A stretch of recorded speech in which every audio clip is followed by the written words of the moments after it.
This time, I'm off to a massive sale of rare military kit. There'll be at least £1,000 a piece. They call this a suicide clutch. Good luck, mate. The boys turn a horrible Harley into a hot property. Fantastic. And I sink a small fortune if we can have a deal at 70 grand on getting a car to swim. You're having a laugh, ain't ya? I've been this excited since my wedding night. Yes! I'm Bruce Crompton. I buy, fix up and sell old military kit. Bruce is my right-hand man. Look at these! He keeps an eye on the cash. See my face drop? Ian's the weapons expert. As an ex-para, he knows his stuff. Twins, Nick and Phil, run the workshop. There's nothing they can't fix. Oh! Is he a nutter or what? Have a look.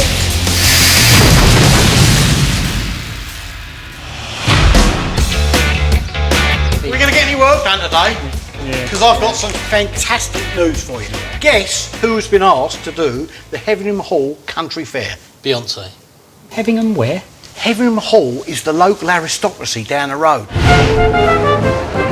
If you want to sell, you've got to market your wares. And the Heavingham Hall show is a perfect opportunity to show off. They've asked us to go along and take a load of gear and do a big display. Now, you never know who's going to be there. Could be some potential buyers there. Puts us on the map. So I want a Johnny Large this. If he's got wheels on and it moves, I want it down in that show. Right, listen, the Hetzer tank, that's running all right. That's an absolute must to go. No problems with that? It's got a few issues. That means it's running great. Right, 8 ton, it's got to go. 251, that's a must. My Harley Davidson, I want to get this up running. I want it over the show because I want to get rid of it. It's a death trap. It hasn't run for 10 years. Well, it won't take a lot to get it running. What's it going to need? I think we're going to need a battery. A battery, there you go. Job done. Right, so listen, you two know what you got to do now. Ian, go and get your passport. You're on a jolly with me on a little detective trip to France. Come on. I'll put a kettle on then. Yeah.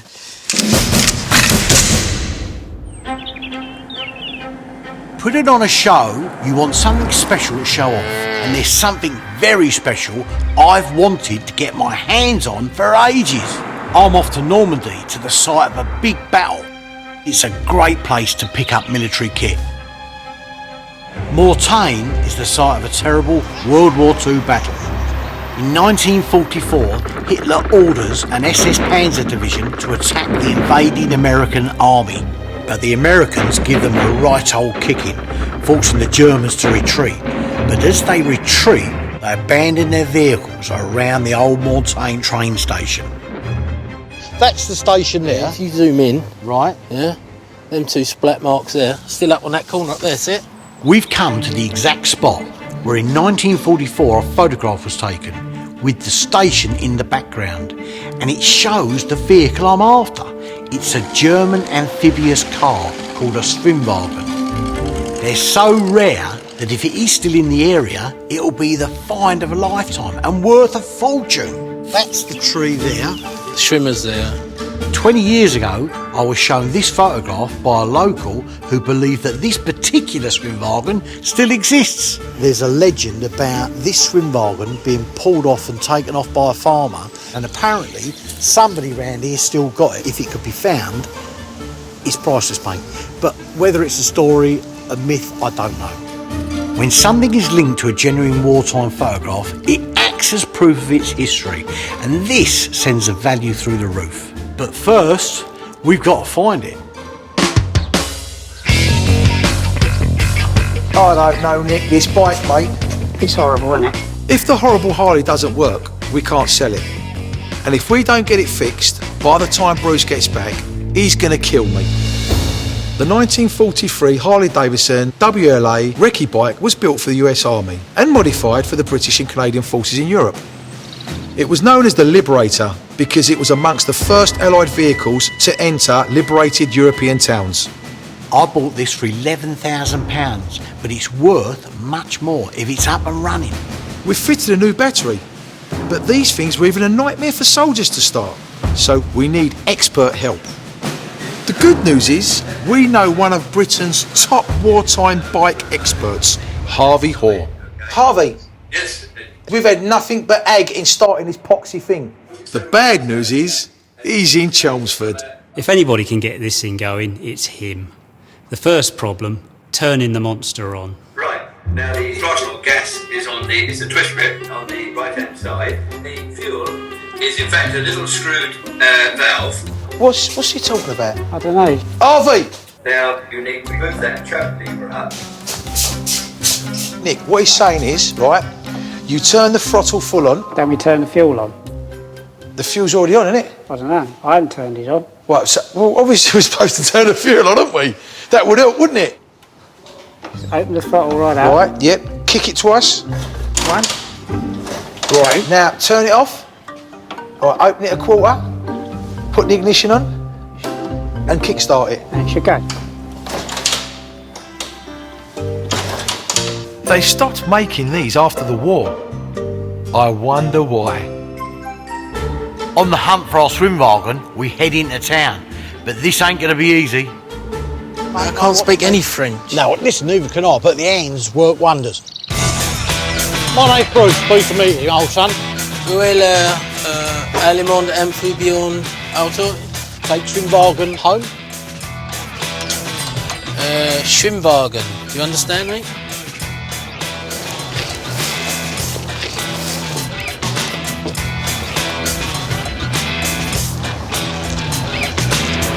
No luck, mate. If I was looking at a load of bread, I've had loads of luck. How'd you go? Well, you know. 20 years, you say you want to come here? Yeah. 10 minutes, mate. You got something? Got the address of it. Where'd you get it from? Some geezer up there outside the bar. And he knows about the swim wagon? I showed him a picture on my phone. Right. He's going, wee, wee, wee. And he wrote this down. You're joking. No. Well done, mate. Have a bit of bread. Where is it? It's not in Mortain. It's not in Montaigne. It's up the road in some little village, apparently. I'll punch it in the sat nav. I want to get there now. Well done here, me old son. I smell swim wagon. Harvey! It ain't starting, mate. No, it's a hot day, so you may have a bit too much choke, alright? This thing even needs the right weather to start it. The carburetor, right? Chokes on the carburetor lever. You know where it is? Yeah, I know. I got that bit. Well, why ain't it starting then? One You second. probably over-choked it or something, okay? Yeah. He said, you have over-choked it. All right, yes. I only do what you told me to do.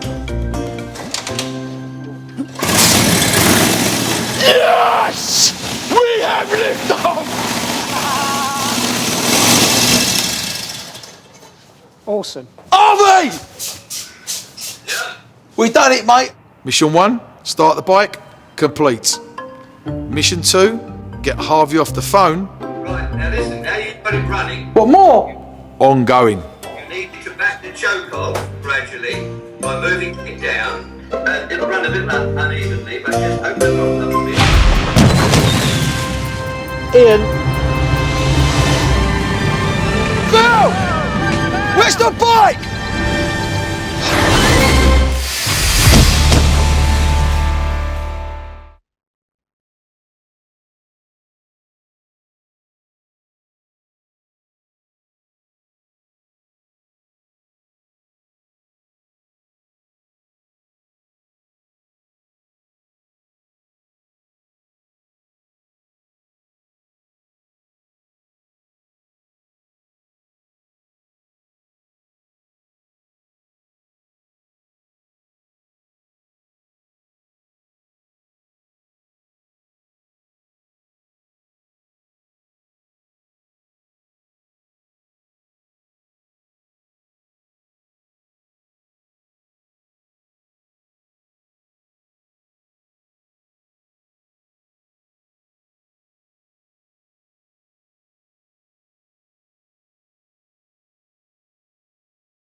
that's the right street. That's number 5.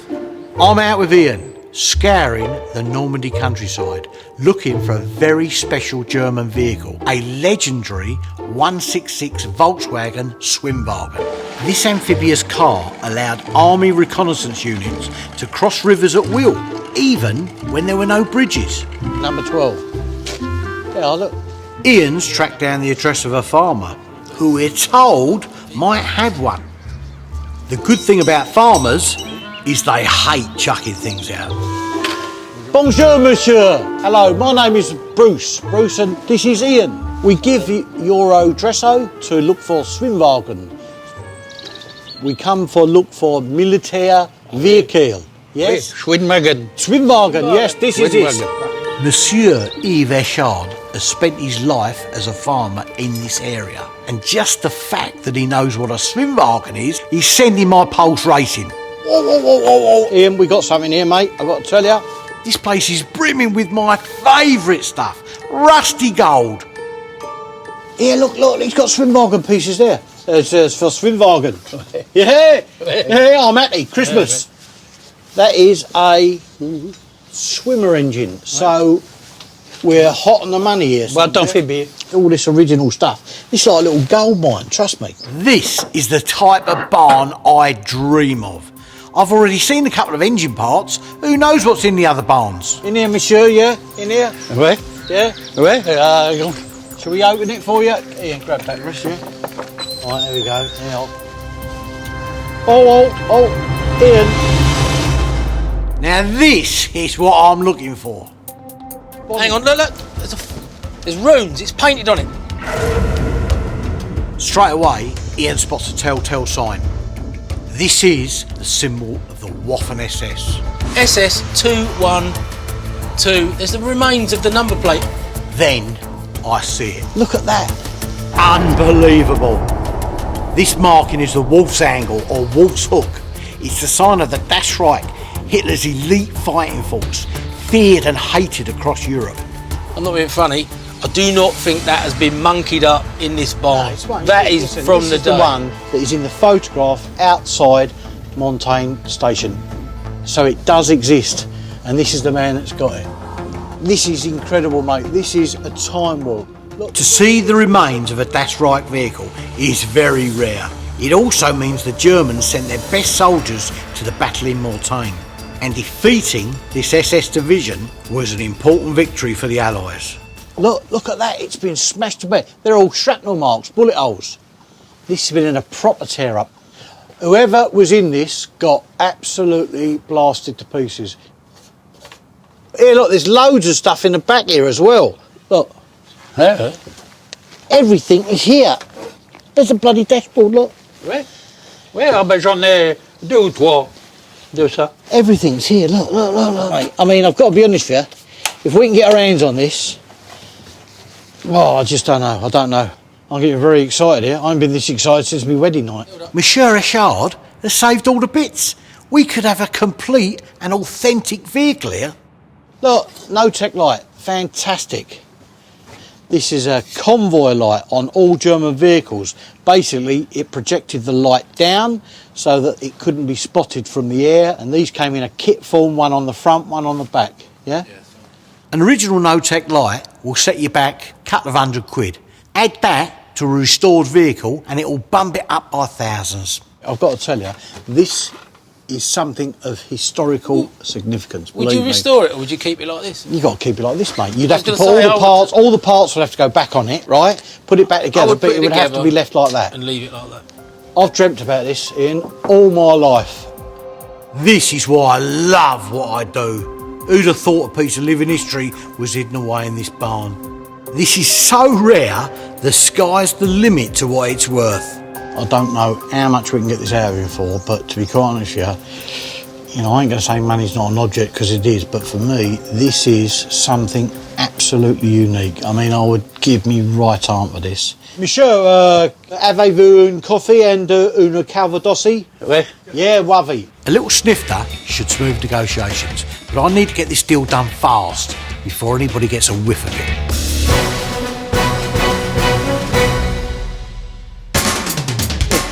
through, won't it? That's it, yeah, that'll do. Put a thing in. We've worked out how to start the horrible Harley, but it's only worth top dollar if it actually drives. Because it's such a beast, Nick and me have decided Phil should do it.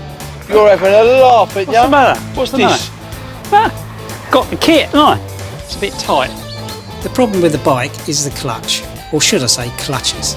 The Americans were used to a foot clutch. The British and Canadians were used to hand clutches. So, for some insane reason, they decided to put both on the bike. What they call this is a suicide clutch, but you don't really need to know that. Phil, good luck, mate. Yeah. Give the man the confidence before he rides the bike, innit? That's what I need.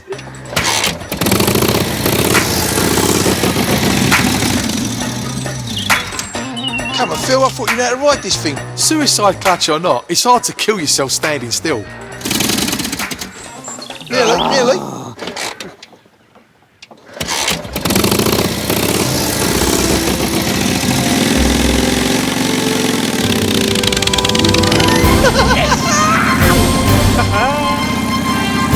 Where are you going? Sounds like an old tractor. Do you reckon he's safe on that? No? Listen, Nick, let's watch him, mate. Make sure he don't come towards us. No. Go around again! Not too bad. He's off, he's flying! Like Steve McQueen in The Great Escape. Like Dennis Hopper in Easy Rider. Oh, fuck. Like Sandra Bullock in Crash. Hell. Where's the bike? You all right? Right, check the bike. Oh, mate. Phil, how did you do it? It got away from me, didn't it? Eh? Got away from me. Oh, mate.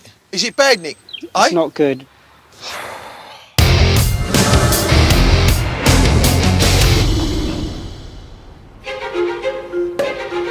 Cheers, monsieur.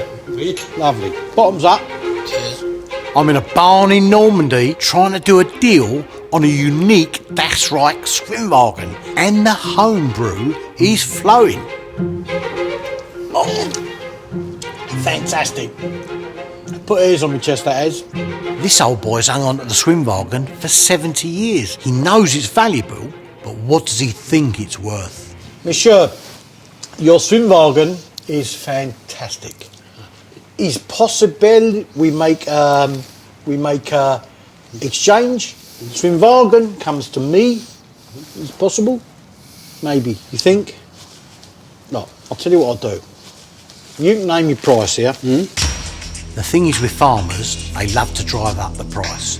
So you've got to start low and be prepared to go up fast. What about this? 20,000 euros. 20,000. Wait. Yeah? No. No? None? Not after the best start. 30,000. No. All right, tell you what. Forget that. We ain't even going to talk about 30 grand. We're going to talk about. pour le commerce aujourd'hui. We're going to talk about 40,000 euros now. Non, je suis pas pour le commerce. Monsieur, you're killing me. What about this? Forget the 40,000. On est breton. What about 50,000? breton. 50,000. Look at that. No. No? I've gone from 20 to 50,000 euros in half a glass of homebrew, and it's still a bleeding none. This old boy knows how to drive a hard bargain. One more time, one more. Forget 50. 60,000. 60,000 euros? I need to have a word here before he offers a kidney. He don't want to sell it. I understand that you want it badly, yeah? And I understand why you want it badly, but today is not the day. He ain't going to sell that. It's not about the money. No, it's not It's about what it is. And I concur with that sentiment. That he's a man after my own heart. You spent 20 years looking for it. Yeah. You found it. Yeah. You know where it is now. Yeah. Yeah? So one day there might be a chance you can come back. Listen, it exists. That's the important thing. You found it. You I know. where it is. And I want to stay in touch with you, mate. It's been an honour and a pleasure to come here. You know. Monsieur. Oui. How can I say this? It's been an absolute pleasure and honour coming to see you. Should you ever come to England, please be my guest, and please can I come back and see you one day? Thank you. Au revoir. Goodbye. It's a disappointment not to clinch the deal, but I'm more convinced than ever now that swimming a swimwagen at the country show will pull in the punters.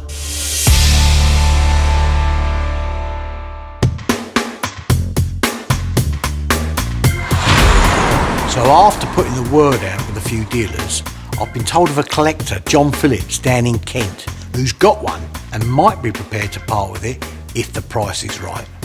When Bruce has his heart set on buying something, I always get worried. So I've come along to keep my hands on his wallet. Oh, there she is. Oh, you got her out lovely, mate. Do you know the history of her at all? Yeah, it was captured in Normandy. Right. It's got battle damage, got a bullet hole through the front there. It's not a Dash Reich, and it's less historically interesting than the Normandy swimmer, but it's in lovely nick.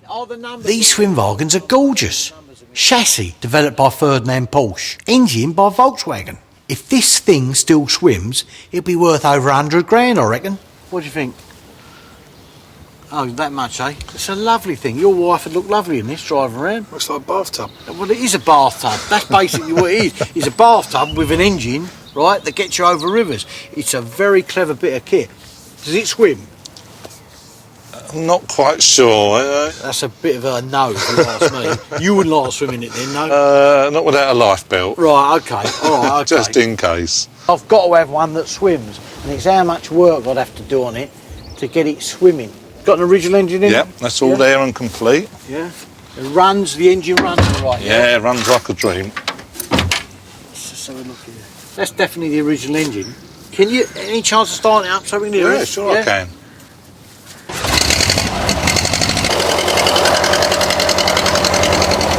Lovely, John, that's fine. She sounds nice. You know, for 20 grand, I think that's a good buy.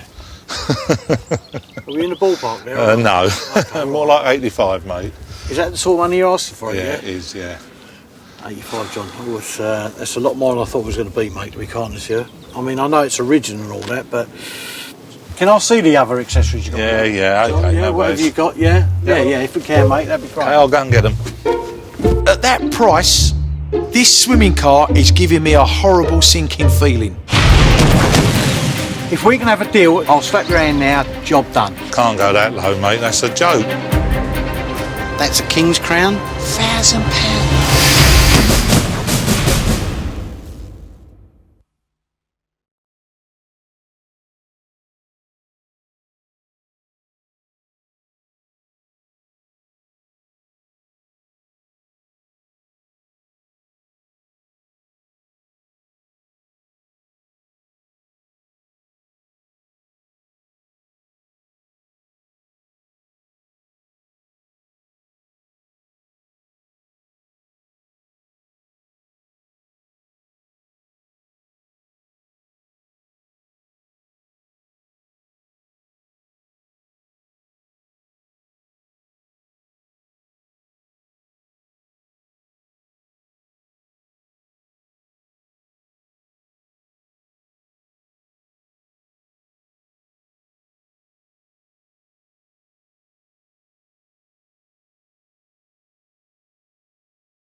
I've got the country fair in just a few days, and I'm still short of something special to show off.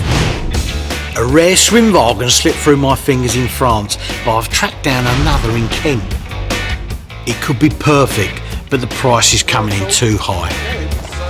Bruce, 85 grand. Listen, mate, this is a historic vehicle. That engine sounds good, right? With a little bit of work on this, and getting it swimming, we could ask 100 grand for this, mate. Oh, look, here he comes anyway. Right, okay, leave this to me. Yeah, oh look, it's a paddle. This is how you propel yourself when the engine packs up. Mate, you weren't joking, Is that was an you? original one? Yep. Let me know. Which That's actually, yours. It's a shovel.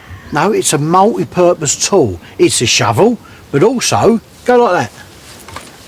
What is it now? It's a pedal. For getting you out of trouble if the engine conks out. Serious. How clever. Serious. The Germans think very clever.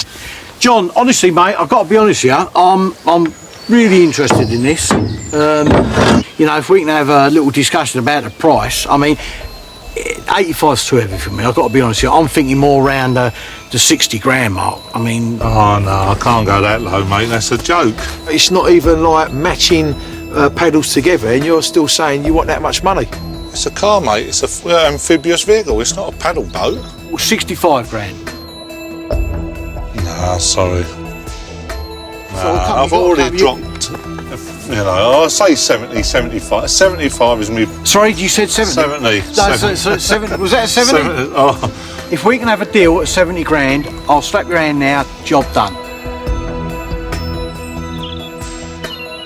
I'll even let you swim in it after I've got it waterproof. Okay. But at 70 grand, I'm 70 done. grand and I'm going to have a go in it when it's swimming. Yeah, I'm happy with that as well. John, you're a gentleman, mate. Bought for 70 grand. If I can get it swimming, it could be worth up to 120. So that's a nice, tidy potential profit of 50k. 70 grand is a lot, but you've got to be bold in this business. I can turn a profit on this, but only if I can get it swimming.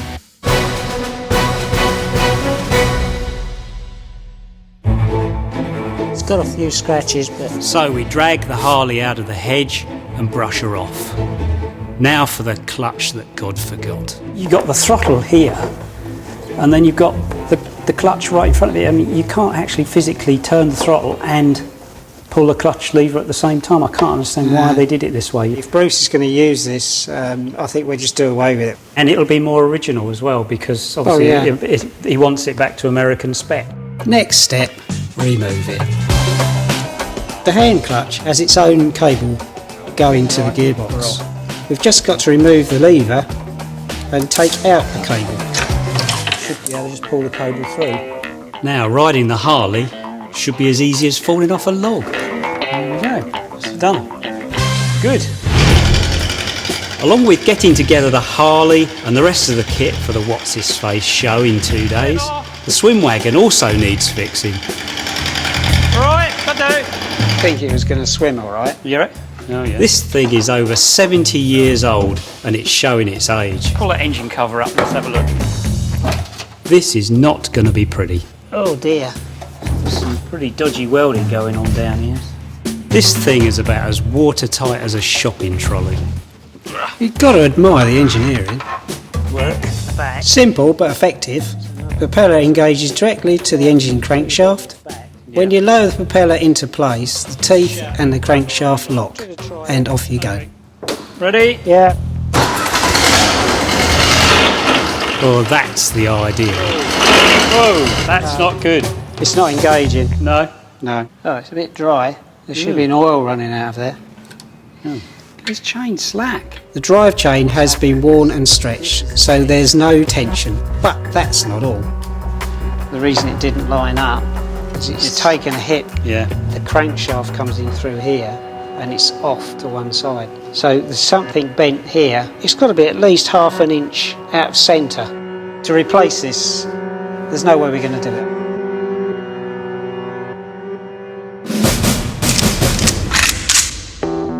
Having sunk 70k into a swim wagon that might sink, the governor's on the lookout for something a little less pricey. We've come to War and Peace, the world's biggest festival of old wartime military hardware.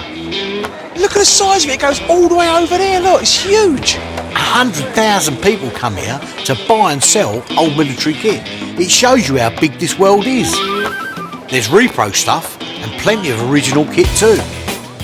I reckon I can pick up some bargains if I keep my eyes peeled. Listen, there's some nice gear in here, mate. Mobile phone? It ain't a mobile phone. Yeah? Right, again, Yeah, right? can I call a cab, please? Yeah, listen, that is a wartime American shortwave radio. This thing is considered the first ever handheld walkie-talkie, developed by the Galvin Company, who later became Motorola. It even came with a waterproof case. Every US and British platoon landed in Normandy on D-Day had at least one of these with them. 260. Is that each or? It's got to be each, look, same one again. 260 quid a piece, and they don't even have a hands-free kit. Look. Like a gun. Listen, it ain't a gun. It ain't a gun. What that is, right, believe it or not, it's a torch. And it's a torch for Pathfinder units. Pathfinders were the first people that landed. Pathfinder units were first used in World War II. Elite paratroopers that were dropped ahead of the main forces to recce and set up drop zones. It was a dangerous but crucial job, and communication was central to their task. They'd normally handle with this. Yeah, look. Yeah. So that would be put on there, and basically what they would do is they would fire it in Morse code and identify where they were on the ground to the aircraft. And that is a torch. Look down there. See? It's battery operated in there. No. It's €300. So how much is that in pounds? £260. Ain't a bad price, I've got to be honest with you. But it's not my cup of tea. Oh, Bruce, what is that? Well, you'd like that for weekends, wouldn't you? Do you know what that is? No. Try it on. Come here. What is it? Right, that is. Right, that is. So you open your mouth like that. It's a cold weather Are you mask. serious? So when you're in cold conditions, right? It's something that will protect your face from the cold weather. These masks were lifesavers. In the Russian winter of 1941, temperatures fell to minus 40 degrees. In many battles, more soldiers were killed by the cold than by armed combat. The 6th Panzer Division alone suffered 800 frostbite casualties a day. Oi, have some of that. First of all, it's not a proper helmet, it's the liner for a helmet. It's an American helmet. But the right? colour's lovely. I know, but does it feel comfortable? Yeah. Yeah?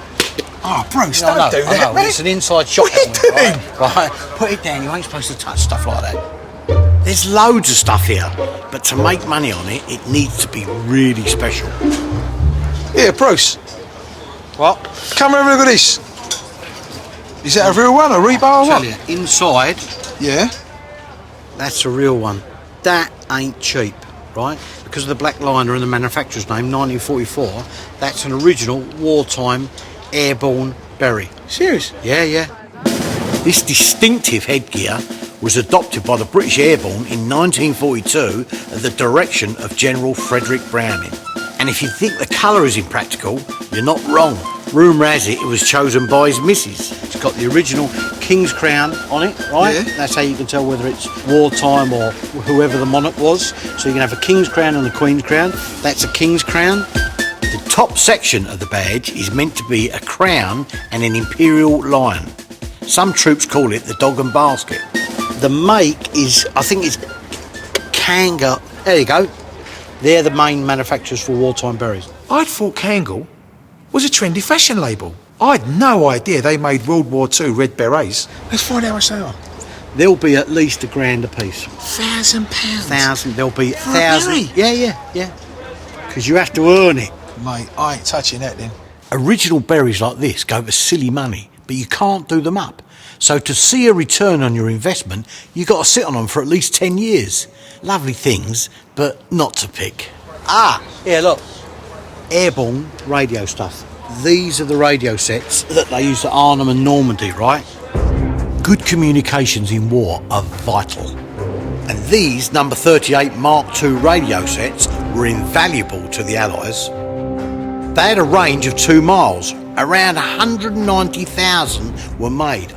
But I've never seen a set in such mint condition. That, my friend, is a throat mic. Come here. That goes round there, okay? And that's how you communicate.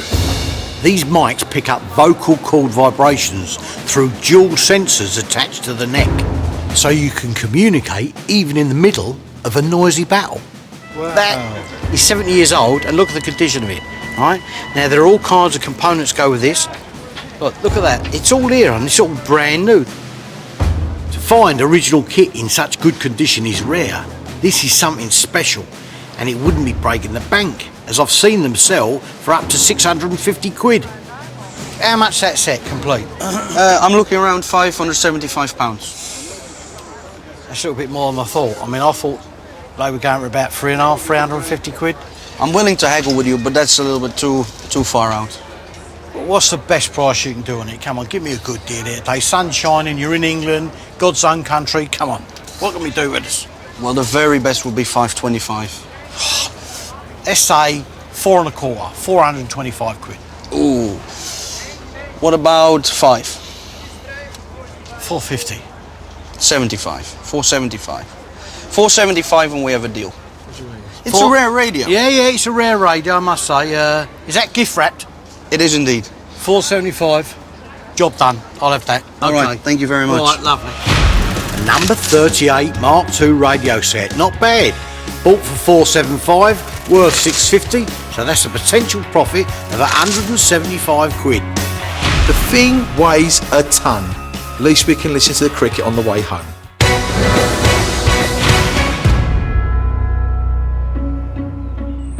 Right, give me a lift over there. On the table. For us to make money on it, the swim wagon's got to swim, and that means fixing the propeller. There's no tension on a drive chain. The casing leaks and it's badly out of line with the crankshaft. We're really running out of time to make this thing seaworthy. I think to save time, what we'll do is we'll take this tensioner out of here Yeah? and see if I can bend it. The tensioner is meant to keep the chain taut. Changing the angle should stop the chain from slipping. We need to keep testing the propeller to get it right, so I'm making my own tooth connector to simulate the crankshaft. Also, a new rubber gaiter should make the prop watertight. Right, let's just try this. Next, realigning the propeller. This thing's made of brass, so it's going to take brute force as well as precision. Mainly brute force. No, a little bit more.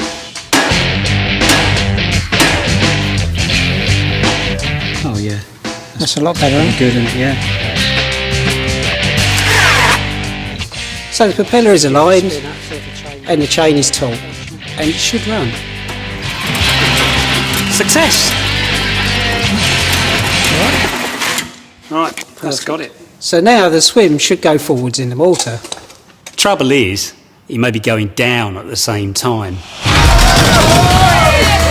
If I'd have spent £70,000 on this, no way would I put it in the water. Oh! I know it's sinking!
Yeah, you wanted a soft top.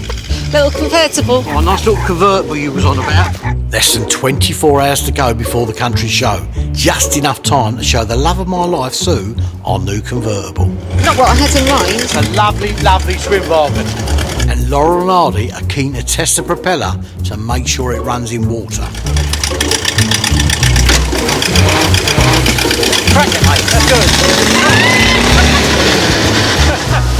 The propeller works then. Got me there. There's nothing the matter with that, look. The propeller isn't the biggest problem. The biggest problem is whether there'll be water coming in, not poking out the back. Yeah. This thing is full of holes.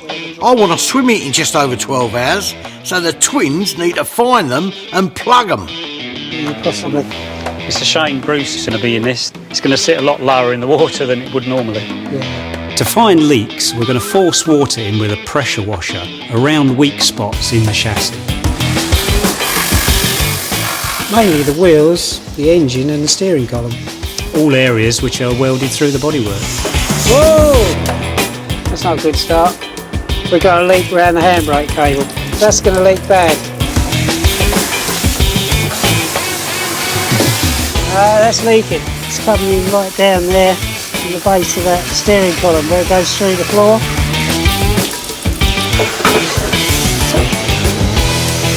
Oh no, we got another leak. Another leak. Another one?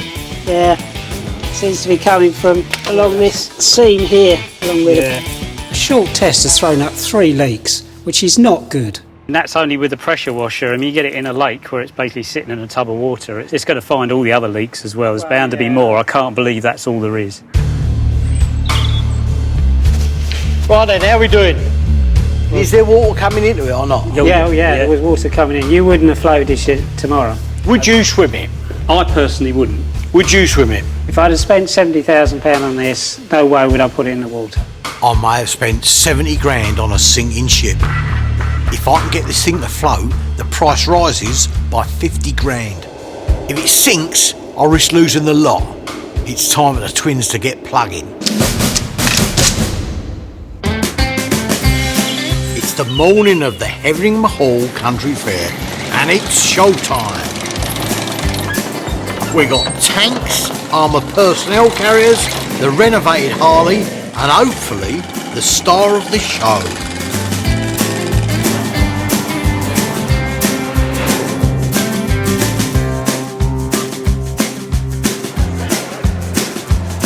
The country show is a chance to bask in the sunshine, mingle with the public, but most of all to get the wealthy punters of Suffolk wanting to buy my gear.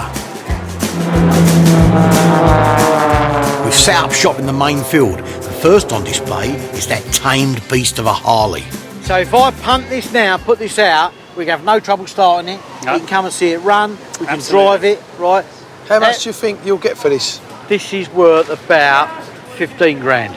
What, £15,000? £15,000, not euros. Providing it's running all right, I've got a good sell. I bought the Harley Davidson for £11,000. I reckon it's now worth about 15. That's an uplift of 4 grand. So much for the Harley. My big worry is the swimmer. Are there any holes in it that you can physically see though? Well, I mean, there's holes in Fiestas, but I wouldn't put them in the water. Right, the big question is, would you two swim in it? Well, I would. Me and you could swim this today. He who dares swims. If we can show the world we have a World War II amphibious vehicle that swims, it ain't going to be long before we have the offers flooding in. Bruce, behave yourself, mate. Look. Right, now you can sit down. Right, okay. I've got it, mate. We're floating, mate. Bruce is definitely on edge. I can't get to the gear stick. Right. I thought you'd lost some weight. I can tell he's not sure this is going to work.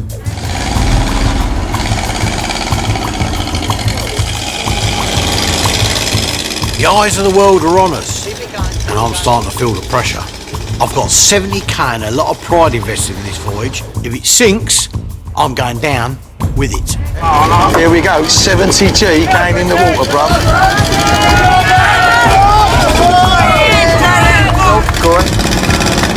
Go on, we're in. Right, engage that propeller now. Drop it down, make sure you do it right. Hurry up!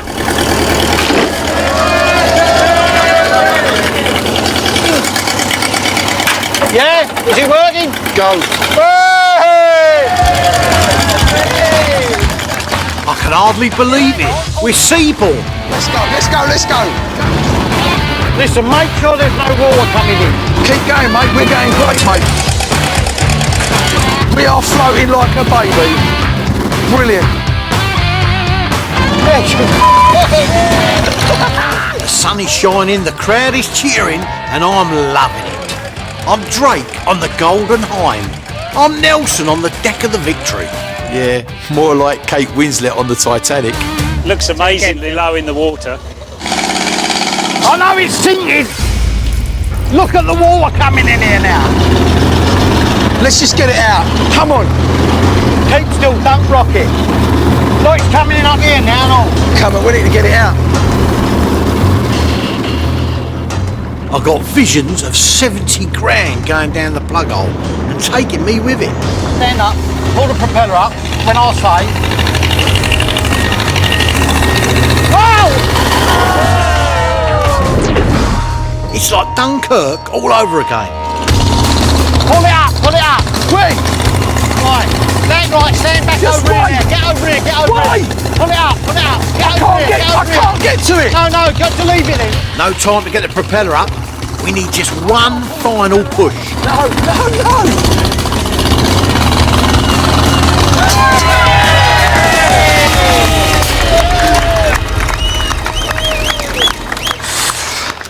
You nearly went in there. You nearly went in. All right, is the propeller all right? Yeah. Yeah, look, we were sinking. All of a sudden, he went, we better get out. It's loads of water There's coming. loads of water coming in. It's because he leant forward. Look, it's coming through the front, up the front Yeah, somewhere. that's where we thought it might come in. I told you to have faith in your beloved leader. I told you this Wimbargan would swim, so I've drunk a drop of yours, right? But we just put 25 grand on that. So in future, have faith, all right? Cheers. Cheers, all right? mate. Cheers.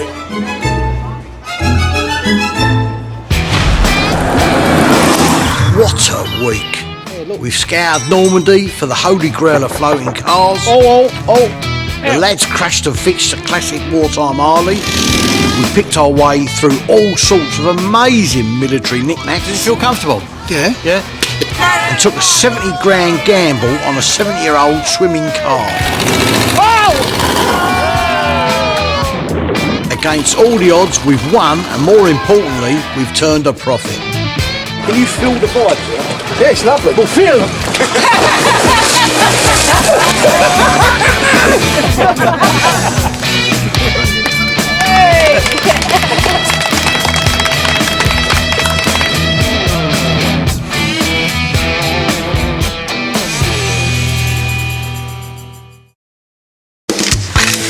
This time, Chocks away, ginger, son. I head to the old Eastern Bloc Done that? That'll do. on a World War II shopping spree. Levers, pedals.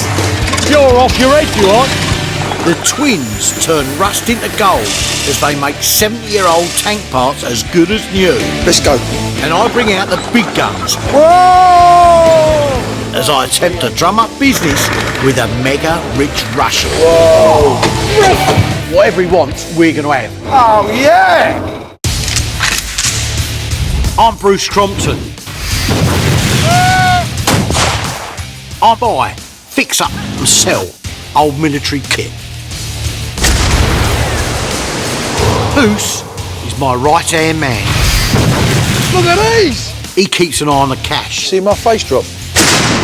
Ian's the weapons expert. As an ex-para, he knows his stuff. Twins, Nick and Phil, run the workshop. There's nothing they can't fix. Is he a nutter or what? Have a look.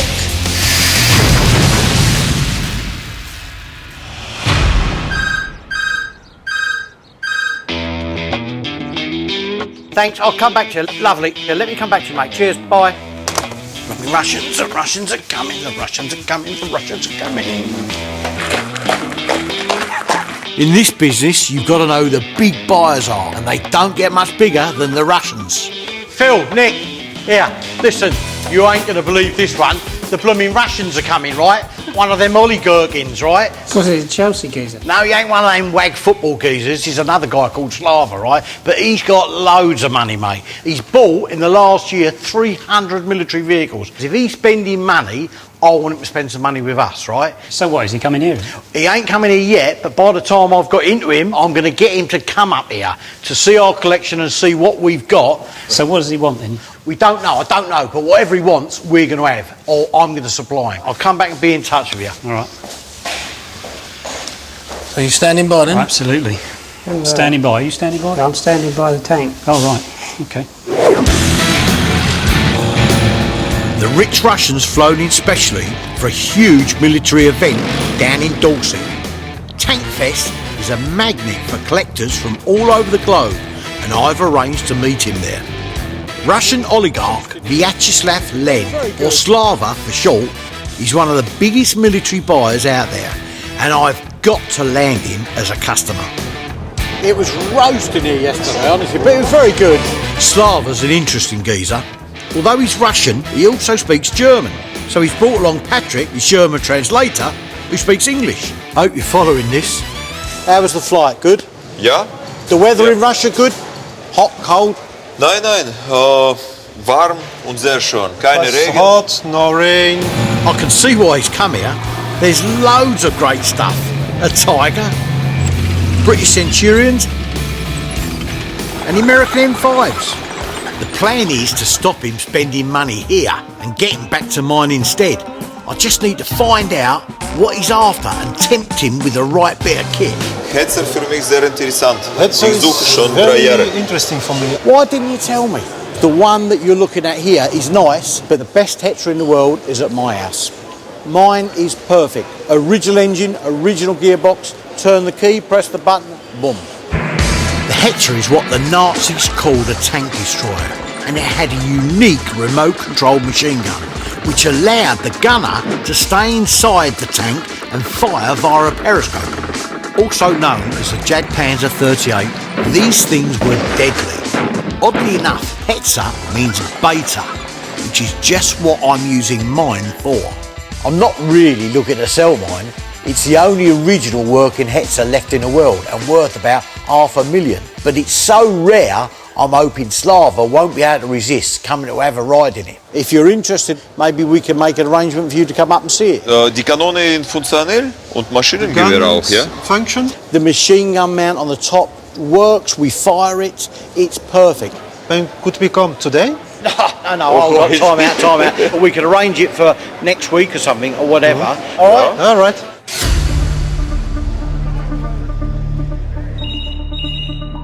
Hello, mate, it's Bruce. To bag this rich Russian fuel, I've got to offer him the ride of a lifetime in my Hetzer. I've told him it's in beautiful nick and it drives like a dream. Well, it steers like an old shopping trolley. It don't matter, mate. The important thing is, he's really interested in the gun. And Which gun? The main gun? no, the MG gun on the top, the MG34. That's got to run perfectly. It hasn't got one on it. Well, you've got plenty of time to get that done. That's why I'm phoning you in now. Listen, mate, he's gagging over it. Don't muck about. Let's just get it sorted out, mate. Charming.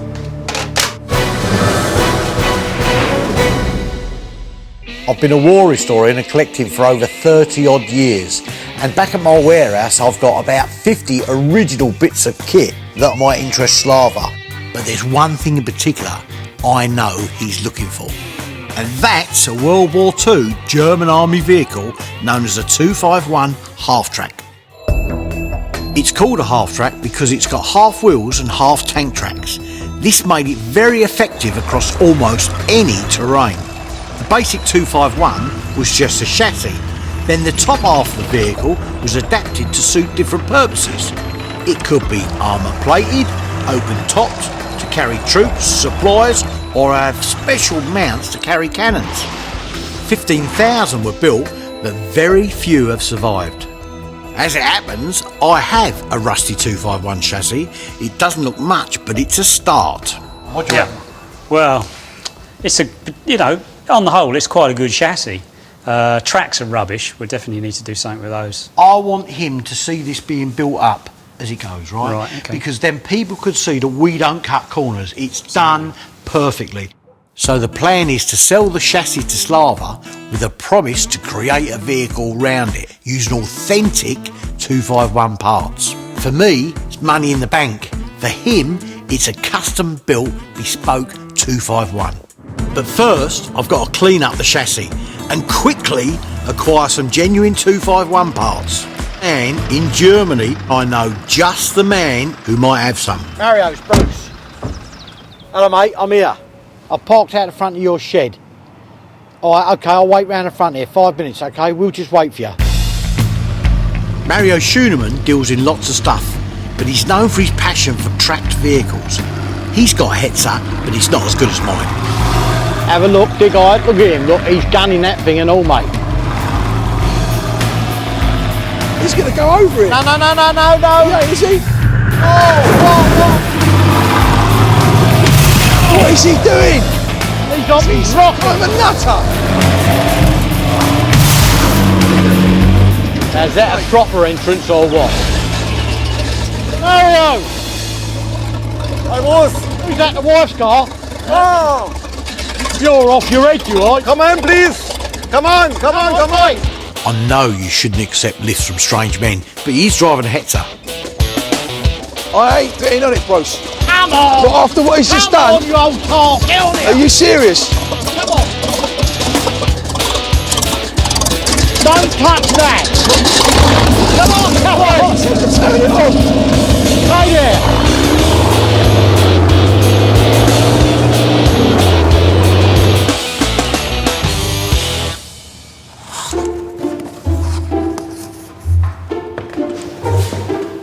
We've started work on the Hetzer, but straight away we've got a dilemma. Where the big gun meets the body of the vehicle, there's meant to be a heavy protective metal guard called a Salkoff, or pig's head. Bruce has two. We need to work out which is the most authentic for his Hetzer. They're different shapes and we don't know which one to use. We've got this one here, which is obviously the type you normally see on most of them. See them a lot. Then this one here is really something strange. It's quite a different thing. It's a lot heavier, much chunkier. After Germany invaded Czechoslovakia, they forced the Skoda factories to produce Hetzers. They were a new design of tank destroyer, and the first ones off the production line had a heavier Salkoff, but they quickly switched to the lighter version. To make our Hetzer more valuable, it must have the right Salkoff. Nick, come and have a look at this, see what you think. Those versions there are very rare ones, which is very much like the one we've got here. I'll tell you what, come and have a look at this. Yeah. I can tell you it's definitely a Skoda because it's 323 in Right. the first part of the number. Okay. 010, which is number 10. Nazi vehicles have no manufacturer's name, just a number. They thought if we didn't know who built them, we wouldn't know which factories to bomb. Now, of course, we know what the numbers mean. So this one was number 10 built from the Skoda factory. Right. Bruce's Hetzer is one of the very first off the Skoda production line, so it should have one of the heavier Salkoffs. That's fantastic. I mean, if that is the right one, put so much value on the thing. Bruce would be absolutely over the moon with that. If I'm right, and this is an original heavy Salkoff, it should fit the Hetzer like a glove. This steel monster weighs over 350 kilos, so we'll need the gantry winch to get it up to the height of the barrel. So far, so good. The Salkoff slots over the gun barrel, but will it fit against the body of the tank? If you've done all your research, it should fit, shouldn't it? Yeah, no pressure. It's all lined up. Well, now to find out whether this Salkoff's the right one. It's a moment of truth. Well, that looks good. It's absolutely perfect, isn't it? Not only do we have one of the first Hetzers, it now has its original Salkoff. It's the little things that make a difference. Well, not so little. Well, the big heavy things that make a difference. Leave this to me. Mario, 5,000. Forget it. You see my face drop? I need this next week. Normally it takes 3 months.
I've got a Russian buyer hot for a German half-track known as a 251. I've got a chassis and wheels, but I need a body and parts. So I've come to a German dealer called Mario on a fishing trip. But I don't want to let him know that's what I'm after, or he'll bump up the price. Oh, righty, right. Chocks away, ginger, son. I'm in here. I feel like a jeweller. Lovely. There's shipping containers everywhere, filled with amazing stuff. This place is a treasure trove. Oh, listen, I need a few of these. Oh, that's where we are. Now, believe it or not, this is not a normal oil can, because obviously with the lack of materials during the war, they started to produce stuff out of cardboard, and that's actually an oil bottle, and it goes in most vehicles inside. Unbelievable. And Oil's inside. oil's inside, That's right? unbelievable. But you never find them in. Oh, yeah, this is like a bottle of Bordeaux from the 17th century. This is as rare as rocking horse, right? Wow. Cardboard was used for fuel containers, even on planes. It was light, so planes could fly as much as 9 hours longer. And if the planes came down in enemy territory, the cardboard tanks broke and couldn't be reused. What sort of money, Mario? What do you reckon? 150. What, pence? 150 euros. Does that run a Ferrari or a Porsche? Listen, I ain't even going to quibble about that. 150 euros, I'll have that, mate. Oh, hang on. What you got here? Look at the bottom of them. That is a rubber tyre. So they've worn the sole out. So basically, right at the end of the war, where they'd run out of materials and everything, they were taking old vehicle tyres, cutting out a sole, and they were basically repairing their shoes in the field. As it happens, a German army doctor also used tyres to make the first Doc Martin boots. Mate, they're awesome. They're absolutely unique. That's historical. Right, so come on, Mary, how much are you? Do me something on these. I think 50. 50 each? For each. It's 100 euros for the two. 100. Okay. Mario, Then, mate. we'll do a swap, bruv. No. No? Like, it's cheaper than you buy, the shoes you buy. They'll do it to me, mate. Don't worry about that. Okay, lovely, Mario. Cheers, mate. That's great. Nothing else in there, or can we have a look next door? This piece I think is good for you. What is that? It's an indicator for a 251. Oh, yeah. Oh, lovely. Now this is what I'm after, a half-track directional indicator. Right, what happens is a little chain goes on here, it goes above the steering wheel, okay, and as you turn the steering wheel, it's a directional indicator, okay, so that you know, because of the visor's limited view, it shows you which way you're steering. Left, right and zero. It's as simple as that. All right, Mario, yeah, we'll have that. You know the price? No, how much? The real price is 1,000 euros. 1,000 euros. You see my face drop? Hoos may not like it, but it's a decent price. Hoos, it's rare. All right, we'll have that. Thanks, Mario. Cheers. In total, I've got the bottle, indicator and shoes for 1,250 euros, which is a good result. Can we go and have a look next door? Yes. Lovely. As one battered door closes, another one opens in Mario's military wonderland. Ah! Is that what I think it is? You got 251 track here. Mario, any chance of them being sold? I need a spare set of tracks. I need them for myself, for my own project, for restoration of a 251. Sounded like a yes to me. Normal it's 3,000 euros. 3,000 euros? Yeah. If I look desperate for 251 stuff, the price might go up. But if I bundle a few things together, I might get it down. What I have here is a bridge for a 251 for a Pioneer version. It's an engineering bridge, right, that goes on the 251, right? German pioneer troops adapted their 251s to carry these bridging ramps. These steel and wooden ramps withstood a battering from thousands of tons of heavy vehicles crossing over them. They were used to destruction, so very few survived. It's just the kind of thing Slava might be interested in to complete his 251. Nice piece of kit. I mean, it's a bit knackered, I've got to tell you, but it's repairable. For sale, Mario? Yes, it's possible. What sort of money? Expensive? 3,000 euros. Oh, 3,000? 3,000 euros? With original wood. That's about £2,700. Why is it so dear? because it's a rare bit of kit. It's a bridging equipment and it goes on a vehicle. It will go on the 251.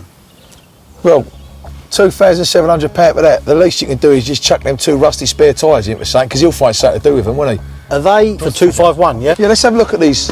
Okay, right, here, pick one of them up. Go on, pick it up. Pick it up. I ain't picking up just like... Watch this. Here, look, if I can do it, you can do it. Where you go, pick it up. Yeah, good. Lovely. All right, lovely. There's a reason these tyres are heavy. They're almost solid rubber. Right, listen, this is a Galinda tyre. Basically, it's bulletproof. So if you're driving along in an armoured vehicle or a combat vehicle, the bullets can't be shot. There's no inner tube in here. What sort of money can we do on these? 1,500 for each. 1,500 euros, that's 1,300 and odd. So we're talking 3 grand for the tyres, 3 grand for the bridge. Yes. And how much for the track? 3,000. Leave this to me. Mario? Euros, yeah? 3,000 euros for the track. Yeah. 3,000 euros for the one bridge. Yes. Yeah. And 1,500 for these. Another 3,000. Yes. 5,000. No. 5,000? It's a bad idea. It's a lot of money, mate. I'll pick the tyre up for you. 7,000 euros, that's all. We're meeting halfway. No. Don't make me cry. 7, I'm at 7,000? Would you be happy with 7,000 euros? Euros. Yeah? Euros. Yeah, it's okay. Mario, I'm happy. Result. A bulk buy of wheels, track and a bridge for 7,000 euros. But they'll add a lot more than that to the value of my 251. And with the money spent on the other stuff, all in all, I've spent 8,250 euros, having knocked Mario down from over 10 grand. I've saved myself nearly 1,500 quid. By the time Phil and Nick's got their hands on that stuff, spent a few quid on it, right, we're going to turn around at least another 60 grand. We've had a good day, trust me. All right, can we go home then? Of course we can go home, we'll stay here. But don't get in the car with them dirty boots on.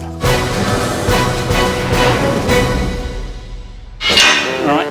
Back in the workshop, Batman and Robin are getting my Hetzer primed for Slava, the Russian, to test drive. Right, give it a bit of choke. Yeah. Double trouble.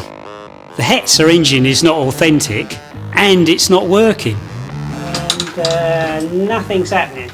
I've told Slava my Hetzer is the best in the world, but at the moment it ain't even moving. I need a genuine, reconditioned Hetzer engine, sharpish. So I've made a detour to the Czech Republic to hook up with Ian. We're foregoing the usual delights of Prague and heading for an old tank factory instead. Long way to come for an engine, isn't it? Yeah. Hello, Bruce. Hello, yeah, that's me. You're Constantine, yeah? Yes, yes. And Constantine, nice I'm to Bruce. meet you finally. Hello, yeah, thank you. We didn't know if we come to the wrong Constantine Appelt and Paul Circle are incredible engineers who specialise in restoring old tank engines. After the war, German tank engines were reused by the communists here in the Eastern Bloc to run farm equipment even up to the present day, which is why engines have survived. Happily, the guys here have an old Hetzer engine. Sadly, it is not good to go. What is the problem with it? It has to be completely overhauled. The cylinders, Yeah. you have to manufacture new cylinders. I need this next week. How quickly? Can we have it in a week? Normally it takes 3 months. Minimal. Yes. We must be able to negotiate to make it do quickly. No, it's not possible. There's plenty of work. Also the pieces have to be manufactured. We manufacture You have all the them in pieces. stock now, or? No, they have to be manufactured, especially for this engine. 3 months? That's worse than my local garage. Still want it though. Let's just do it. Okay, all right, we'll do it. Now the big question is, how much we're going to The be price about overhauling of this type of engine is approximately 35,000. Do you have a chair? I need to sit down. 35. I mean, I'm thinking more. 25. 25,000 is a good price for a complete overhaul. No, it's not possible to do it for this money. No? You must be able to come down a little bit on something. 25, 26. The least we could really do is 30,000. 30. Done. Okay. Okay. Deal. Lovely. And one other thing, a crate of Czech beer. Okay, All right? fine. Job done. Thank you. Lovely. This new engine won't be ready for Slava's visit, so I'm relying on the twins to work their magic and get the Hetzer's current engine running. This is a ghost town. It's like Thunderbird. Let's go.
While I'm in Prague, I want to meet up with a dealer called Yarda. He's got a hangar on a military airfield that's been disused since 1991. You've got to travel to pick up military kit. They didn't call it a world war for nothing. It touched every corner of the globe, and that's why there's a worldwide community of collectors and dealers. This is a former Soviet bloc centre of administration for the Air Force called Milovici, which is Ghost Town.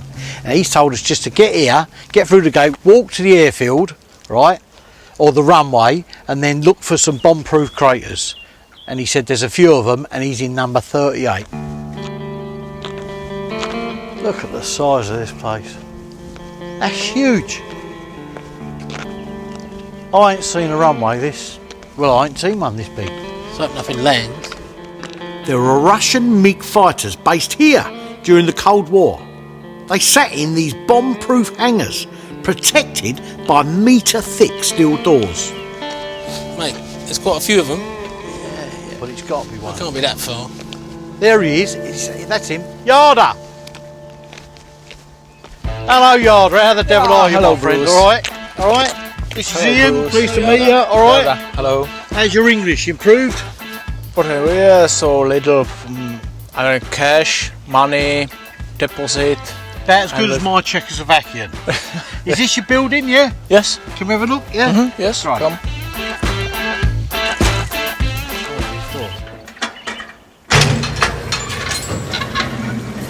Oh, it's like Thunderbirds, look.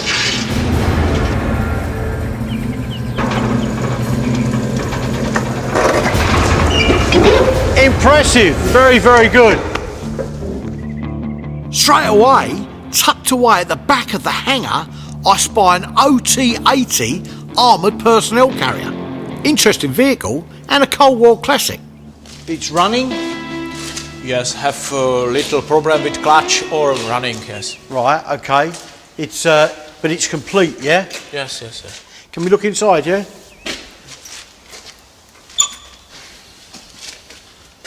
Oh, you've got all kinds of junk in here as well. Inside, what do I find? But a load of Luftwaffe gear, which I'm really interested in. All kinds of stuff in here. Is that a parachute harness? You've got a little Aladdin's cave here, Yarda. Gonna put it on? Yeah, go on, try it. Listen, because I'd be interested in it. If that's right, I'd definitely be interested in it. A bit skinnier in 1940. It fits, yeah. How do you know that's a pilot's one or Ain't a pilot's one. no? No, it's an RZ20. It should say it on it. They'll have, well, the Germans, as always. There'll be something on there. There you go. Sprungschirm für Fallschirmtruppen. Yeah. Parachute for paratroopers. This is a bit special. When you land in enemy territory, you want to be free of your chute as quickly as you can. And the RZ20 was the first ever quick release parachute. Price on this? I will sell complete this Luftwaffe parts. Yarda's picked up a few sales tricks since I last saw him. He's forcing me to buy more. See what else he's got in there. Yeah, what's that? It's an overall, isn't it? Oh, it's a pilot suit, yeah? Yeah, it's a heated pilot suit. What do you mean heated? They actually... Has it got the... What's that? So this is a pilot's helmet, yeah? It's a... Kopfholbar. Yeah? If you imagine, 2 ears, top of the head, and your face is here. Then round the back, you've got the cable going in for the comms. This is... Heated, did you say, yeah? It might be heated. Some of them got plugs in, and they run electric cables down. Because obviously this is a cold weather pilot suit. Bomber crews flew at high altitudes, where temperatures were well below freezing. So before pressurised cabins, they needed heated suits to survive. God, you'd sweat to death in that thing. Look at that. Bear What's that? skin. Is it bear or rabbit skin? You see a rabbit like that, mate, Yeah. I'd run. So, Yarda, this piece, the suit and the parachute harness. Yes. What is the price for the three? 1800. 1,800 euros, yeah? Euros, yes. Can we do something on that? Say, I don't know. 2000. You're getting good at this game, aren't you? I was going to say 1,200. 1200. 16 is minimum. 15 and we got a deal. No, okay, 15. All right. Okay. Stick that away as well. So the parachute harness, pilot suit and hat are mine for 1,500 euros. That's 1,250 quid. But back in the UK, they can fetch double that. Right, Yarda, mate. Thank you very much indeed. All right, thanks for your time and thanks for the material. I'll be in touch. Come on, mate. Cheers. See you later. It's been a great trip to the Czech Republic, but now I need to make sure everything's on track for Slava's visit.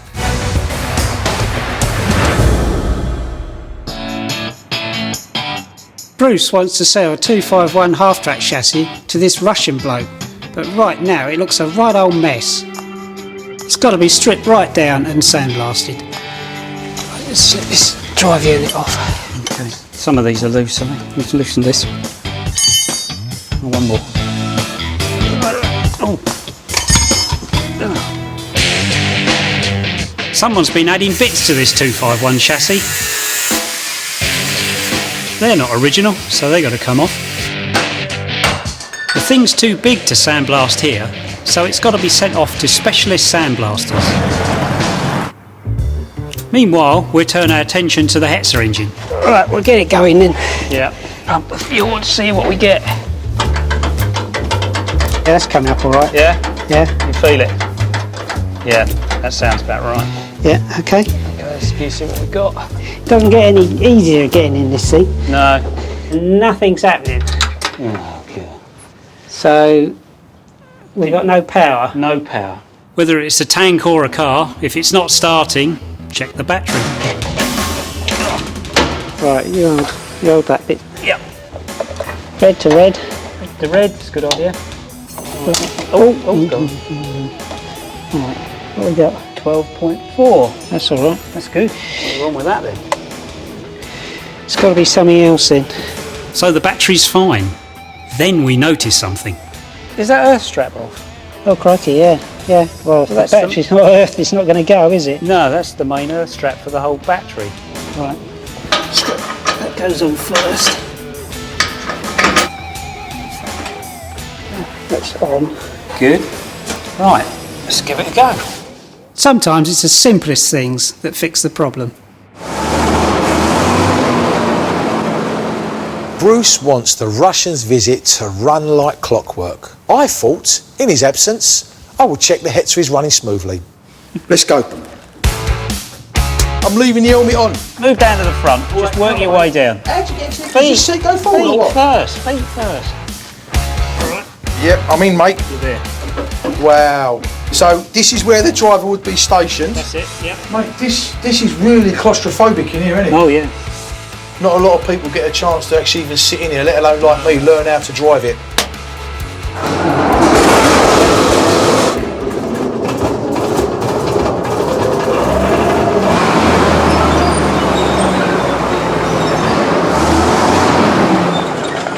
This way. Straight on. Right. The first problem is actually seeing where you're going. Just come straight on.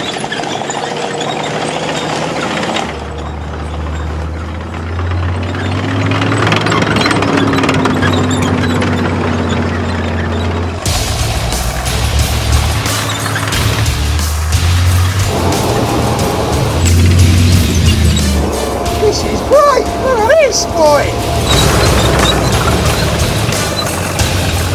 Oh yeah! Levers, pedals!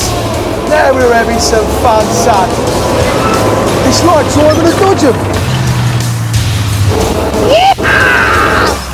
Spins and all sorts of manoeuvres, no problem. Who says you can't drive, eh? Slava's gonna love it!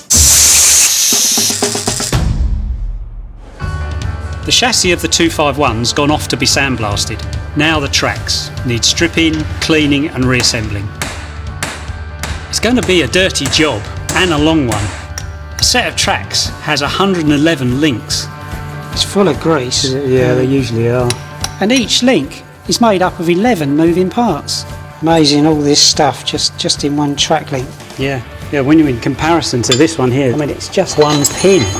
The tracks were complicated, but incredibly well designed, and allowed the 251 to travel much faster than a tank. All this lot to go 10 mile an hour faster. Each part needs to be cleaned up. The first step is to burn off 70 years of congealed grease.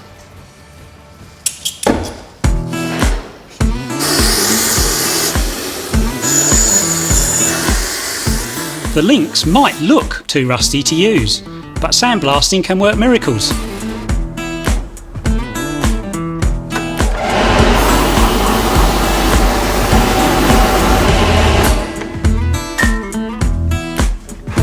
Good as new. After the bearings, rods and other parts are cleaned, they must be lubed up and put back in exactly as they were.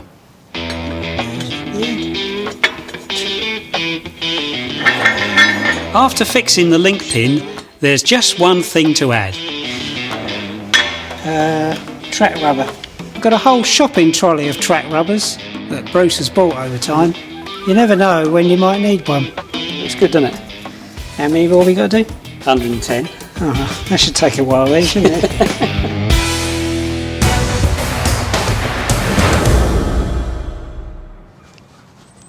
I'm back from my travel and the 251 chassis is back from sandblasting with a coat of anti-rust paint.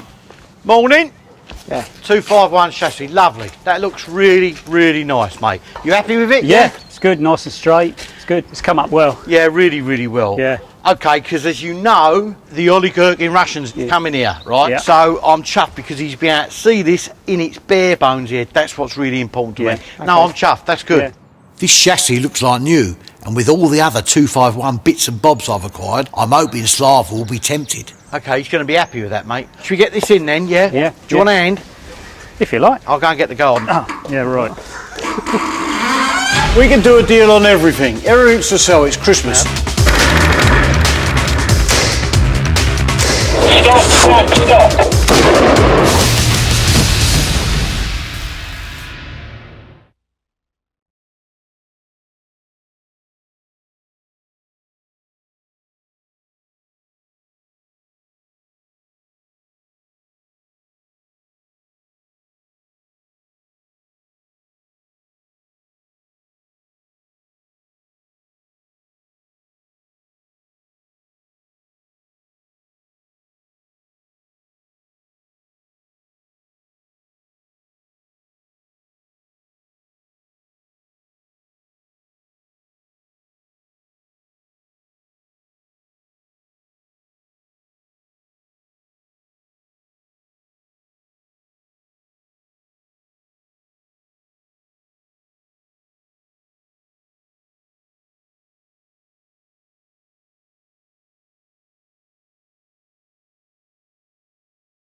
twins are prepping the Hetzer tank to entertain our visiting Russian oligarch Slava. Hello? Hiya. Ah, you there? Oh, hang on, you got the Sarkov on? Yeah. Oh my giddy arm. I've got to tell you, that's brilliant. Yeah. I mean, we did a bit of research on it with this chassis number being number 10 from the Skoda factory. Right. July, mid-44. Right. That's the Sarkov that would be on it. I'm over the moon with that. What's the next thing to do with this now? It's got to come off to be painted. Well done, chaps. Listen, you're entitled to a box of donuts here now. I'm feeling very generous. Yeah, steady on. Box of donuts. The Sarkov comes off to be painted. But this Slava bloke isn't coming to see the Sarkov. He wants to fire the periscope machine gun. But we haven't fitted it, and we don't know how it works. The Hetzer MG34 machine gun was designed so that the gunner could fire safely from inside. It was a remote gun. Right. Worked from the inside of the tank. This is the part the guy inside holds. The handlebars. The handlebar part. You can obviously turn the gun with that. It should have a cable on it, which I think fixes to this. That's the trigger and thing, that is it? moves the trigger from the gun, which is hanging down through here. Yeah. As far as I can see, the only part we're short is the cable.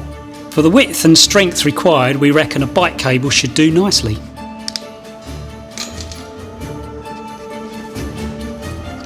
There we go. That'll do. Just hope it's long enough. We lower the periscope down into position to make sure it fits into place and can move smoothly. Right, there you go. Look at that. That's it. Good, isn't it? Now we just need to feed the wire from the trigger on the gun to the trigger on the handlebars inside the tank. Where do you actually need it to be? Just there. Right. Just long enough. Last thing is the MG34. Right, that's not too bad. The tank's ready, I'm ready, and I've got a rich Russian in my sights.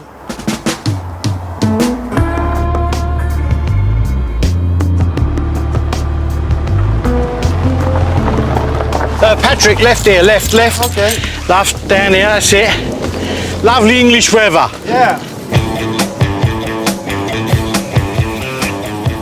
Here we go, toy shop time. The Hetzer? No, you'll see that in a minute. Jam in a minute. I've got to show you some other bits and pieces in here first. Bruce, you promised? Right, listen, I know. Look, listen, but look at all this other wonderful stuff first, right? You seen this 1 ton DMAG? Yeah. 250 armoured Neuer.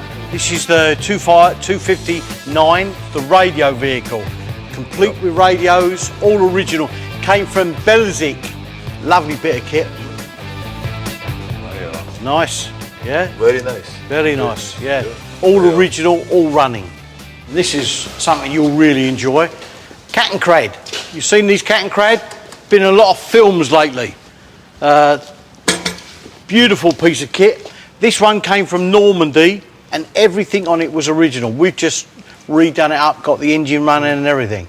So, but the price of these things has gone ridiculous now. They've gone up to nearly 100,000 euros each. But obviously I could do a very good deal on something like this. This would look very good in Russia, you know? Very nice. Very nice, yeah. Full original, yeah. Full original, yeah. Yeah? But let's see what else I can show you before we go and see the piece of resistance. Pack 40. Panzerabwehrkanone 40. Ganz geile Stückchen. Beautiful condition. We have 2 of these. So wet his lips a little bit with this, something he's interested in. Bruce, how much?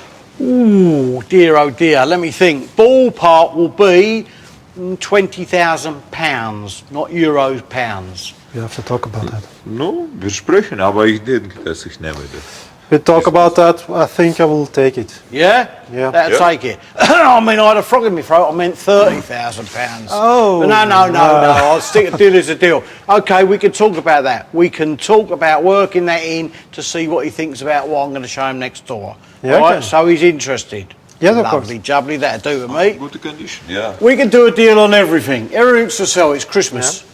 And I'm Santa Claus. It's no problem. Yes, no problem. I like that. Yeah.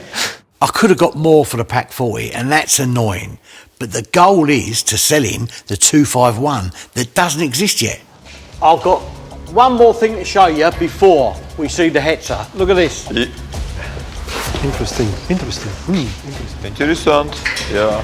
So, 251. Die Rahmen für 251er, gepanzerte Ausführung. 51. Yep, 251. We've done a lot of work on the chassis. It's in very good condition. If he's interested, I want to do a deal where I will offer him the chassis as the first payment, then we will build the rest. But before I build it or offer it to anybody else, I want to offer it to him first. Yeah. The chassis at the moment is about £40,000, but we can talk about that. You know, he's interested very hard in the chassis, but the price for Nenning is a bit too high. I guess 25 is a better price. Ooh, that's a low blow. There's no way I could do it at 25. We've done a lot of work on this chassis as it is now, and obviously the next stage with the armour, we can talk about the prices. And you know, I cut you a good deal on everything I do. You know, you've got to come up a bit. I mean, 25 is too low with me. Naja, wenn die Chassis hat Getriebe und alle Teile, das 25 ist, können wir nehmen auch. 25, it sounds for the chassis. Aber complete. Aber complete. Well, I'm asking 40, so you've got to come up to at least 30, and we can. That's the baseline we can start. Aber freundliche Preis. Friendly price. 25. 25 sounds better. 25. All right, we can start with that. It's not what I was hoping for, but it's bought me a long-term customer, and 25 grand is just the starting point. Come on, let's go. Using my Hetzer as bait worked a treat, but now I've got to deliver. Slava wants to drive around and fire the best Hetzer in the world. Whoa! All right. It's looking great. Yeah, good. But we haven't tested the gun yet. We're going to drive this thing around, and you're going to get to fire the remote control machine gun, which nobody else has done. Not since the war, probably. As you can see, we've got some prepared targets for you. I think we should get in and have some fun. Oh, we're going to have fun with this, mate. Drive forward!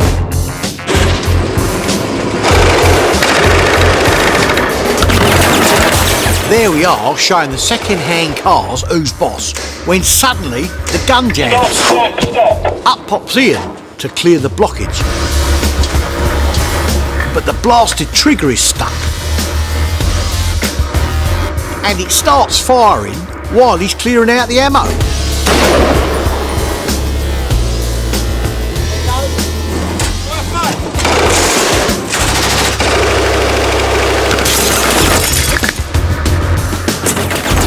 People going in just to stop a fire in the car. All right, Harvey. Wieder. Yeah, good. Draußen. He's not a kid at Christmas, mate. Gut gemacht, Kamerad. Sehr schön. Very good. Hopp. There you go. All right.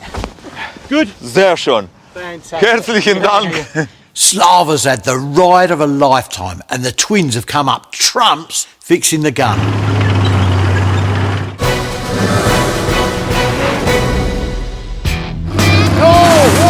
What a right old time I've had. You're off your head, you are. An Eastern Bloc picking trip turned into an adventure. This is like a bottle of Bordeaux from the 17th century. I bought a new engine for my Hetzer, and the twins turned that same Hetzer into one of the rarest in the world. I've sold 45 grand worth of kit to a rich Russian.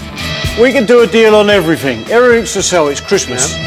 But most importantly, I've bagged myself an oligarch as a customer. Good. Sehr schön. Fantastic. Herzlichen Dank. This time, Slow down.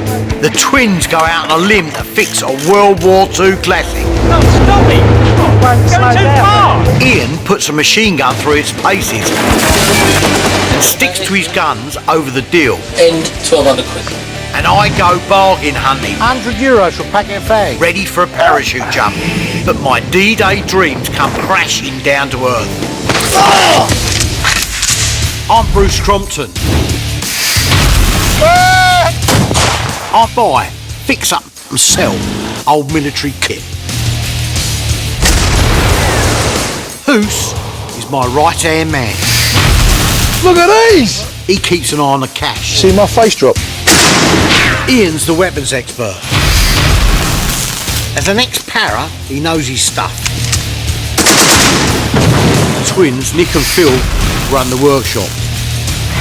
There's nothing they can't fix. Oh! Is he a nutter or what? Oh, have a look.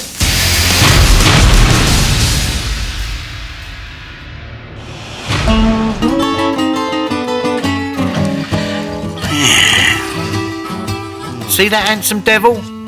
No, the one in the middle. That's me. I was a paratrooper back in the 70s when Barry Manilow was big and I was smaller. Ah, just in time. Here, have a look at these. I thought I'd lost these. God, they're old. That's 35 years ago. Good looking. Yeah. Unbelievable. Right? I think you're all a bit worse for wear. Yeah, I know, we'd really torn the backside out of it. Yeah. And have a look at this. Dear oh dear, I'm still as good looking now as I was then. I'm having a little trip down memory lane with my wife Sue because Ian has told me he's doing a parachute jump to commemorate D-Day. But he reckons I'm too unfit to do it with him. Now that's given me the right hump, I can tell you. Them cheeky so-and-sos reckons I'm too old, right, Yeah. to do this again. What do you think? Listen, I feel as fit as a butcher's dog and I've got to prove them right. They got to eat their words now. What do you reckon? Come on, be honest with me. I think you should do it. I think I should do it, mate. Listen, we'll show them what I can do. I'm going to make them eat their words. Looking at my old photos has fired me right up to do a jump. So I head over to the garage to break the news to the boys and Freddie, another ex-para who works for me. My dear companion in my rider has thrown down the gauntlet. He reckons I ain't as fit as when I was 30 years ago. Because he's jumping out of a plane, he reckons I ain't fit enough. You're not as fit as you used to be, Bruce. Listen, mate, I mature with age. Well, like a cheese. I'm like a fine wine. Put me on that. I'm coming. I'll prove I can do it. Before I renew my life policy, we got work to do. So I put the parachute jump on the back burner and gather the boys around to look at our next project. I've just picked up a World War II Jeep and I'm keen to sell it on. Jeeps were the first all-terrain military vehicles. They were tough enough to handle any battlefield and paras even lobbed them out of planes. But I think I'll give that a miss on my jump. This one cost me $8,000, but fully restored I can double me money. All it needs is a little bit of work.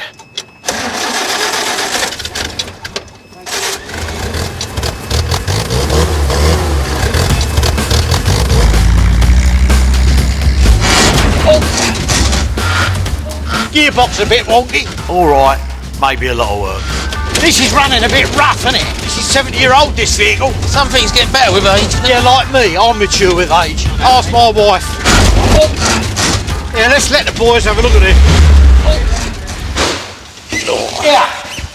This runs like a bucket of bolts, mate. It's got to be looked at. That is running like pig sick. I can't sell my Jeep in this state. I've got to find out what's wrong with it and put it right.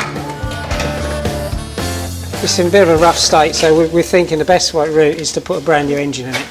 Well, that sounds like a lot of money to me. Yeah, but the thing is, this engine is a post-war engine anyway, you know that, don't you? Yes. So it's got the wrong engine in it. Right. So it's a good opportunity to up the value of it, get the right engine in it. Okay, anything else on it? The wheels are the wrong ones, they're too wide. So how much to put this right? New engine, wheels, bit of work, your time, that's going to set me in $4,000 at least. At least. Right, this sounds like a plan. The problem is, my Jeep is a bit of a mongrel. It's got a World War II body, but a post-war engine and wheels. If I can replace them with original ones, it will bump up the price. And this is the place to find them. The War and Peace Show near Folkestone. But I reckon peace was a bit of an afterthought. There are hundreds of Jeeps and parts here, and I've brought my money man Hoos along to keep an eye on my spending. I want to get some Jeep engine parts, I want to get some first aid kits. I just want to have a general look round to see what we can find. Rightio. Before we search for an engine and wheels, I want some original Jeep accessories to make it even more authentic. I want little bits and pieces so that we can kit the Jeep out. You've got to root round this stuff though, mate. It's got to be original stuff. The stalls here have got loads of post-war gear, but mixed in with original World War II kit. The challenge for dealers like me is telling them apart. It looks what we're looking for, right? But it ain't what we're looking for. This is a post-war one. This one's wrong because it's got 4 clips on it. It should only have 2 clips on it and a hinge right the way down one side. This box isn't right for a wartime Jeep, so I'll have to hunt for one another time. What is this here? A bandage, American 1943, yes. Original wartime, Original, yes, original. What are these things here? These ones here? Are these a bigger one? The big one, the big, large first aid dressings.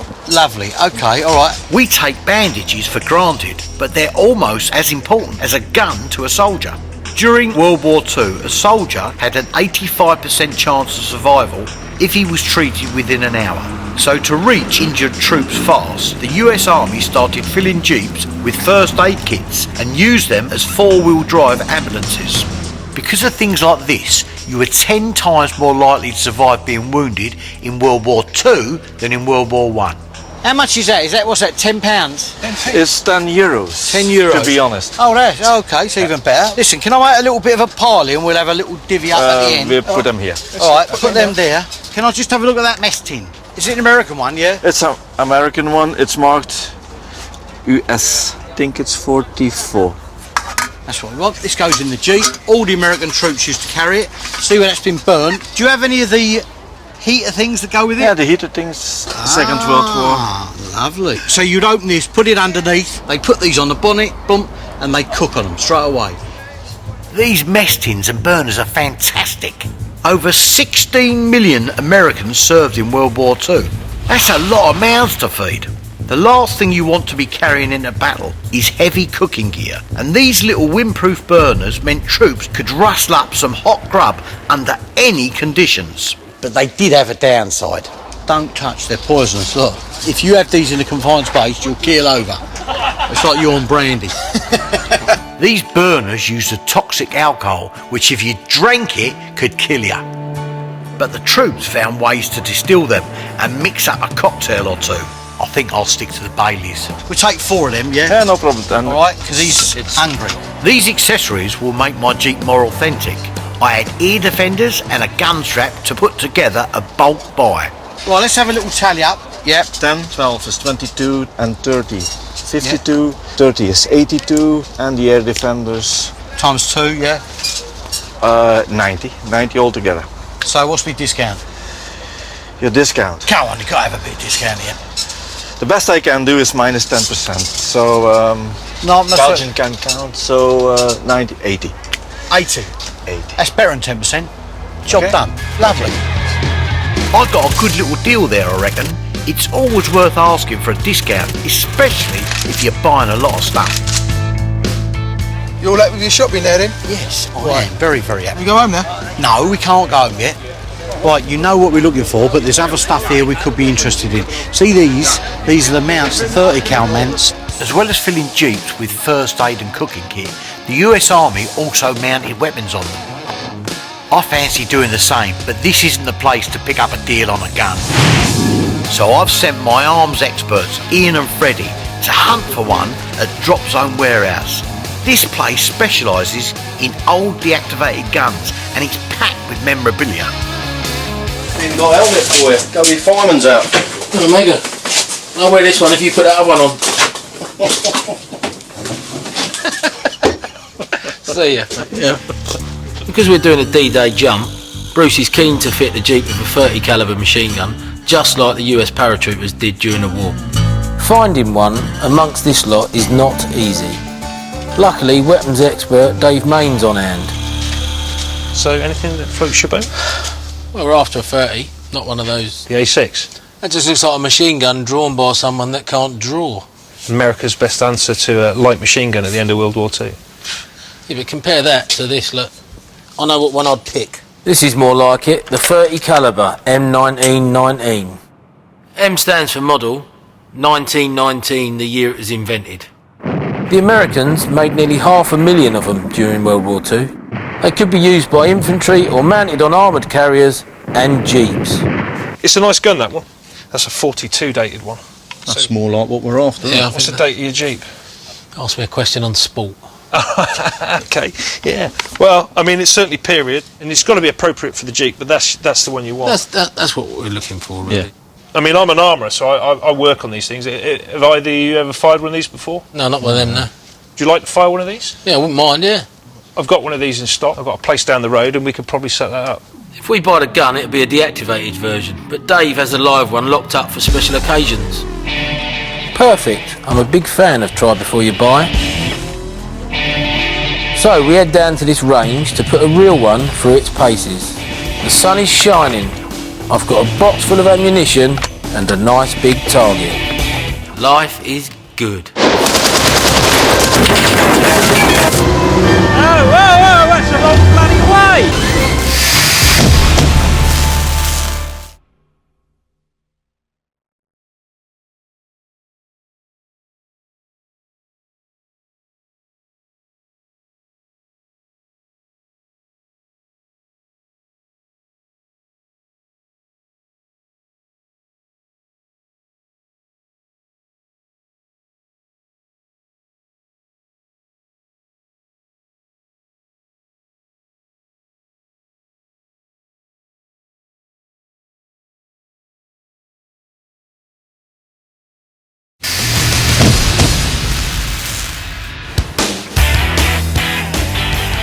I'm buying a machine gun for Bruce's Jeep.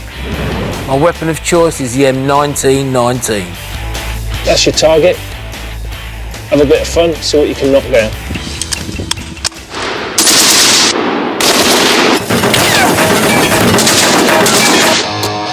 The design of this thing dates back nearly 100 years. It spits out 500 rounds a minute. At twice the speed of sound, it's lethal at over 1.5 kilometres. Being under fire from this thing must be terrifying. At close range, these bullets go straight through the target, destroying anything in between. Perfect for immobilising enemy vehicles or for turning a caravan into a colander. Mate, I tell you, that is for every time I've been stuck behind one of them things on a Sunday. No, mate, day well spent, mega. Ian's found a gun for the Jeep. Now all Hoos and I've got to do is to find the right engine, and only a World War II original will do. Straight away, I can tell you, right, that ain't what we're looking for. Show me. The air filter's in the wrong place. It has the wrong carburettor on it. This is an ex-French Army post-war engine. That ain't what I want. I can buy them off the internet, right, to a penny. So this is no good for us? It's no good for us at all, mate. You're learning. I'm educating you. You are, yeah. Don't go back to school. Come on, see what else he's got here. I'm none the wiser. I can't tell these Jeeps apart. They look the same, but they ain't the same. Let me explain what happened. During the war, they wanted a general purpose vehicle. So they put a contract out to Willys and they put one out to Ford. Willys won it, but they couldn't produce enough. So because of the Ford, right, organisation with production line, Ford made them as well. The story goes that when the US Army wanted a new general purpose vehicle, the troops shortened it to GP. Hence came the word Jeep. Working at full whack, Ford and Willys churned out a Jeep every 2 minutes, and every part the two companies produced was identical. They were all interchangeable. So you could take a Willys engine and put it in a Ford chassis. You could do vice versa as well, right? And they were made in their thousands. Over 650,000 Jeeps were made during the war, but only a tiny fraction of the ones that survive are 100% Ford or 100% Willys. It's got a Ford chassis, so I need a Ford engine. How do you spot an original part? Well, fortunately, the lads at the Ford factory left a few clues. You see in there's an F, denotes Ford. Right, look at that. See that on the top? Yeah, Ford. So everything we're searching for that we need to look for today has got to have that F stamp on it. Okay? Points make prizes. Absolutely. Points make money. Yeah. Finally, the penny's dropped. Now Inspector Husso is hot on the trail of an engine with an F stamp. Nothing can distract him, unless it's a big shiny silver thing with a handle.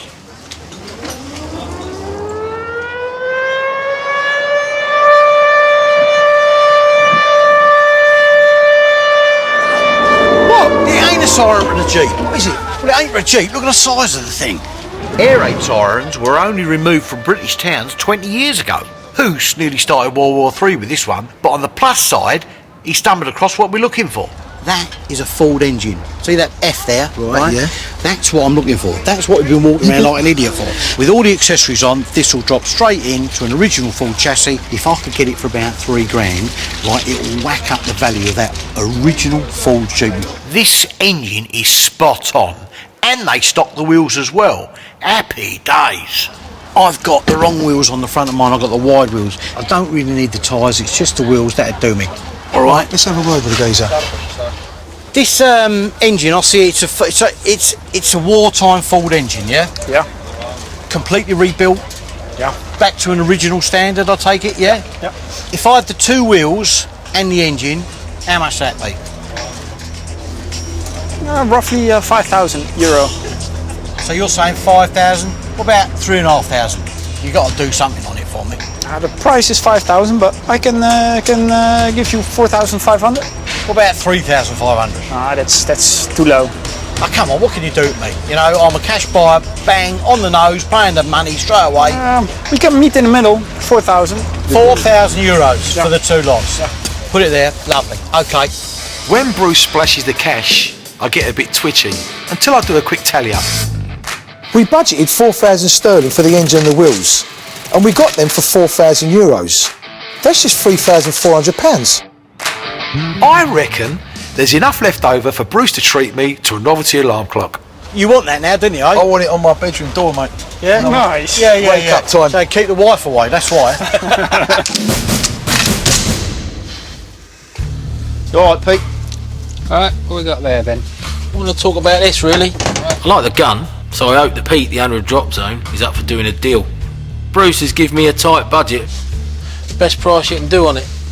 As it sits, I'll take 1,400 for it. I was thinking more 1,100 quid, really. They're getting really, really hard to get. The last 3 years, they've doubled in price. In 2-3 years' time, they could be £2,000. I tell you what, Goodwill, not 50 quid off, 13.50. Well, that's still a bit too much. I mean, I've been given a budget. It's easy to spend other people's money. I'll leave it for today, mate, but thanks for your time. No problem. All right, anytime. Cheers, Pete. Been a pleasure Well, meeting there you. you go. Thank you. Take care. I'll tell you what, top end 1,200 quid. You're having a laugh. Get out of here. Ian did the right thing. The key to dealing is knowing when to walk away. Anyway, I reckon a wartime engine and wheels will still increase the price of the Jeep. It's up to the twins to make it happen. Let's get this thing done. During World War II, the expected lifespan of a Jeep was about 90 days. The one thing you don't want to be doing on a battlefield is fiddling with the engine for hours. So this one was designed so it could be quickly replaced. Not too far over there. All we need to do is to slip the engine onto the gearbox shaft. Should be easy. Down towards you a bit. Pull it over a bit.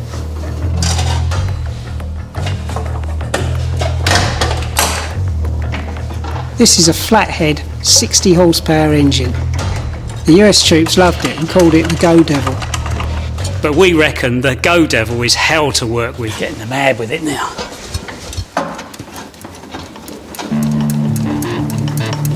The problem is the large teeth on the drive shaft are old and worn. It's like pushing a square peg into a round hole. The way it is at the moment, you have to get it absolutely dead right, otherwise it will not go in. Ah, dear me. Needs a little bit of help. Yeah. I really wish I'd thought of that earlier. Just drop it down there. Down. Let's get her bolted in then.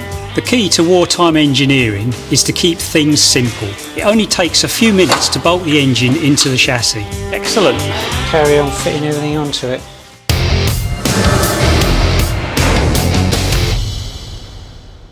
While the twins get their hands dirty, I'm getting my head round my parachute jump. But because it's on D-Day, I want the kit to match the occasion. So I've popped across to the Militrax fair in Holland to see my old mate Michelle Clements to stock up on authentic World War II gear. Michelle, my friend, how we doing? How you doing? All right, you're the man.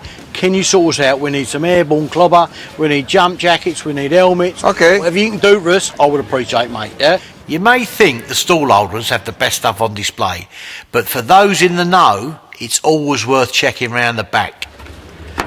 Come on, let's have a look. Oh, yes, that'll do. Come down. Is this all Pucker gear, Michelle, yeah? That's all the original stuff, yeah. Is that real? Is that Pucker? Yeah, it's a real one. It's nice, dated, 43. Right, lovely. Canvas chin strap, all genuine World War II. I've got to tell you, that feels proper. I know I'm a big head, but it's all right, that. All right, put that to one side. And this is the stuff I didn't want to do, but I need some itchy trousers, because we got to do it absolutely right. I've got a proper one here. The difference is just a big pocket, 2 big pockets on the back. What were they for? Extra bandage to put in. They're pretty rough, mate. Mate, they proper come up there. He's going to give me chip. Look at the size of the epoxy things. Materials were in short supply during the war. That's why para uniforms were made of cheap, itchy material. They had huge pockets because troops had to carry insane amounts of gear. Soldiers jumped with everything they needed to survive and lugged an extra 60 kilos of kit on missions. Right, we've got here. Listen, mate, this will do me. Let me go and try these on. Okay, do it. There's some bushes over there. Michelle's got some really good gear, but the changing rooms are a bit drafty. These are a little bit tight.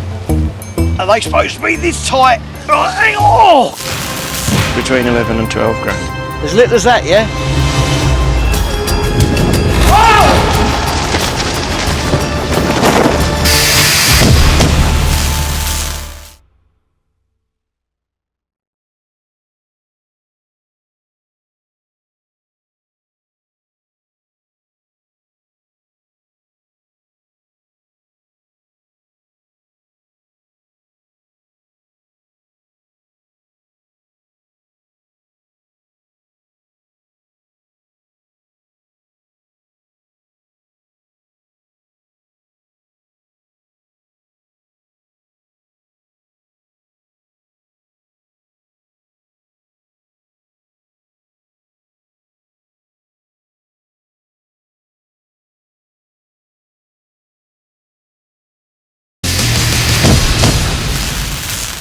Me and the boys are trying on the World War II kit we need for our D-Day parachute jump.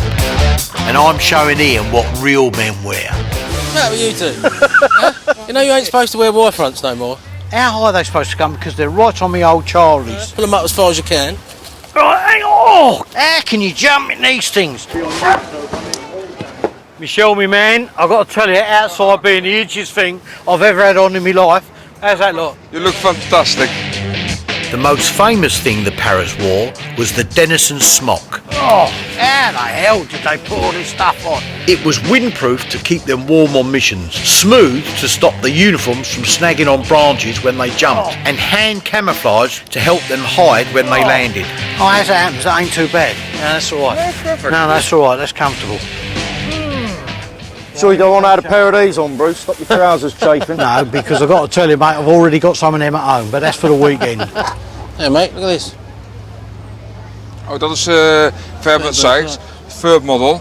Dat is what they put into the pockets. Paras would carry an arsenal of weapons, but none were hated by the Germans more than the Fairbairn Sykes fighting knife. Adolf Hitler put out an order. Yeah, anyone captured with them knives were to be shot because they were commandos. What, these? Yeah, them knives, mate, yeah. What's all the other gear in there? Fags. Fags? Yeah, I don't smoke, but yeah, players. Are they pucker? Yeah, that's original full package of cigarettes. Cigarettes were a must for most soldiers. During the war, American troops got through 90 billion fags, and the number of people who smoked increased by 75%. But that wasn't the only thing that jumped up in the war. What's this? Oh no, look, for control of pubic crab lice. Oh, lovely. Apply to all regions of the body where the coarse hair is present. On hairy individuals, crabs may be scattered over the entire body. Mate, that is gopping. Lice are only a couple of millimetres long, but they were a massive problem in the war. They feast on blood and carry lethal diseases like typhus, so this powder saves lives. I'm banking the boys will be lice-free for D-Day, but this tin and the other bits are great. I didn't think it could get any better, but then Michelle pulls out the piece de resistance. Ah, Parabike. BSA World War II Parabike. Fine, Parabike. right, lovely, okay. Everything original. Parabikes were lobbed from planes along with the troops and played an important role during D-Day and the legendary Battle of Arnhem. Right, put that with it as well. We'll have a tally up, let's see what we can do. 75, the knife, cigarettes. €100 for a packet of fags. Yeah, comes with the tins. Oh yeah, lovely, okay. Tins worth 100 quid. Yeah. €100, that might seem steep, but cigarettes aren't made to be kept, and a full wartime pack in a tin is a collector's item. And €22.55. It's a total plus the bike. It's €3,755. How much? Ouch, that hurt where it matters. I need to see if I can get this to under 3,000 sterling. Right, come on son, let's do a proper deal here. Listen, 3,000 sounds like a very nice number. No, I can't do it. I do you for 3,500. Okay, right, well, what's that in pounds then? Talking about £2,700. Done. Well, that lot cost a bit, but this stuff will only go up in value. Plus, I can save an airfare by making Freddie cycle home.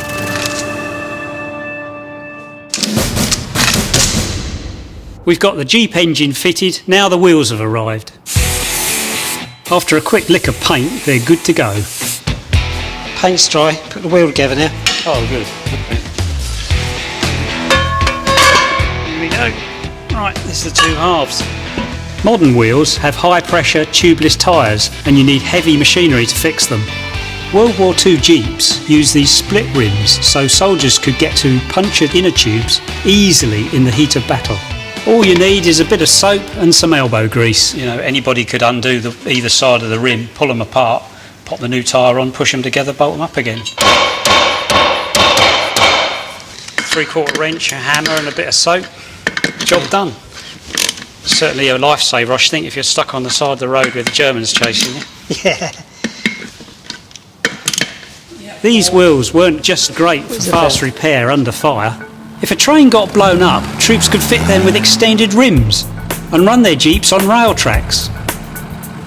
We like these rims. Tyres on, wheels fitted in minutes, job done.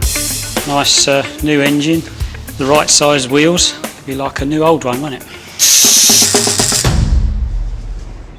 With a new engine and freshly painted wheels fitted, this Jeep looks $1 million. But this guy is going to tell me exactly how much it's worth. He's Steve Bloomer, one of the country's leading experts on World War II Jeeps. Not being at school, isn't it? Someone checking your work. The only way to really test the new engine is out on the open road.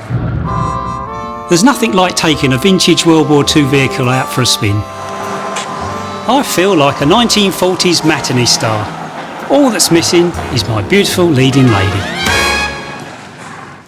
Well, looks good, sounds good. What do you reckon? Nice? Yeah, it is. Yeah, runs all right, gearbox fine, yeah? Everything's good. So far, so good. Looks like all that effort finding original parts has paid off. Mechanically, it's on the button. There's a genuine wartime Ford engine in there that's good and strong. That really is the little ace up its sleeve. Can't fault it. Don't say that in front of them, they'll want a pay rise. As if I haven't had a pay rise since we went decimal. I'd like to get your opinion on what sort of value this is. You've got 75% wartime front end. I'm not sure about that wing. Back axle definitely needs an overhaul. Takes the value down a little bit. Right.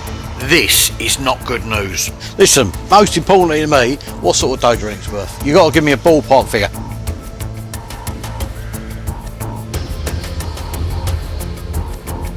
As it sits, I would have said between 11 and 12 grand. Bloody hell. Well, that is a little bit of a... Hang on, I'm just checking myself there.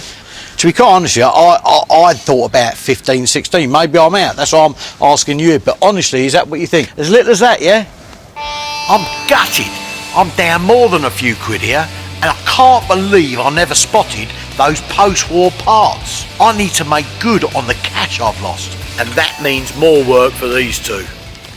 You know, they say good things come in small packages, but it doesn't look very small to me. That's quite big. Oh, it's an armoured car. Nick has got a PhD in understatement. This is the armoured car, the Daimler Dingo. There were loads of British armoured vehicles during World War II, but I reckon this was the best of the lot because of its speed and versatility. Anything about them? Nah. Nor do I. Never worked on them. by bed. Hello, Bruce. Hello, Bruce. It's a lovely little beast this is, eh?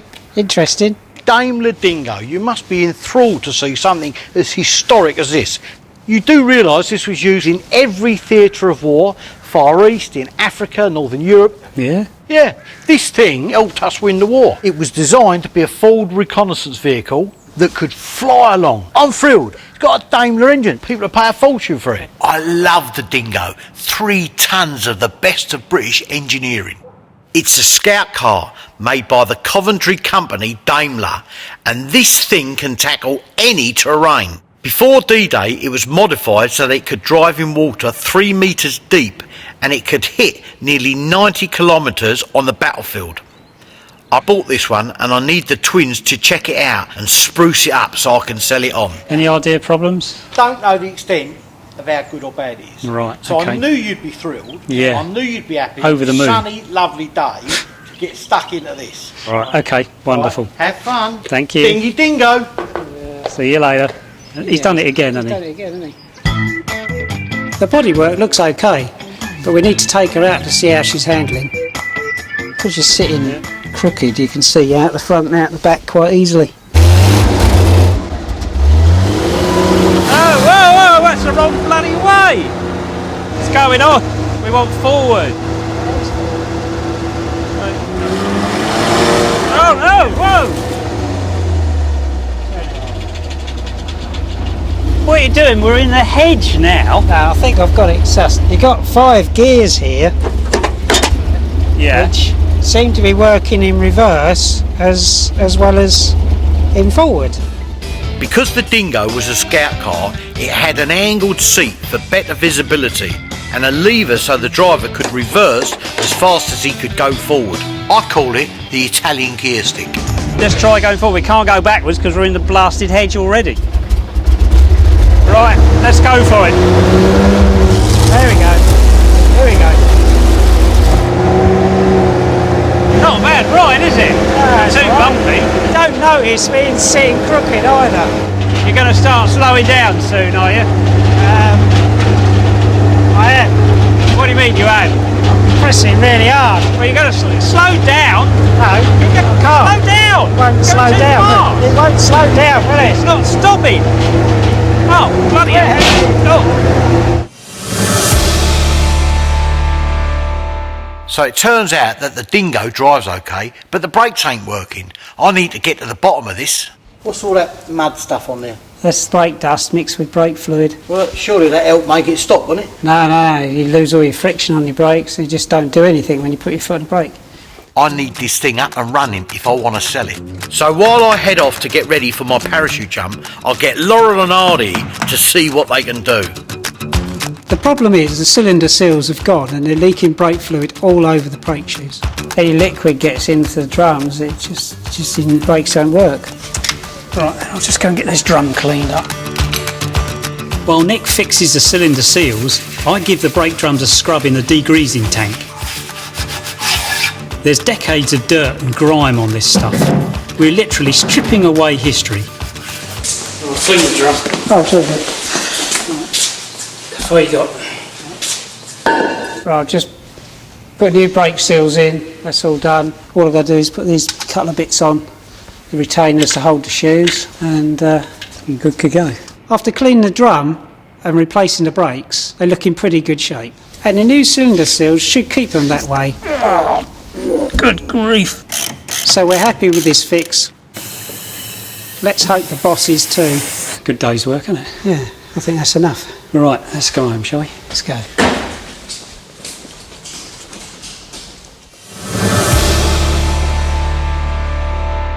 I'm chuffed about the Dingo. I thought we were going to have to order new parts, which could have taken weeks. With that sorted, I can focus on my D-Day jump.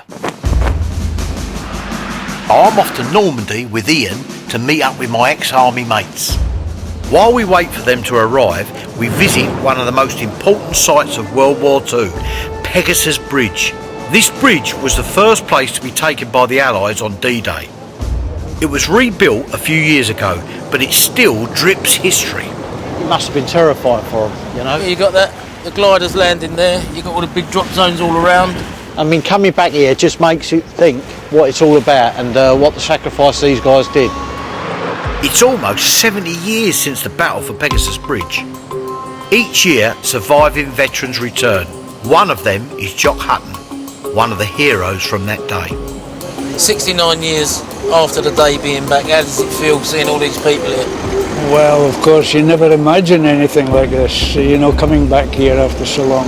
How many jumps have you done, if you don't mind me asking? I lost count at 300. 300. Unbelievable, mate. That's just incredible. Well, I managed to get back in the harness again 18 months or so ago. Don't mind me asking, mate, how old are you now? I'm 88. And I ain't even nearly that, and I'm having a panic up.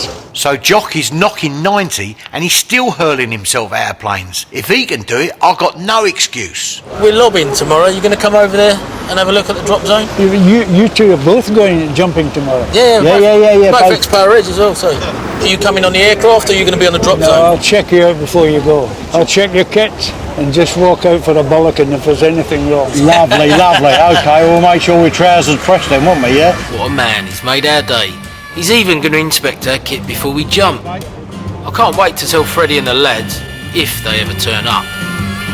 Come on, boys, where are you? Mate, I'm shocked at what you're wearing. What is that? You're going to put a bit of effort in?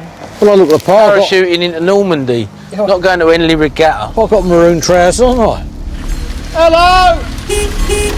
Yeah, good job you was on time in 1944, isn't it, eh? Right. Dressed properly. I know. No, mate, all right. These boys are all ex-servicemen, and like me, many haven't done a jump in years. Are you really serious about jumping tomorrow? Absolutely, I am game for this 100%. So whatever happens, I'm doing it. Remember, we were jumping from 800 feet. That's extremely dangerous. I'm ready to go. We're ready to go, yeah?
It's the D-Day celebrations in Normandy.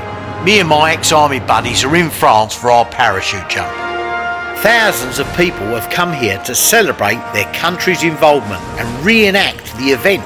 So we get kitted out in our World War II uniforms and head out on manoeuvres around the old battlefields. There are reminders everywhere of the thousands who lost their lives here, like this memorial to 2 British paratroopers. Just take a moment to remember Thomas Billington and Arthur Platt, forever young and forever airborne. Well said. I've got to be honest, being here has really affected me and reminded me of the human stories behind the things that I deal in. There couldn't be a better time to introduce Jock to the lads. And Jock's agreed to come along here tonight to just give you a few words about what it was like to be here. He's then going to inspect you. So let's make sure you've got it right. So coming over the English Channel, the flak was coming up. Everything was shaking and shuddering, and midnight, June the 5th, we got over the drop zone here. And remember, we were jumping from 800 feet. It was extremely dangerous. We engaged the enemy by 6 o'clock that morning. Jock is a legend. He's still as sharp as a knife. I hope he goes easy on the inspection. Let's have a look at you here. Good God. You're growing a pair of breasts. All right. Your name? Colour Sergeant Moore. Number? 24785511. Sir. Name? Crompton. You don't know your number, do you, Cobble? 2699702. Okay. You're a bit loose jointed, but yeah, I'm sure we'll get through that phase of it when we gallop you around the bush a bit. Okay, well done, Cobble. Thank you, sir. Gentlemen, I think we'd all like to thank Jock for taking the time out to come and inspect us by giving him 3 cheers. Hip hip. Hooray! Hip hip. Hooray! Hip hip. Hooray! Well, that attracted the Germans.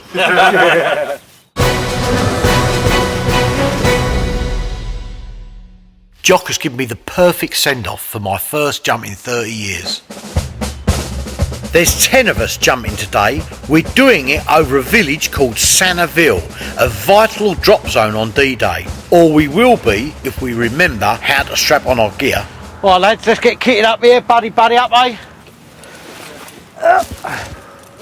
It's like being 19 again. 19 or 19 stone. Right, listen, I'll give you a hand now. Hang on, mate, just a minute. 1 second. Here, I've just found my watch. You know, he's never told me how many jumps he's done. Maybe you lost count after 3. That's true, mate. I'm glad she ain't here to see this, mate. She'd be having kittens, trust me. She was asking me to sign some forms before I left. I don't know what that was about. All right, yeah, nice and tight, mate, nice and tight. Yeah, lovely. That's it? Yep. Right, ready to go. We're ready to go here.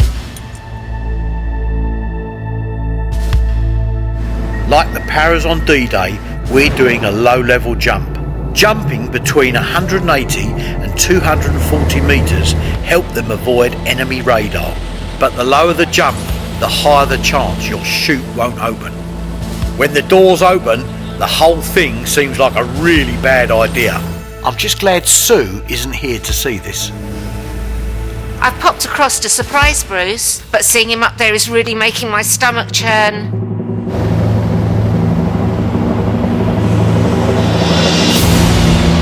First up is Freddie, then Ian. I'm next, and seeing the boys shoot out like bullets is giving me a rush. Here I go.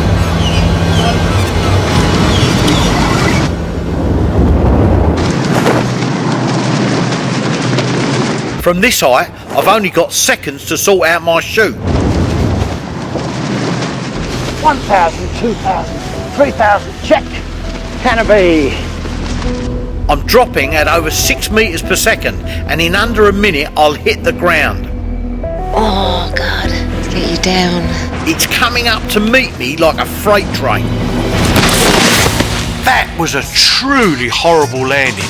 I didn't think it could get any worse. Then I look behind me and I see my chute still open. And he decides to take me on a one-man Tour de France. I'm creating my own crop circle here.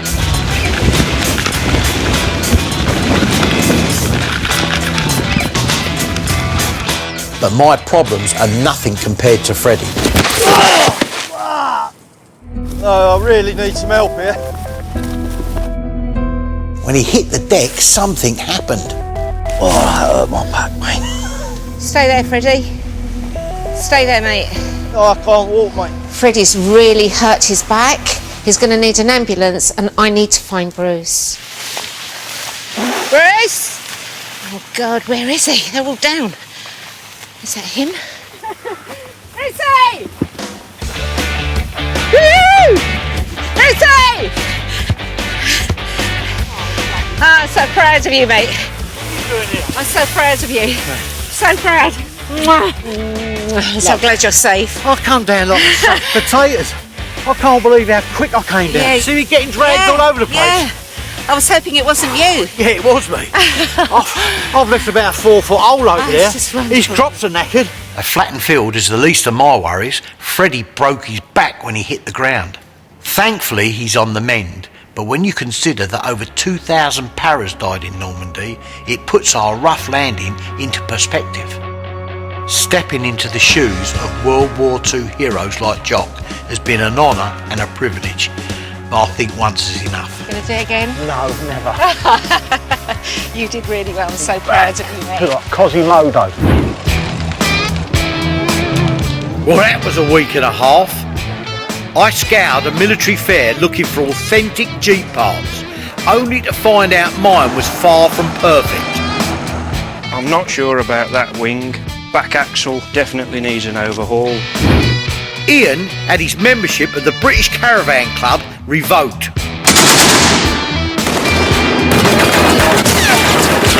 And I proved a point. Alright, get nice and tight, mate, nice and tight.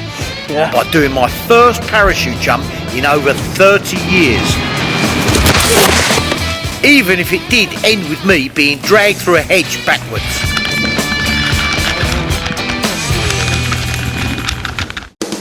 This time, I must have one of these. Run!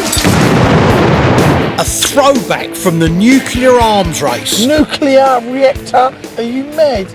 Come back here, you tart. The guys test bombs that could have blown up a World War II truck. I think it was some sort of mine. And a deal with a buyer. I think you've had the deal of the century, mate. Ends with a bang. Fire! That works, doesn't it, eh? I'm Bruce Crompton. I buy, fix up and sell old military kit. Hoos is my right-hand man. Look at these! He keeps an eye on the cash. See my face drop?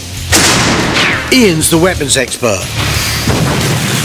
As an ex-para, he knows his stuff. Twins Nick and Phil will run the workshop. There's nothing they can't fix. Oh! Is he a nutter or what? Oh, have a look.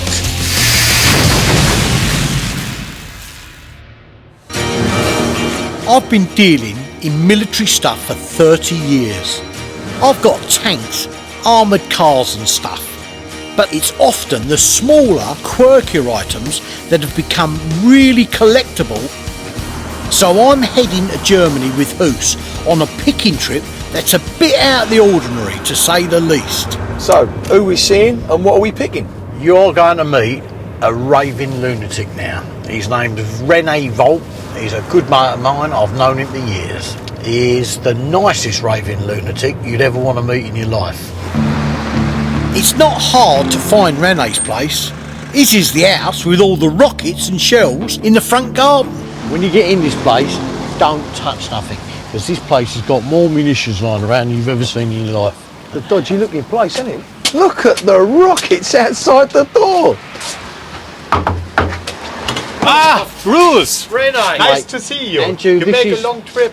This is You're who? fresh? Is that live? This is live, for sure. Okay, come on, in you go and don't touch anything. Keep going, Renee, go through, yeah? Yes. I've never seen a place like this in my life. Renee's gaff is chock-a-block with weapons and ammunition.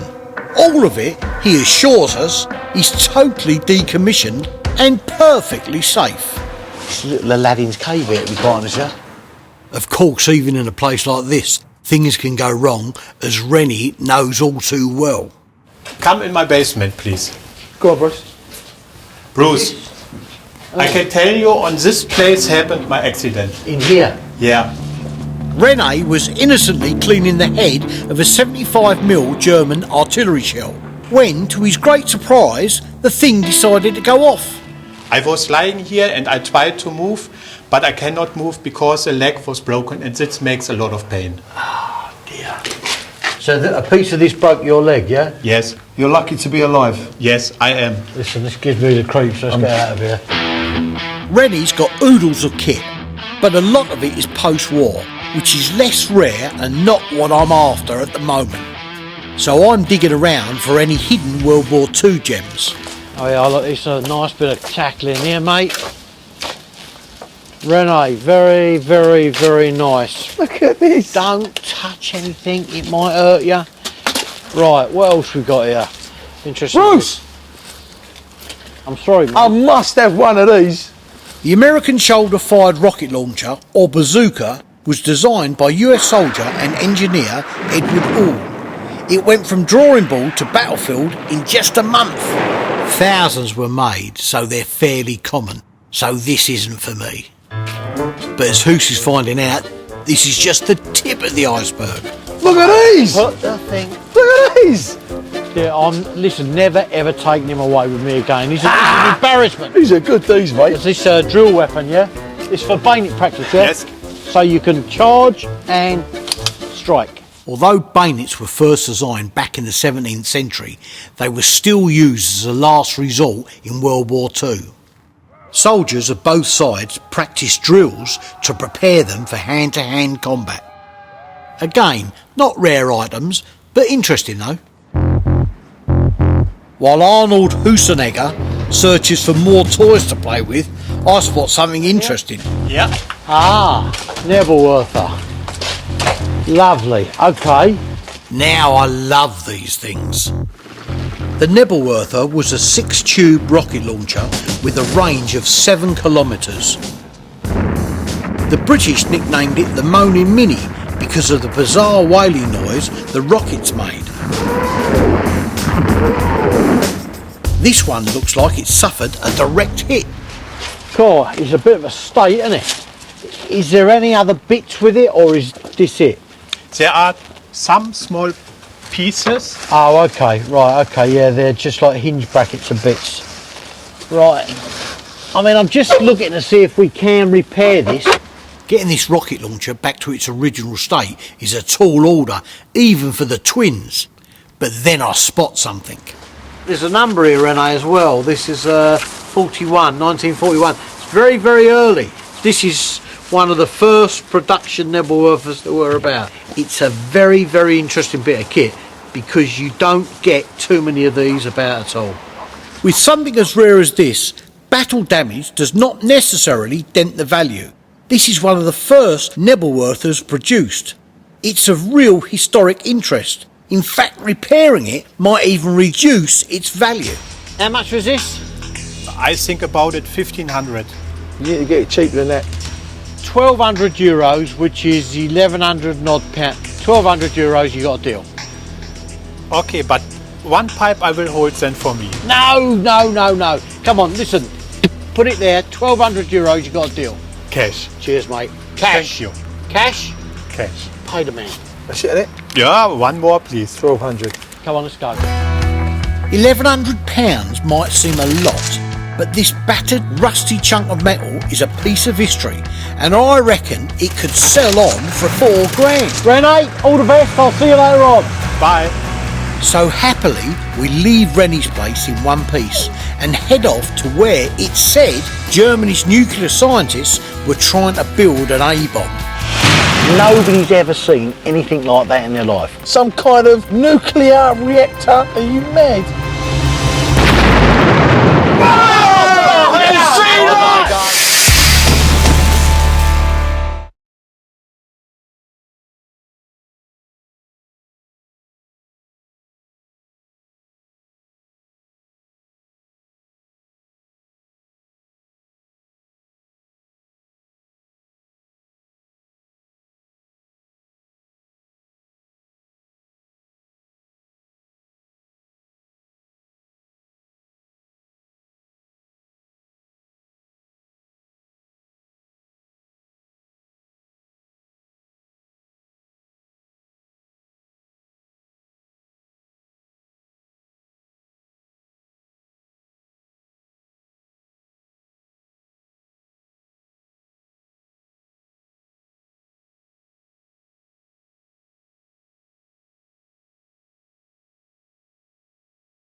Now, we all know that the atomic bomb helped put an end to the war, but just suppose the Nazis had got there first. It's a terrifying thought. We're near the home of the famous V2 rocket, where Germany's rocket scientists were doing their stuff. The town of Kummersdorf, and a collector called Mario. Mr. Mario, lovely. Mario Hetzer has a good eye for World War II memorabilia, but he doesn't speak English, so he's asked his daughter Maria to translate. And she's a chip off the old block. Do you have money with you? Well, money. Yeah. Money. Yes, I have good English pounds and euros, no problem. Okay. Wir haben auch. Now the Bank of Bruce is open for business. We can have a rummage around. What is this? It's a bunker for bunker, yeah? Nice bit of history this, a bunker periscope. It was used to spot the enemy from bunkers without the risk of being seen or having your head blown off. Okay, right, have a look through there. Mate, I'll tell you what I can see. I can see the airport with my flight on it on the way home. You ain't going nowhere yet. Right, listen, you can see this is quite an early one. It's in good nick, right? But because it's got the maker's name on it, it means it's early war, because at some point in the war, because of the bombing raids, they took the maker's name off of everything that was produced and started to use a 3-letter code. And this hasn't got the 3-letter code on, so it denotes it's prior to basically 1942. The fact that this is early war and has original working optics means it's rare and highly collectible. One like this could go for over £1,000. I'm keen to buy it as long as Mario and Maria, the lean teen negotiating machine, are prepared to play ball. Is this possible to purchase, to buy? Können die das kaufen? Oh. Oh no, I knew this was coming. 500? 500. What, for a bird watching machine? Yeah. Mario, I'll have that. Thank you very much. Here's a tip, you don't always have to haggle. When you know you've got a real bargain, just accept it.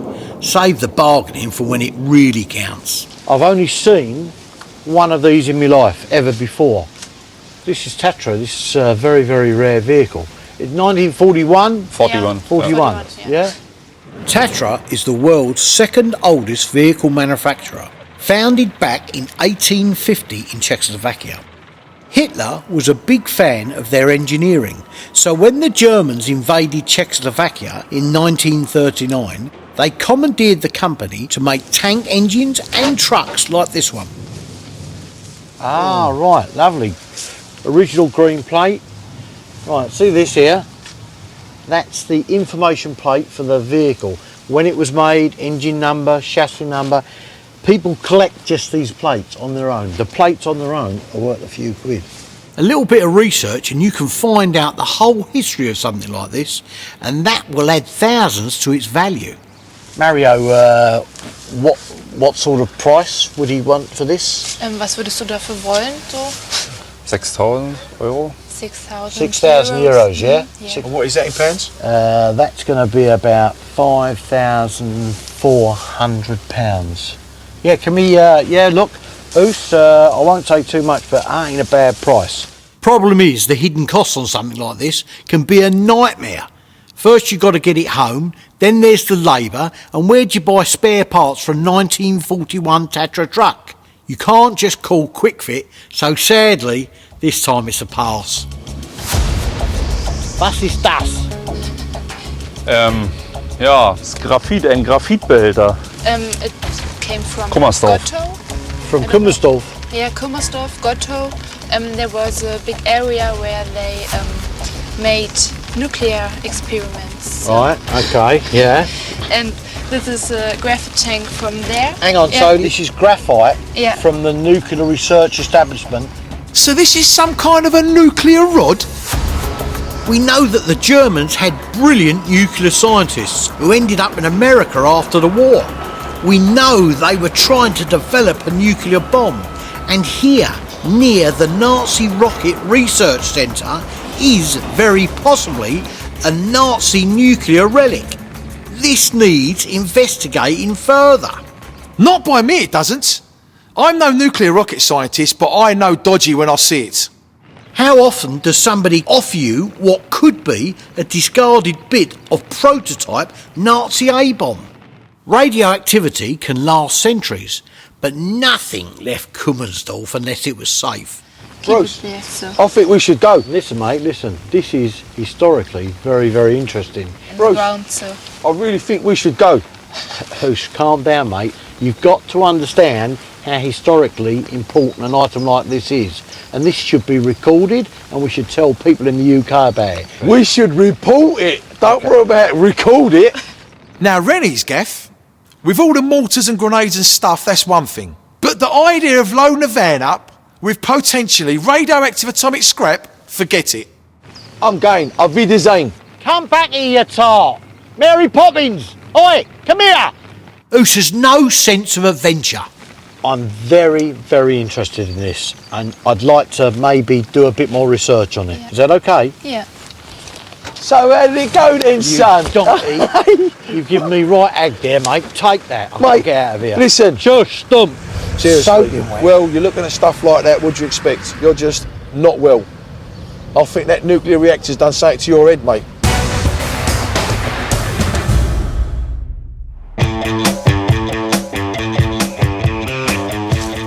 Right, here, Gary, come and have a look at this. You're going to love what we've got in here. Back in the UK, I'm giving Gary Harley the Royal Tour. Gary isn't just a collector. He stages reenactments of World War II battles, and he wants things that go bang, but they must be authentic. We got mortars, we got packs, we got Brens, we got flamethrowers, we got everything from the small mortars, the 5 centimetres, up to the 8, the 12s. I don't know whether you're looking for something small, medium or large, or what your sort of price range is, but you know, I'm sure whatever you've got in your pocket to spend, I can relieve you of. Yeah. Right. So have a look round and tell me what you think. Yeah. I've been buying and selling authentic, historic military kit for over 30 years, and I've got warehouses full of the stuff. That's the Flammenwerfer there, Bruce, yeah? Yeah. The only thing that's missing off that one is the straps. Right. But the whole thing's there. The Flammenwerfer 41 is a World War II flamethrower. It mixes petrol and tar to create lethal bursts of fire stretching 25 metres. Every time you pull that, that would release a 1 second jet. Right. Yeah, of flame out of the tank. Right. Then you'd have about 5 1 second bursts, and that'd be empty. And could you actually get this up and running, do you reckon, Bruce? I would think that the cylinder in that good condition that you probably could. Who you'd go to get it done, and obviously what licences and that you got, I ain't sure about. To own working weapons, you have to have a special licence, but this is so out of the ordinary, I don't have a licence to cover it. So we can't get the thing working, but I am allowed to sell it as is. How much do you reckon that would be then, Bruce? In all fairness, I've got to tell you, it's expensive. It's going to be about £9 grand, mate, because it's as rare, just a very rare thing, mate. Interested? Something you're interested in? I would be, yeah, but I'm probably looking for something a little bit bigger, to be honest with you. We can do bigger, don't worry about that. We can do bigger. This German Granitwerfer mortar might appeal to Gary. This thing was used to deadly effect in the war, but what makes this one so rare is the backpack. These are backpacks for the 8 centimetre porter. Where this strips down to 3 pieces, that's right, 3 people would have these on, wouldn't they? You'd have 3 people coming. When do you ever see that? You never see that kit. I've never seen... The only thing is, mate, I've got to tell you, they ain't cheap. They're not cheap, but if you wanted to do a mortar display kit or a mortar display team, you know, for like £8.5 grand, I'd chuck in the site, cut the boxes around with the complete set. What about the backpacks on their own, Bruce? This is a complete set, which makes it more valuable. I'd rather not break it up. But either way, this backpack is rare and it won't come cheap. You know, I've only ever had one set of those. You know, you're going to be talking about £3.5 grand. A lot of money, but, you know, you just don't find them. And I don't really want to split it up. So if I was going to split it up, it's got to be that sort of money. Right. Food for thought, Bruce. What was that? You mean you bought it? What are you thinking about it? Let's have another look round at some of your other stuff, eh? Okay, all right, okay. But listen, think that's rare, believe me. You ain't going to see another set like that. I sense Gary wants a bit more bang for his buck. Something that really says World War II. Now, this could be more in line with what you're looking at then.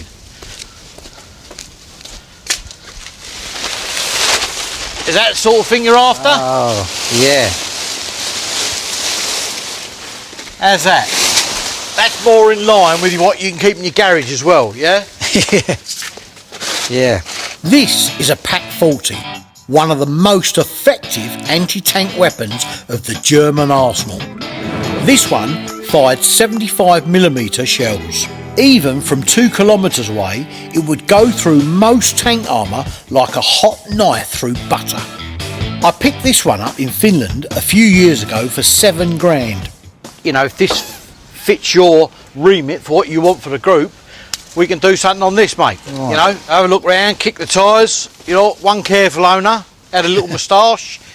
So, see all the sighting gears here, everything. You've got the push button firing button there. You've also got the remote cooled operated one there. Yeah, you've got a safety catch. Now, you can see the condition of it, and in all fairness, alright, it's a bit grubby, but cleaned up, this would be like mint. You get a crew of blokes working this properly as it should have been done, yeah, and it will look the nuts, mate. Now I've got him where I want him. Something that floats your boat? It is indeed, mate, yeah. Yeah? So, how much do you reckon? Well, obviously you can see it's in good nick, it's complete, right? The cheapest I could let this go for would be $12,500. Cheap, mate. Yeah. It's cheap, you ain't going to find one that sort of money. It's looking more like for me for about 7.5. You could have it for 7.5, but I'll have to take the barrel off. The best I could do, the absolute best I could do, would be $9,000. $9,000. That's a good price, mate. Right. You got a deal. I think you've had the deal of the century, mate, to be quite honest with you. I'm assuming it's working. Working? This isn't a wristwatch, it's an anti-tank gun. Even to fire blanks, we're not just talking engineering. This needs serious paperwork. Okay, what if I give you 10? Yeah. And you get it working for me? $10,000? Yeah. If we can reactivate it and get it firing, yeah? With the correct licences for somebody that can put it on a ticket and all that. Can we do that, Ian? It's made out of metal, mate. There's nothing we can't do with it. You've got a deal, mate. $10,000, we'll get this reactivated and working for you. Lovely. Job done. This is Aladdin's cave here. There's tons of it in here, mate. Imagine having that stuck up your router. This is to seal the deal. Fire! So I've changed my mind. I don't want to sell it now.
Having sold a German cannon, I've earned myself a little picking trip.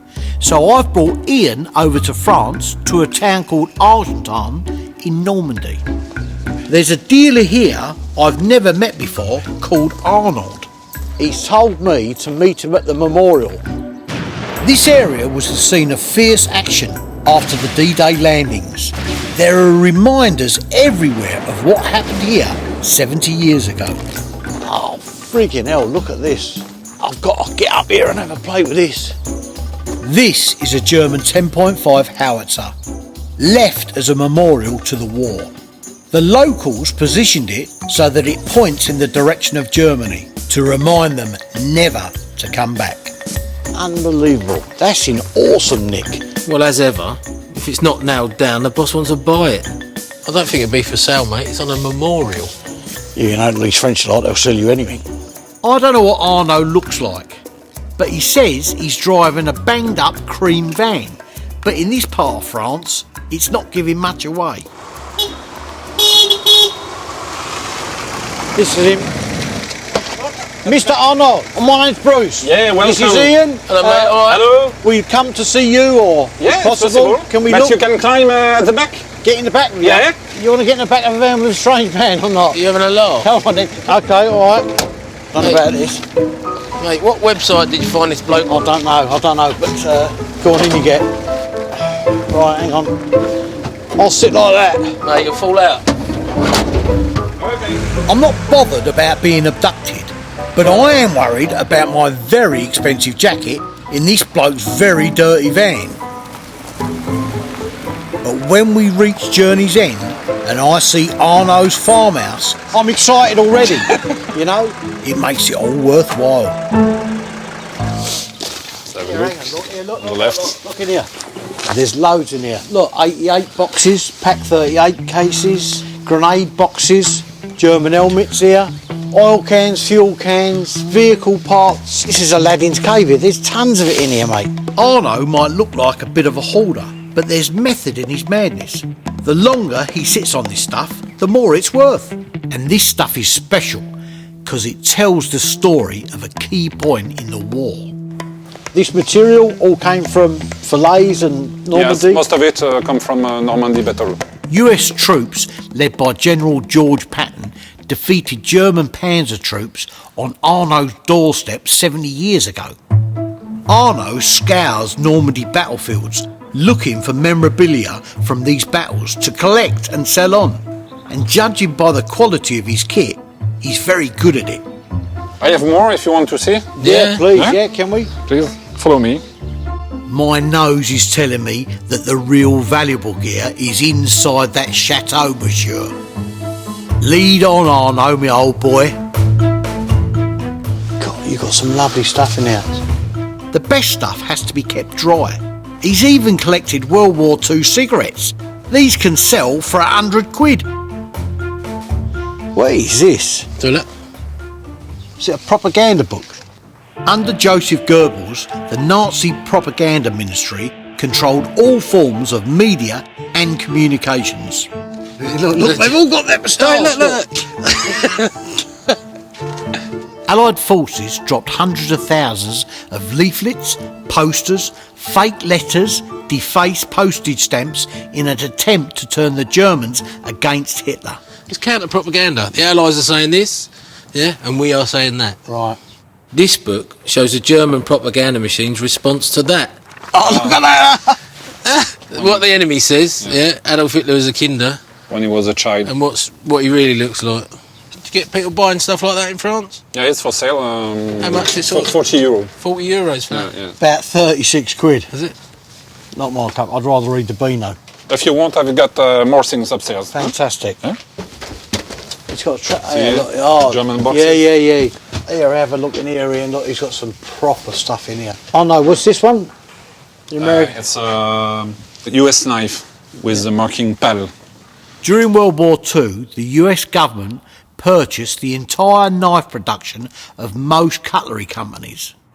The Powell Blade Company of Plattsburgh, New York, produced a 6-inch Bowie bladed fighting knife, which was widely issued to US Army troops and Marines. Found in a farm, not good condition. No, it's not good condition. Yeah. It's in fact, it's like proper. But it's complete with the leather. Yeah. This is from the battlefield, but I know at the moment they're really popular, with good quality ones selling for £800 or more. What sort of price for this? That's 200 euro. 200 euro? Yeah. Can you do something a bit lower? 150. 150. Yeah, 150. Yeah. That's about 130 quid. Okay, lovely. Okay, good. Yeah, lovely. Okay. Thank you. This isn't in great nick, but it's a steal at 130 quid. I could get at least 250 for it in the UK.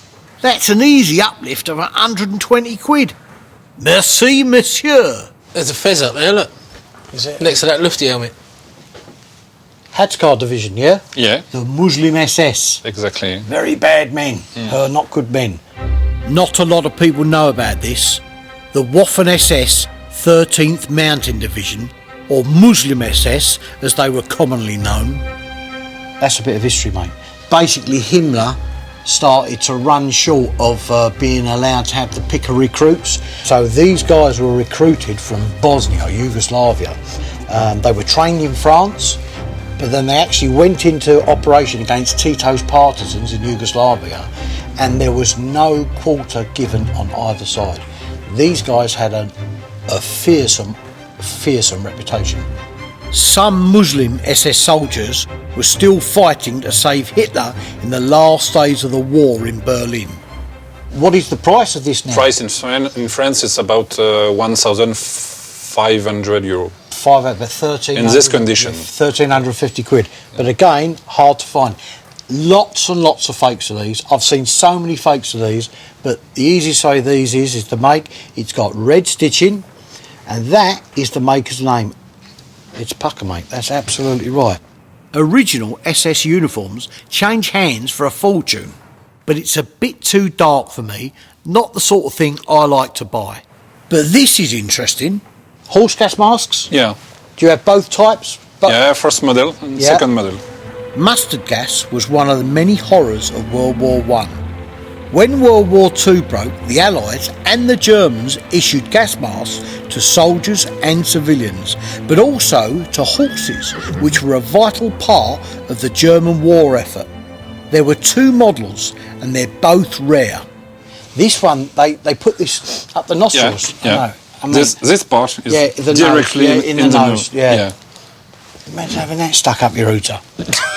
This is the first model. Yeah, first model. Okay, there we go. That, right, goes over the snout. These ring good, Nick, but I reckon they're not everybody's cup of tea, so I want to drive the price down. Very, very interesting. Oh no, are these for sale, yeah? Yeah. This one is 250 euro. Right. This one is 400 euro. 400? Yeah. It's smaller though.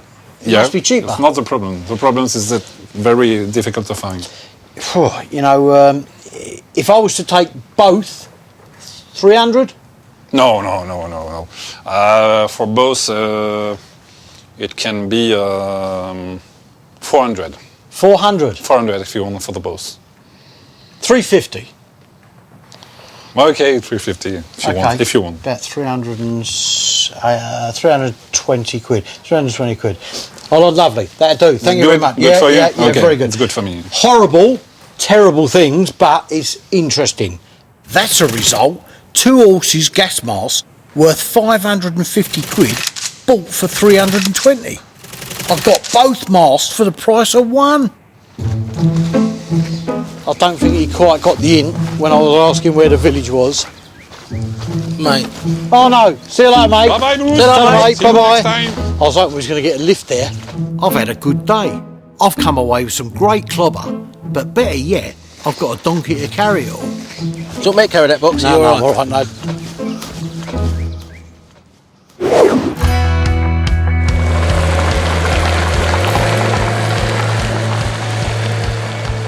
I've got a 70-year-old anti-tank cannon that I need fighting fit in a few days to show a buyer.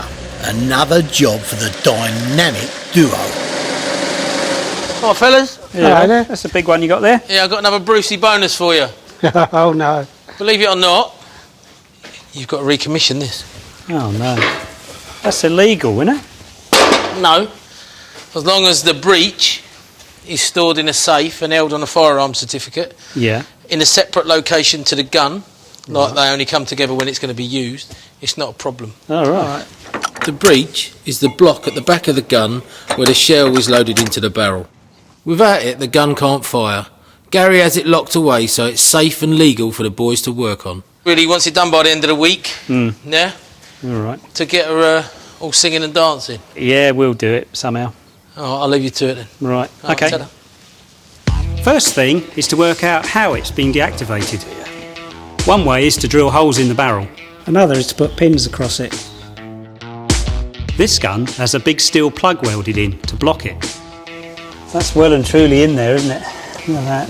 It's a nice weld, so I was to imagine it probably has bitten a little bit. Nothing we can't fix though. If the welder's bonded to the gun metal, then taking it out could take a chunk of the barrel with it, which is bad. But what I do is I do it with a power file. I'll work my way on the weld itself, thin it down, and then we give it a clout from the other side with a rod, and then it should hopefully break away. Yeah. Okay. Can you just bring the gun down so it's level? Yep.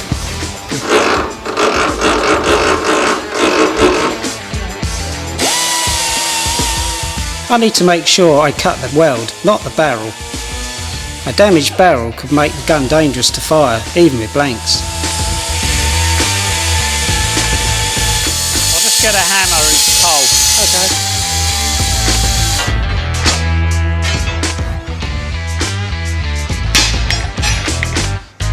No, that's not working. I'm going to have to take a bit more of the weld away. Yeah.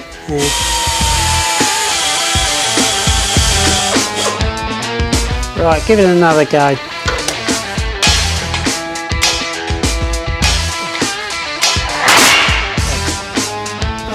Good, that's got it. But have we damaged the gun barrel? Yeah, it's totally clear. Yeah, it looks all right from this end.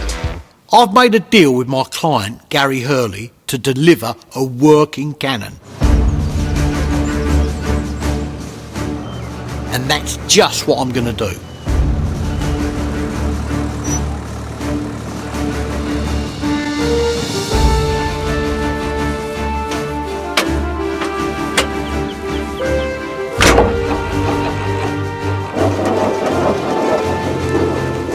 So how much does it go for? If it's a goer, I think it's 3 jacket potatoes and a pie. No, Yeah. it's 10 grand. I think. 10 grand, only if it fires. So fingers crossed, the pack will fire again. First time in many years. A dramatic reminder of what these things were built for. There you go, Gary. I told you it could work miracles. One pack ready to go. Lovely, mate. This is to seal the deal. Okay, mate. You wanted a pack that fires, right? Did indeed, yeah. You're about to see a pack that fires, right? Fired it yet? No, this is a special ceremony. Oh, it's right. going to be like the inaugural firing, right, of your pack 40. All right, excellent. Your wishes are command, all ready to go, right? Lovely. Right, come on, chaps, let's have a go. Let's see what happens. Okay, excellent. There's a 10 grand bit of pride at stake here.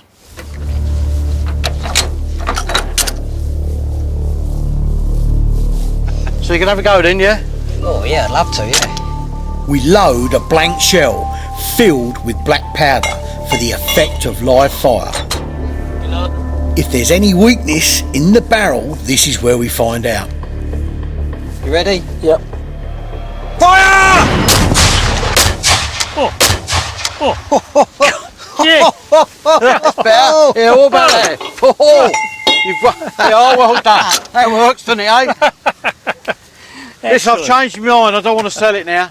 Alright. Oh, no, that's mine now, That's Bruce. better now, isn't it, eh? Oh, mate. You happy with that though there? That's absolutely brilliant, mate. See, You've done yeah. a good job. Well done. Thanks very much to all of you. So you got the 20 grand you owe me? 10 we agreed on, Bruce. Oh, did we? Oh, okay. Bought for 7 grand, sold for 10. But even more fun than the 3 grand profit was the majestic sound of the Pack 40. And of course, the quiet satisfaction of another happy customer. I want to see what sort of damage that can do to a vehicle like this. It's going to be a direct simulation. Here, have a look at this. Not.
Firing that Pack 40 has given me an idea.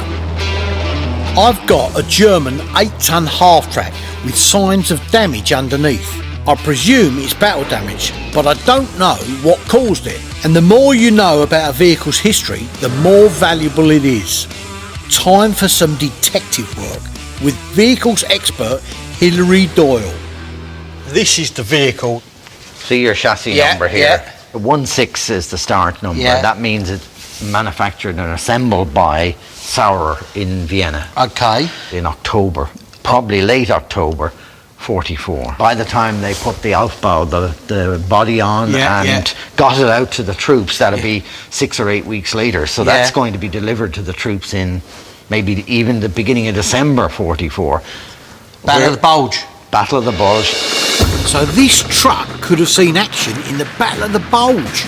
This was Hitler's last campaign to stop the Allied advance across Europe. And it might have worked, but they ran out of petrol for their tanks. Knowing the truck might have been used in the Battle of the Bulge makes it exciting. But what caused the damage? If you just want to have a look down here, it's just down. Nick, can you go around the other side, just shine a light up? Yeah. I just need to know what it was caused by. I think it was some sort of mine. Right. Well, I can see the patch, and there's damage on the brake drum. Yeah, Right. there's a patch there. Yeah, that makes me think something bounced in off here, like a piece of shrapnel from an explosion or something. Right. And that's what's done it. So Hilary thinks it was shrapnel. Phil thinks it was a grenade. I think it was a landmine. So I've set the boys a little challenge. The boss wants us to find out what kind of explosive might have damaged his 8-ton.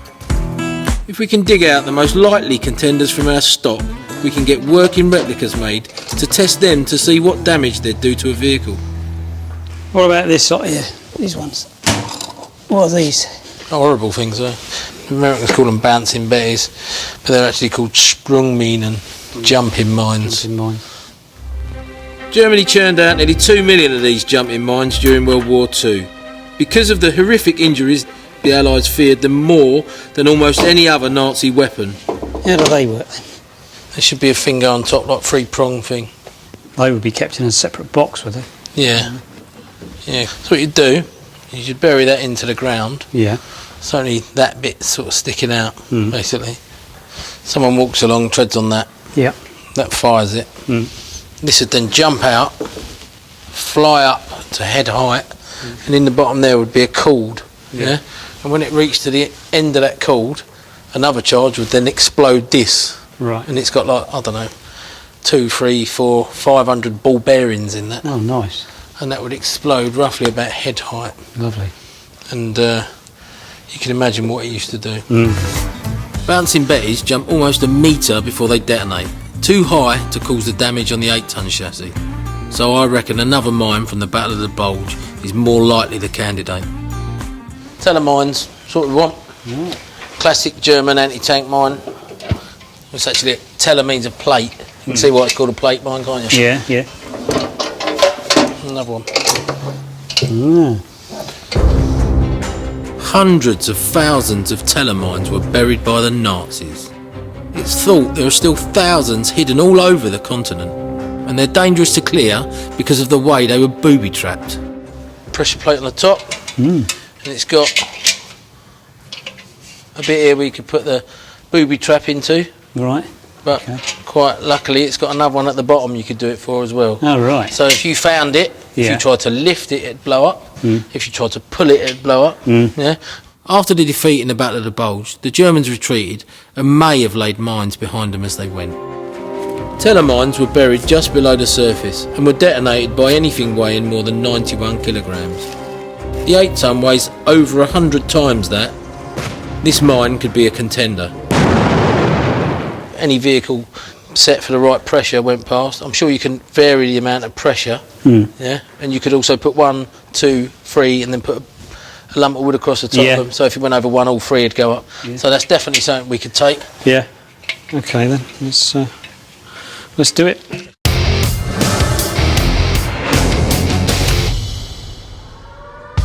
Ian and the boys have identified telemines and grenades as the most likely candidates to have damaged my 8-ton.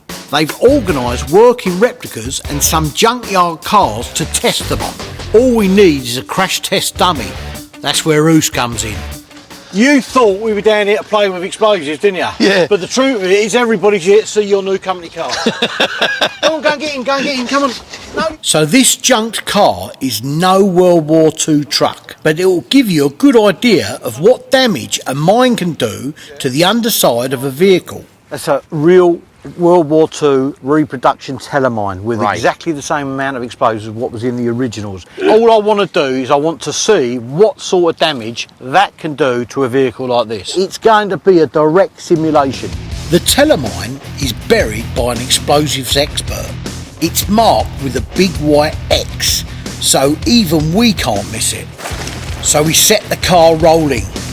The mine is triggered by the weight of the car. X marks the spot, and we beat a hasty retreat.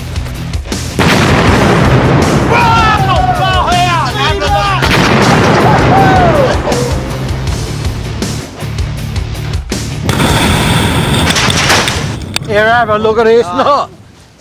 Yeah, that's more damage than ever expected. Where's the bonnet gone?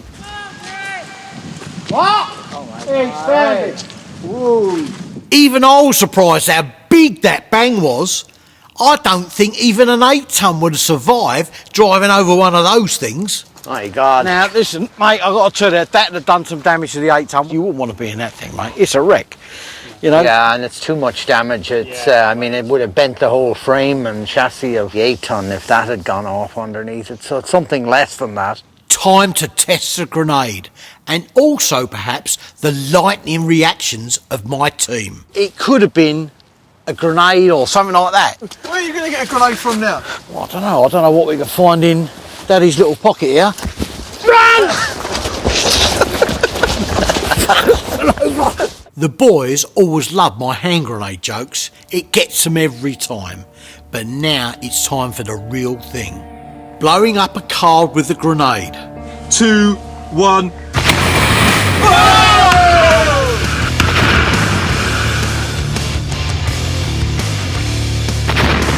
That was perfect! Perfect, unbelievable. When the smoke clears, we inspect the damage.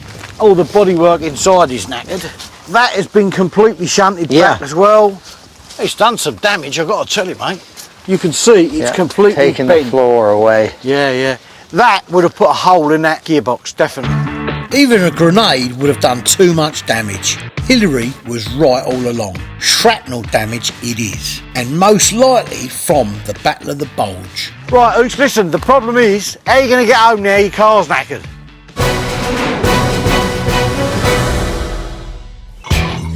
Fire! What a blast I've had.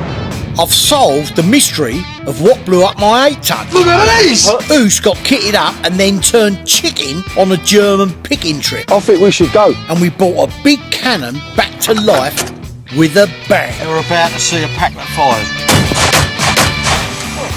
For one very happy customer. Job done. Auf Wiedersehen.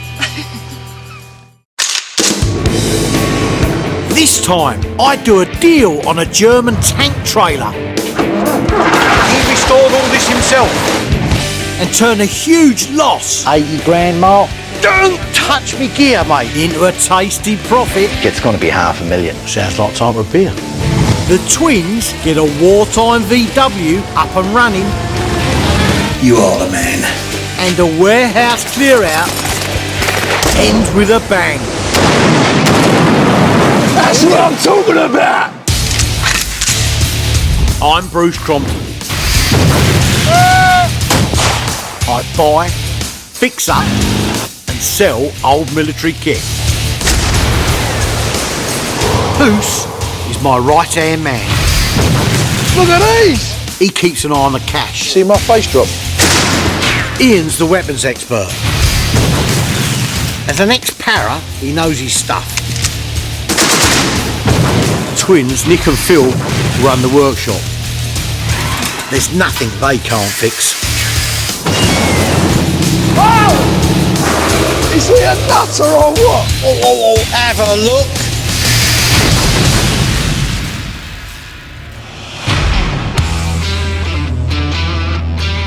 This week, I'm in Germany with Ian. We're heading to meet an old dealer mate of mine in a town called Hetzer, which looks like it's twinned with Croydon. You not been here before then, mate? No, I ain't been here before. It's like East Russia here. Look at this place. How well do you know this geezer? We're not going to get dragged into one of these garages. No, don't worry about that, mate. He's all right. He's a very, very friendly guy. What's his name? His name's Michael, but we call him Panzer Mike. Well, he don't speak much English? No, he don't. He just speaks German. That's why I need you here. I need you to translate for him, mate. Panzer Mike is a bit of a hoarder like me. He travels to World War II battlefields all over the continent and collects and sells all the artefacts he finds. He might be well travelled, but his directions are lousy. Right, listen, I'm going to pull up and phone him. Just a minute. Michael, das ist Bruce. Bruce. Wir sind bei die Garage. Wasser bei der Gabe. No, garage. We are here. We wait. I think he wants us to wait. And while we do, I'm going to give Bruce a little lesson in the local lingo. Ist deine Frau so kaufen? Ist deine Frau so kaufen? Frau so kaufen. Kaufen. Yeah. What's that mean? Oh, it just means hello, how you doing? Ist deine. Who's this on the pike? This is him. Hallo Bruce. Michael. Hallo. He's in a rush. Ist deine Frau zu kaufen? Ja, warum nicht? What's that mean? Hello? You want to buy his wife? Hello, Michael. Auf Wiedersehen. No, that means goodbye. Oh, okay. Wie geht's? Wie geht's? Wie geht es? I come Sie here for good tackle. Bitte Bruce. Come and see. Komm, wir gehen gucken. Michael. Right. Bitte schön, Bruce. Lovely. Mike's lockup contains an eccentric assortment of historical knickknacks. Straight away, I find a helmet with a bullet hole. Oh dear, look at that. Kopfschuss. Ja. Kopfschuss, yeah? Kopfschuss, what's that mean? Kopfschuss, headshot. Headshot. Kommt 3000 Kilometer aus Stalingrad. Ja. This from Stalingrad? Yeah. The Battle of Stalingrad was one of the bloodiest in the history of warfare. The attacking Germans ended up themselves under siege, and as they sat there, many of them were picked off by Russian snipers. The Russians really come into their own with sniping in Stalingrad. You know, when they poked their heads up, they was walloping them straight away. So this is a very sort of true indication of real life in Stalingrad. One of the things about Russian snipers is that many of them were women. By 1943 there were about 2,000 female snipers in the Red Army. Statistically, women are better at shooting than men. They just make better killers. That explains why my woman can throw a bit of croquet at me at 50 yards. The helmet has historic value, but then I spot something more unusual. Look at this. Handgranate 24 war das mal. Handgranate? Ja. Stick grenade, mate. Unbelievable. This cup is made from the top of a Model 24 grenade, which the Germans used in both World Wars. For years, German industry produced only weapons and such, and after the war, people were so poor, they ended up recycling old military equipment. Well, I suppose they had nothing at the end of the war. So they've even taken things that can kill and destroy people and made it into a little cup. Price for this? 20 Euro. 20 euros. 20 euros. Okay, 20 euros. They're writing books about this stuff now. It's so rare. As a dealer, you need to spot trends, and this recycled military stuff is becoming very popular. What else have we got here?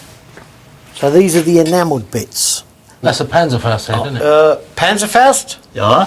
The Panzerfaust was a handheld anti-tank weapon, but even this has been converted by some desperate German for everyday use.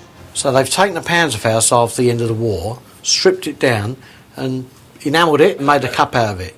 This enamelled stuff's going up and up in value. This is the sort of stuff we should be investing in because you just can't find this back in the UK. Next, I spot a strangely shaped colander. Big thing, isn't it? Look. It's a Deutsche helmet? Deutsche Stahlhelm. No. Yeah. Sehr schön. Yeah. Passt. Unbelievable. Lovely. Okay, what else has he got here as well? This is very interesting. You know what that is? It's Fallschirmjäger, Paratrooper helmet, mate. Unlike the infantry, paratroopers use helmets with the rim removed. Good for reducing wind resistance and perfect for serving salad. Helmet made into a salad bowl, look at that.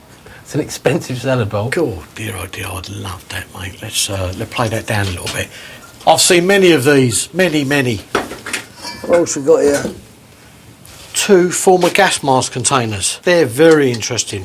Mass produced. Every soldier had one of these, and all they've done at the end of the war, they put a handle on, changed the lid around, and then you've got a perfectly good, I take it it's a lunchbox. But this stuff just gets stranger and stranger. Look at that. Ein Sieb. Jetzt ist es ein Sieb. A sieve. That's unbelievable, mate. Is das gas mask? Vom Filter von der Gasmaske. That's a filter off of a gas mask. Cost? Bruce, das ist ein Geschenk für deine Frau. Für die Küche. A gift for your wife to cook. Yeah. She'll probably make me wear it round the back of my head. Yeah. But thank you very much. I'm sure she will be thrilled, mate. Yeah, she will be thrilled. That's good. I'm getting right good at this German, I'll tell you. I feel like I'm in a weird kitchen shop. I've got a cup, a mug, a colander, a salad bowl, a lunchbox and a sieve, all for 100 quid. And I had a few more bits and saddle up for the long drive home. My Frau will be very, very happy. Auf Wiedersehen. Auf Wiedersehen. Viele Grüße, Bruce. Tell her, mate. All the best.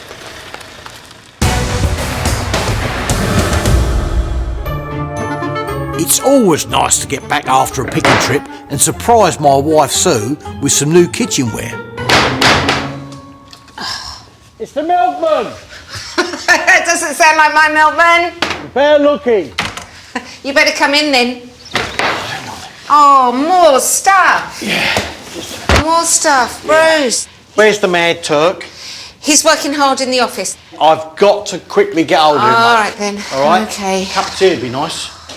I get the impression Sue isn't very happy with my treasures. So I escaped to see if Hoos has drummed up any business while I've been away and to try out my German. Buongiorno! Hello, Bruce. How was the trip? Very good, but I am cream crackered, mate. But it was very good, mate. We've had a good trip, very, very good trip. You know, but anyway, what's happening? Just going through some bits and pieces and paperwork, but an email came through this morning about a modified 116 tank transporter. Has he got photographs? Yeah, he sent them through to you. Let's have a look. Looks like a heap of scrap to me. Oh, stop. Listen, mate, that's in brilliant condition. Unbelievable. I've never ever seen that, mate. It's very, very rare. The Mad Turk might have come up trumps here. These photos are of a 116 tank transporter. It's a flatbed trailer used to carry armoured vehicles to the battlefield, more than 20 tonnes at a time. Nearly all were destroyed during the war, and I've never seen one in such good nick. Where is it? This is in Vienna, yeah? Right, and has he indicated what sort of money he's looking for? Well, mate, my man's talking about, on the email, 100,000 euros. Not only does it cost 100 large, this thing is huge. After permits and paperwork and dragging it halfway across Europe, this thing's going to cost us another 40k. You're talking some serious money here, mate. Doesn't matter, mate. You have to strike while the iron's hot. That is rare, I'm telling you. Have we got the time and the money to get involved with this? If we could get that for 50, 60 grand and turn it around for 100, 120 grand, of course we have, mate. We need to speak to the geezer. I'll forward this on to you. Will it make you forward it on, mate? I ain't happy about this. Yeah, well, I know you ain't, but at the end of the day, how do you think I'll pay your wages? You're just getting excited over excessive pictures. lifestyle. I'm going to have a cup of tea. Listen, we can't afford this, mate. I'm telling you. We can afford it. This geezer's a nightmare. Whoa! That always struck gold here, mate. It's big, it's beautiful. 80,000 and you the new owner.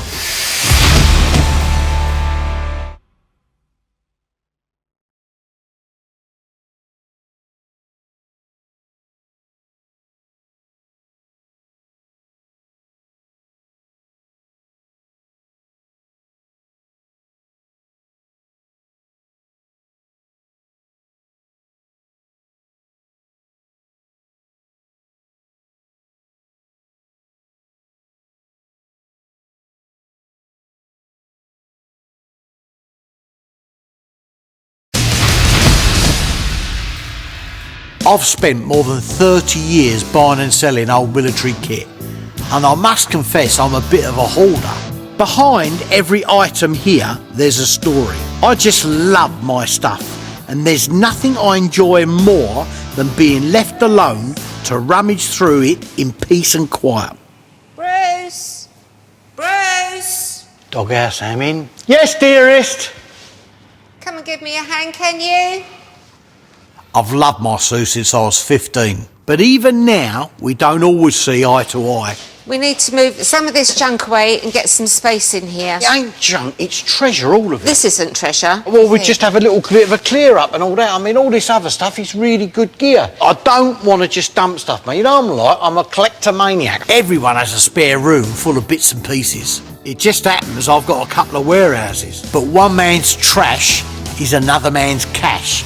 And I hate people touching my stuff.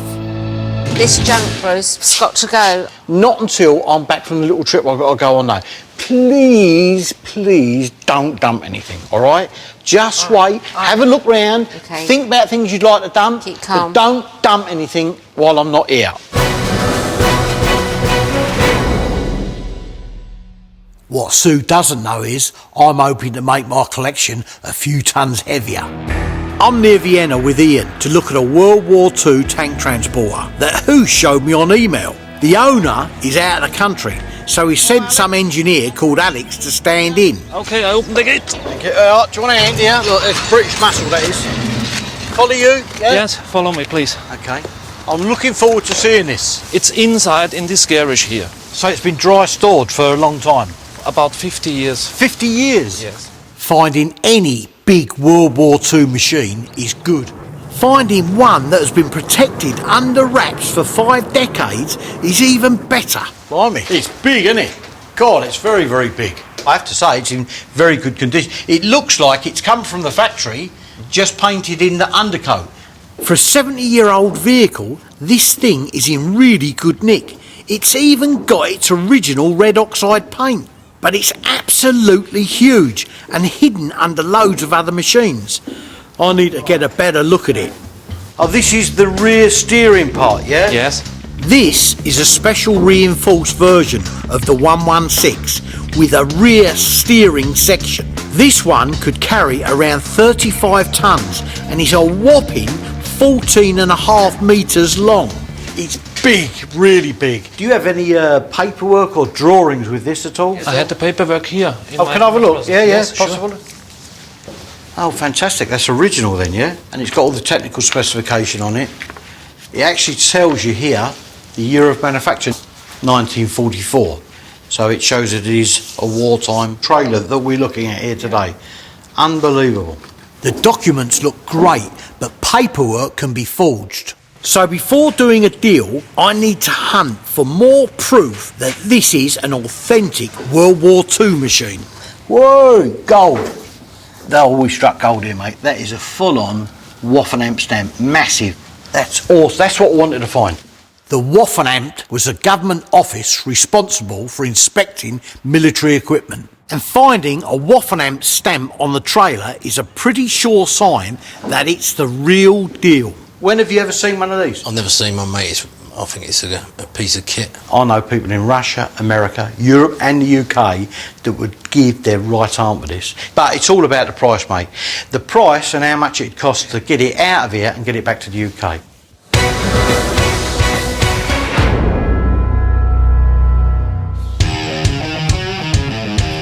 Bruce buys stuff, then forgets he's got it. So the mess grows and grows until Sue has one of her purges. Nick, Phil, we've got to clear all this and get some space in here. Can't get to anything. This all needs to be moved right out. All this lot's got to go. We've got to clear this. It's all got to go. Yep. Oh, great. Cleaning rotor. We hate cleaning and we hate rotors. So it doesn't take long before we get distracted. It's a bike. What make is it? Does it say? Salamander. Made in Germany, that is. German bikes are quite sought after. Is this a wartime one? It looks like something Bruce has picked up on his travels and forgotten about. Hang on, there's some bike wheels over here. Now, oh, I'm stuck. It's got air in the tyres. Oh, it might be German air. So what do you reckon? Put it together? Yeah, why not? But first, sadly, back to Operation Cleanup.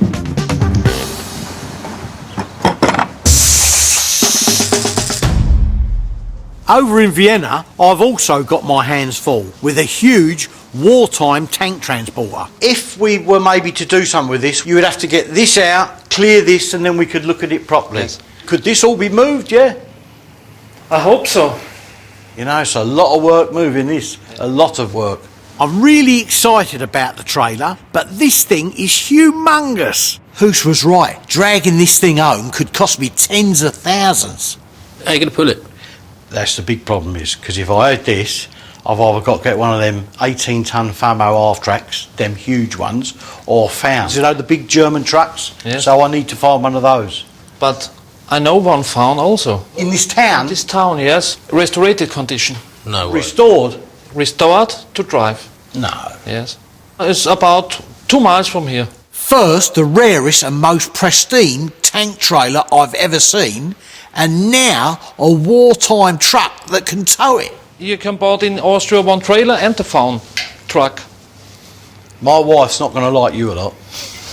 Listen, Alex, if we could do that, obviously depends on the price and the deal we can do, but while we're here, if we can go and see that, like a dream come true for me. But before I get carried away with this tow truck, I need to know how much this Titanic tank transporter is going to set me back. Very nice, Alex, very nice. But before we go any further, I've got to have an idea in my head. What sort of price? I can offer you this trailer for 100,000. 100,000 euros? Euros, yes. Oh, mate, I've got to tell you, that's a lot more than I thought it was going to be. Moving it would probably cost me 40,000 euros. I was thinking more like 50,000. You know, we must be able to come closer together. When we can make now a deal, yes? Yeah. I can make you the best offer, yes? We give now in hand for 80,000. 80,000 and you are the new owner. I'll tell you what we do before I take your hand. Let's go and see this other vehicle. Yeah. To see if we can make one possible package for everything. Okay. Okay, but before I agree to anything, I need to see the truck now, yeah? Okay. Can we go, yeah? Yes. Thanks, okay, come on in. 80,000 euros is nearly 70 grand. It's a fair price, but not if I've got to spend another 40 grand moving the thing. If I can cut a deal on the wartime tow truck, that could be the answer. The owner of the tow truck, I'm told, is a bloke called Franz, an 87-year-old World War II veteran who has spent years restoring it. It was built by a company called Form, which has been going since the middle 1800s. The truck is so powerful it can pull a railway engine. This one is a 12-ton L900 built in 1942. Well, I've got to tell you, mate, this is something I'd really like to get my hands on. You don't see many of these. I don't think maybe there's 10, 11 left in the world of these. Yeah. And it's restored, very rare. It's big, it's beautiful. France has done a cracking job restoring this truck. The bodywork looks incredible. But looking good's not enough. I need a tow truck that can really tow. He restored all this himself. Yes. Oh, wonderful. This engine was built by Deutsch, a company set up by Nicholas Otto, inventor of the 4-stroke internal combustion engine. Runs beautifully. We've landed on our feet here. The bodywork is beautifully restored and it's still got its super-sized engine. And the interior is perfect. God, lovely. Like being in a bus. I feel like Cliff Richard going on a summer holiday. So far, so good. But now I have to haggle with 2 people for 2 vehicles to make this deal work. Alex, listen, I'm really interested in that truck. And if we can do something with the truck and the trailer, I'd be a very happy bunny. What do you think you could get that for? Between 60 and 70,000. Okay, can you negotiate with this man? I will deal through you and speak to you next week. The sooner we can do this, the better. Okay. All right, but we're going to have to go because we've got to catch a flight to catch. I'm very excited about doing this package now. Alex, thanks a lot. If the deal comes off, it's a lot of money. And I'd feel happier if I already had a buyer lined up. So we head for the airport. Next stop, Holland. You must pay 120,000 euros for this. Don't touch me gear, mate. This thing is potentially worth 10, 20,000 pounds.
I'm with Ian at the Millitrax Fair at a place called Overloon in Holland. There are loads of interesting vehicles for sale here. There are tanks and more tanks, and there are command cars and ambulances and troop transporters and bikes and plenty else besides.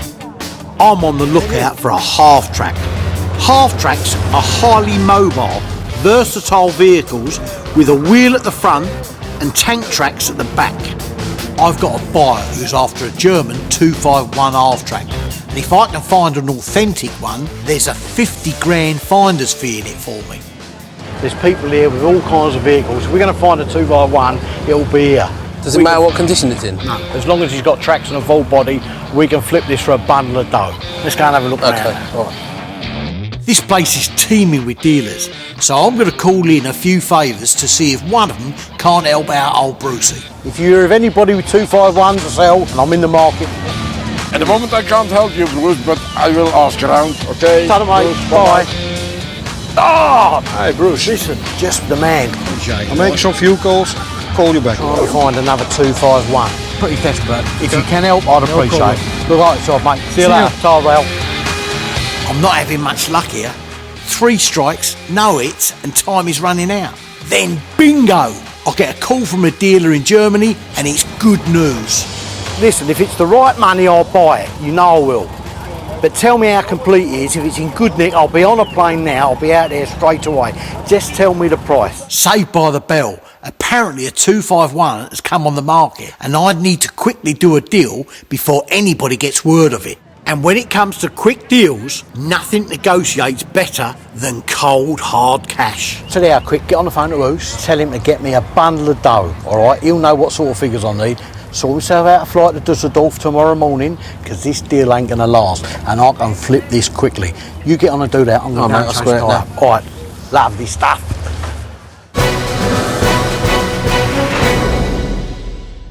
The next morning, I meet my money man Hoos at Dusseldorf Airport. He's carrying a lot of dough for the 251 deal, so I don't want to hang about. All right, got the money? Yeah, got the money, mate. What's all this about? Just get in the car till in a minute. Just get in the car, come on. Yeah, nice to see you too, Bruce. Get in the car. We've got a couple of miles to drive. We've got a quick deal to do. 251 half-tracks come on the market once in a blue moon, so I need to snap it up quick. I just hope Mr. Eugen Krings, who's got the thing, is up for doing me a deal. What have you done to your finger, mate? Yeah. Is that when you was working about how much you're going to charge us? This is what I live for. Out in the middle of nowhere, you open a big, ugly barn door, and sitting there, covered in dust, is a valuable piece of history. Lovely, lovely, lovely. Eugen, you didn't tell me it was in this good nick. The engine's done. This engine is perfect condition. Fantastic, mate. Absolutely awesome, mate. What, is that it? Listen, mate, it's a bit of history. Believe me, this is as rare as rocking horse, because I'm telling you, I don't know of no other vehicle of this model that's still about. All right, it might not pass an MOT, but it's a fantastic bit of kit. Dealers normally only have parts of 251s for sale. But with a chassis, tracks, wheels and a working engine, this vehicle is nearly 2/3 complete. So as long as it's authentic, game on. Is this all original or was this remade? Yes, all original, nothing remade. Can I take the chassis number off this? Chassis number is here on the front. Wait, where is it? Oh, here is it. You can see it. Lovely, okay, let's have a look at that. Take my glasses off, I'm blind as a bat. The chassis number is like an ID tag. Historians have catalogued every World War II vehicle, and the more you can find out about the history of a vehicle, the more valuable it is. And the thing that makes this unique is the fact that the serial number denotes what type of vehicle it is. So I think the price makes it unique, not the thing, innit? Don't think about the price. Yeah. I can see you're thrilled. Hoos isn't seeing the full picture here. I need to have a quiet word. Could I see that paperwork, do you think? Yes, I go and take the paper. Yeah, Okay. if you could. All right, thanks, Ogre. Okay, cheers, mate. Okay, Ta. bye. Listen, you numpty, you're not picking up on what's going on here, mate. I've got a Russian breaking his neck to give me a load of cash with a 50 grand profit on this if I can get it for the right money. So you go along with what I'm doing. Trust me, right? I've already got it sold.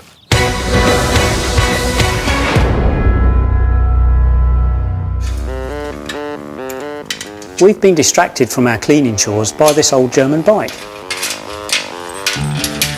Do you think these things are used during the war then? I mean, whether this one was or not, I don't know. I imagine it would be. I mean, the German army used to use infantry with push bikes all the time. When you think of frontline military vehicles, you think of tanks, armoured carriers, not bikes. But they were a crucial part of the Nazi war machine, and over 1 million a year were produced for the German military during World War II. Straight. Ah, look, it's not German, it says Triumph on there. Triumph's actually a German company. Huh? Yeah, originally. So this saddle is as German as Lederhosen. During the war, the company split up. Triumph Germany, Triumph Britain. That's an original seat, yeah. So what we got there? Well, that sort of shape, same as the forks. Maybe they go all down there. Aha! I know what these are for. They're designed to carry weapons. In fact, one weapon in particular. Panzerfaust. They're for taking out tanks and that sort of thing. Oh, well, you put them on your bike and then ride into a tank or something? No. Even the children, women were instructed on how to use them. It sounds odd, but in Germany, women and children would ride around on bikes, looking all innocent, then get off and fire anti-tank missiles around the place. There's even a simple guide on how to use them on the warhead. You've got an aiming system on it. You just pop that up like that. You sit it under your arm like that, and you fire it like that. We've done good here. Cleared a bit of space and bolted together a rare wartime bike. Sue's going to be chuffed to bits. Oh no, guys, I thought this was all going to be done. Yeah, but we found this really amazing bike. Well, I'm not interested in what you found. This has all got to go. Come and give us a hand, come on. Rumbled. We better clear away this stuff before Sue works out how to use a Panzerfaust.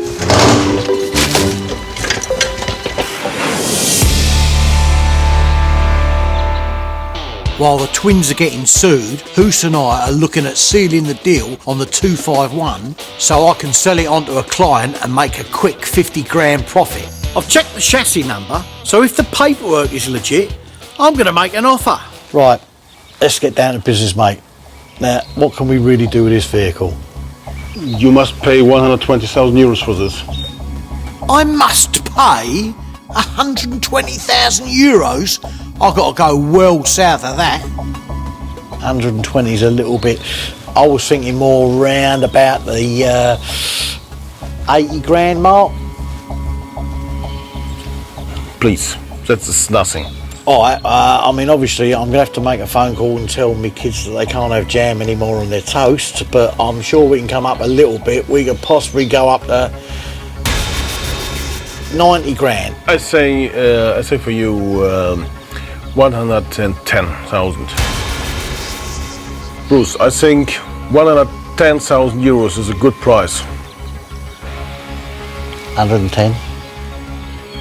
It's still too much money, mate. I mean, listen, mate, I'm going to. Don't. I'll tell you what I'll do, right? I've brought a few quid with me, right? If I can give you a cash deal now, I'd have it for 100 grand. How does that sound?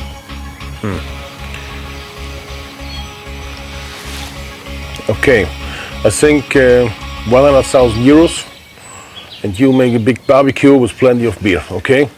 And you can keep the bag as well. Oh, whoopie-doo. Cheers, mate. I'm splashing the cash all right. That's 100,000 euros on a half-track, maybe 80,000 on a tank transporter, and possibly 60 to 70 on the tow truck. That's a lot of money, but it's all good stuff. And I already have one buyer in place. So fingers crossed, all in all, I'm happy.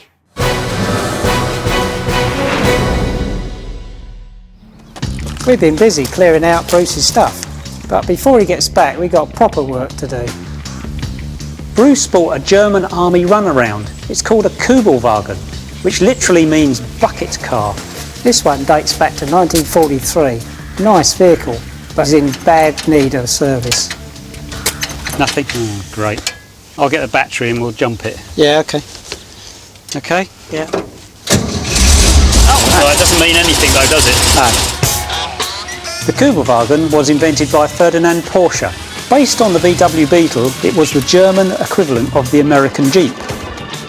Unlike the Jeep, it's not four-wheel drive, but instead uses a system that transfers all the engine's power to whichever rear wheels most needs traction. So while this thing doesn't look like a rugged off-roader, it certainly performs like one. The traction system is working, but something doesn't feel right. Hang on. What's the throttle jammed or something? Yeah, the throttle's jammed. That's no good at all. We'll have to get back and sort that out. It's hopeless. I'll let it coast. Yeah. The throttle is sticking, so when I take my foot off the accelerator, it doesn't slow down. I think we'll do the accelerator first. Yeah, all right. Oh, hang on. Oh no! Handbrake's not working either. Okay, it's just one thing after another with these things, isn't it? So we've got two things to look into. First up, the dodgy throttle. The throttle uses a cable and valve to control the airflow into the engine, where it ignites with the fuel. But something is preventing the valve from closing properly. So, what do you reckon then? Can you see a problem? The throttle. I can see what's wrong with that. There's a spring on there, pushes the throttle back. That spring looks like it's too short. That's red hot, that is. The Kugelwagen uses the Beetle's 25 horsepower air-cooled engine. No liquid cooling meant they didn't freeze up on cold Russian battlefields, and they were less vulnerable to stray bullets because there's no radiator to shoot holes in. The other plus point is that because over 20 million Beetles were made, spare engine parts are easy to come by. Tell you what we might need later on. Oh, handbrake push rod. That's for later. We need to find the right spring to fit the throttle cable. There's loads of springs in here. Oh, that one's too short. Too fat. Too big. One of them two. It's one of them two then. Give it a go. The spring controls the valve which shuts off the air to the engine, so it has to fit perfectly. Try that one, see if that fits. That's way too big, isn't it? No, it won't work. That's too No, fat. get rid of that one. Try that one. Got there. I think it's going to be too small. Yeah? Something going smoothly for a change. There must be something wrong. Yeah. So when you're ready. Can you try that? Yeah. Okay, have you got full throttle? There. Oh yeah, right, okay, that's good. The next problem is the handbrake. The mechanism that keeps it in the lock position is broken. We're going to see if this one from a VW Beetle will do the job. We need to insert this rod into the handbrake lever so it hooks onto the plate that locks the brake in place. Take the spring off. What you've got to do is get that down the tube and hooked onto this lever. The trouble is you're doing it all blind up inside that tube. This could go on really easily or be an absolute nightmare. Right, done it. Good, because I was going to step in and carry on. You can step wherever you like, you're not doing this, I'm doing it. Right. That's why we love the Kubel. It may be 70 years old, but it can still be fixed with more modern VW Beetle parts.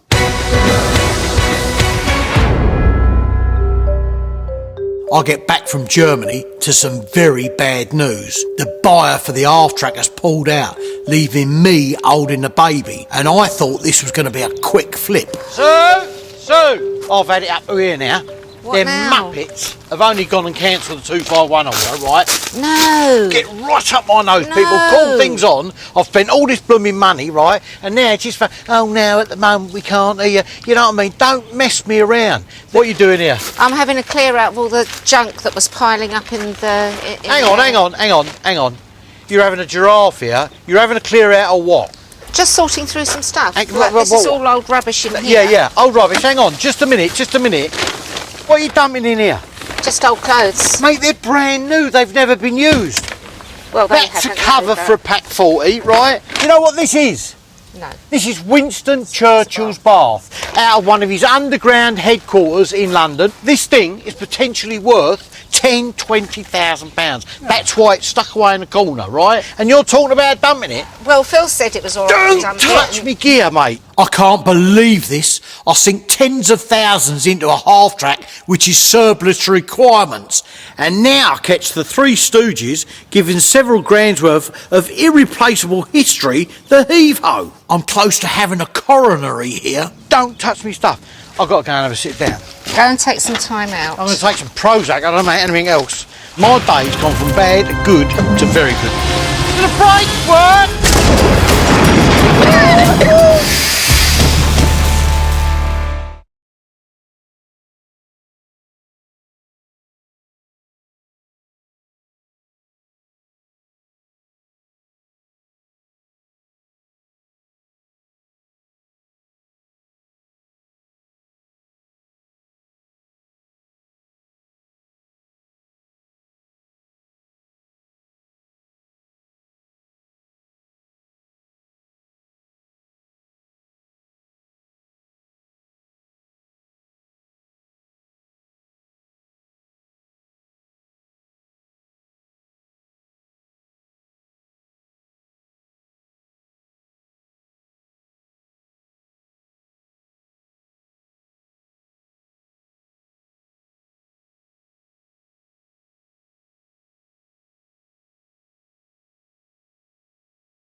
keen to find a new buyer for the half-track I've just accidentally bought, so I've got an old mate in to give it the once-over.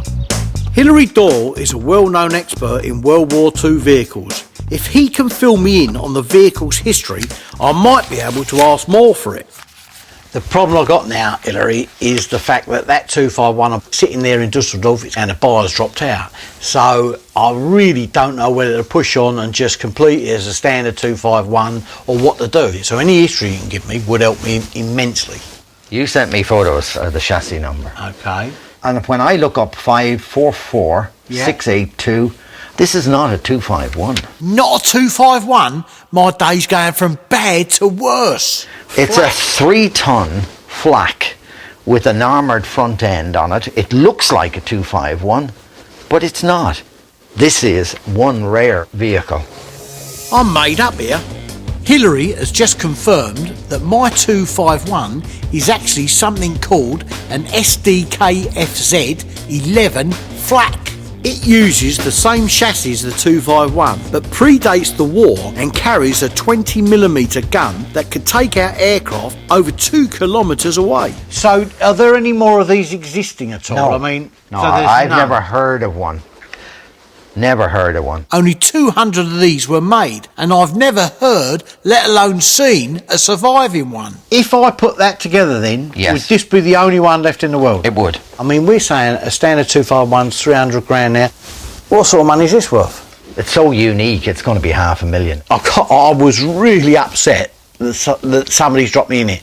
Now, I don't care, mate. I don't care. I would. Because that would be unique. Unique. Absolutely unique. Sounds like time for a beer. Hallelujah! A clever bit of detective work has turned a huge loss into the deal of the year. I've bought a 251 for around 85 grand, and it turns out it could be worth $500,000. What's more, I've lined up a buyer for the 116 tank trailer in Austria.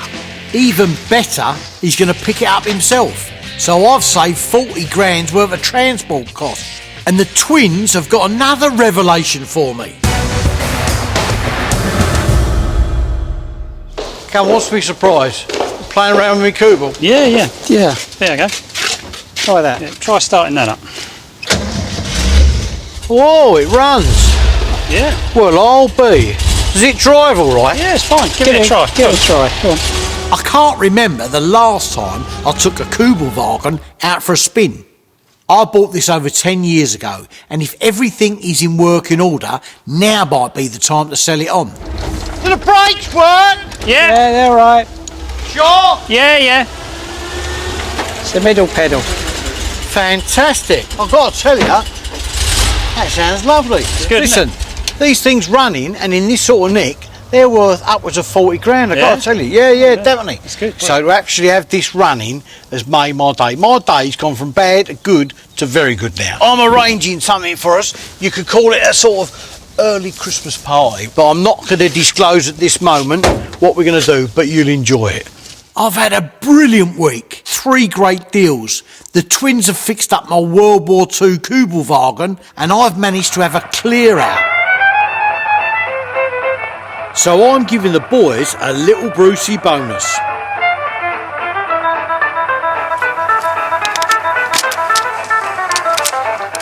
A trip to the tip to get rid of my unwanted clobber.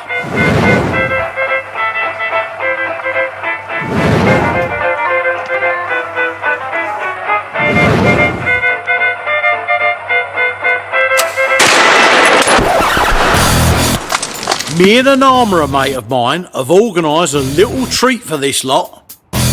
Take it away, boys.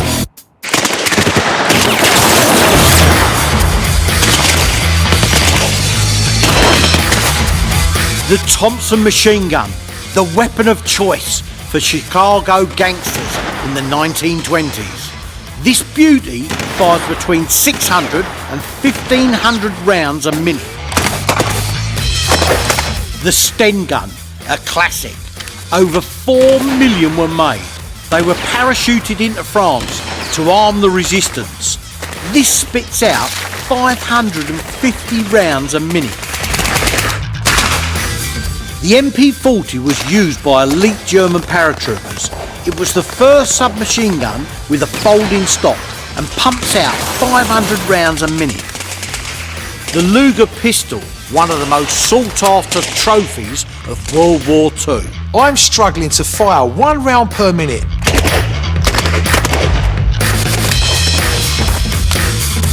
I think I need to trade up.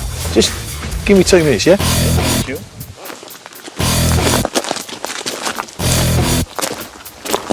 Boys, we're going to take that safe off the hinges, mate.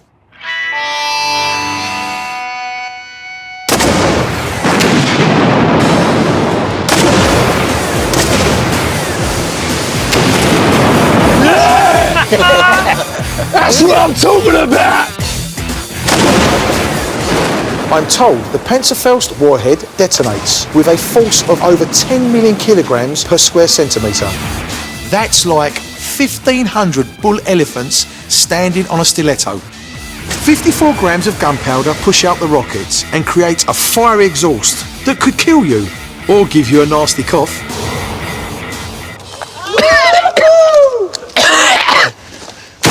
At 60 metres, it can punch a hole through 20 centimetres of steel. No safe is safe. Go see what we've done to it. Yeah. Come on. Brilliant. Yeah, that's impressive. I still can't see. Where is the door? That's the door with a hole in it, mate. Come on. That's it. Brilliant. Let's go. Tea break. Yeah. We'll blow up something else later.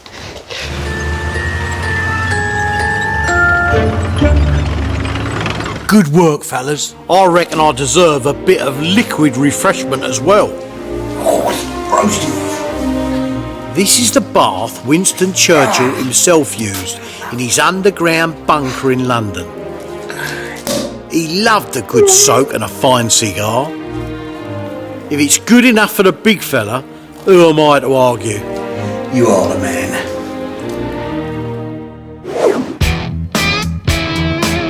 Well, what a ding-dong I've had. I comes here for good tackle. The twins turned an old war horse of a Kubelwagen into a thoroughbred. The brakes work! I thought I'd lost $100 grand deal on a rusty old half-track. To be dropped right at the last minute, it's got right up my nose. But made a killing on it instead. It's so unique, it's going to be $500,000. And the boys took out the trash.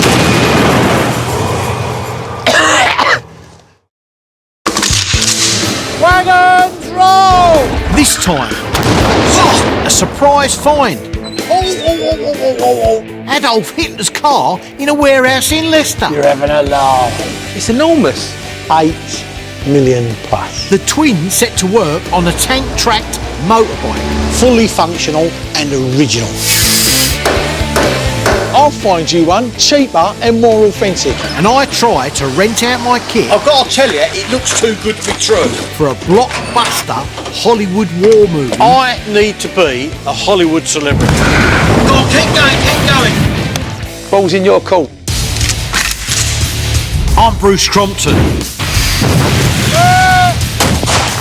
Me and my team buy, fix up and sell old military kit. Bruce is my right-hand man. Look at these! He keeps an eye on the cash. See my face drop? Ian's the weapons expert. As an ex-para, he knows his stuff. Twins, Nick and Phil, run the workshop. There's nothing they can't fix. Oh! Is he a nutter or what? Oh, have a look.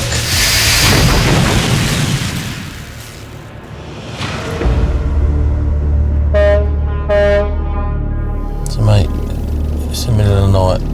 What are we doing here again? This is nice. I'm sitting in a car with Ian in the wee small hours in a dodgy part of Folkestone Docks, waiting for some Dutch blokes that want to offload a rocket launcher. I've never met them before, but they're supposed to be arriving on the last ferry. If they ain't here soon, we're going to bid off, mate, because I feel very uncomfortable sitting here. There's supposed to be 2 of them, but before we get out of the car, let's just check how many there are. Doing deals usually means carrying cash, sometimes large amounts, so you've got to be careful. This is him. I don't know how many of them there are. Any more than 2 and I ain't getting out of the car. Let them come to us, mate. That's them. Right, give them a flash. If John le Carre had put a car boot sale in one of his books, it would have been like this. Hi, gentlemen. I'm Bruce. All right, Stefan? Please, all right. Paul and Stephen seem harmless enough, apart from the heavy artillery shells in the back of their motor. Right, okay, didn't expect this sort of stuff. Anti-tank mines. Mines, yeah? Yeah. Very, very nice. Okay. Deactivated, I hope? Yeah, all deactivated. What else you got here? Mines and munitions are all very well, but it's often the quirkier stuff that's harder to find and easier to sell. What's that? Is that a radio seat? Yes, German radio operator. Is that original canvas, yeah? Yeah. Everything original. That's nice. They're quite rare, these. You don't see many of these at all. No, we only have one. Sounds very cheap. Very cheap, yeah. 200 quid. 200 quid? Yes. I need to sit down. Right, let's have a look in here. This stuff here looks interesting. Can I get in and have a look? Yeah. Have a look in here. I'll be too old for this. Is this what I think it's for a mortar? Is this the carrying pack goes on the back, yeah? Now this is also something you don't often see. A complete backpack for a German heavy mortar. The 8cm Granatwerfer used to rain shells on the Allies with deadly accuracy. And because it was mobile, it was very difficult to fire back at. I haven't seen one of these in 20 odd years, mate. It's really nice. Is it damaged at all? No, it's... No tears in it? No? Where'd this come from? From a military auction. A military auction, yeah? Give me a price. I think... Go on. 3008. How much I got a week off? Well, let's talk sensible money. I mean, I'd be looking to give you, I don't know, 1,200 quid.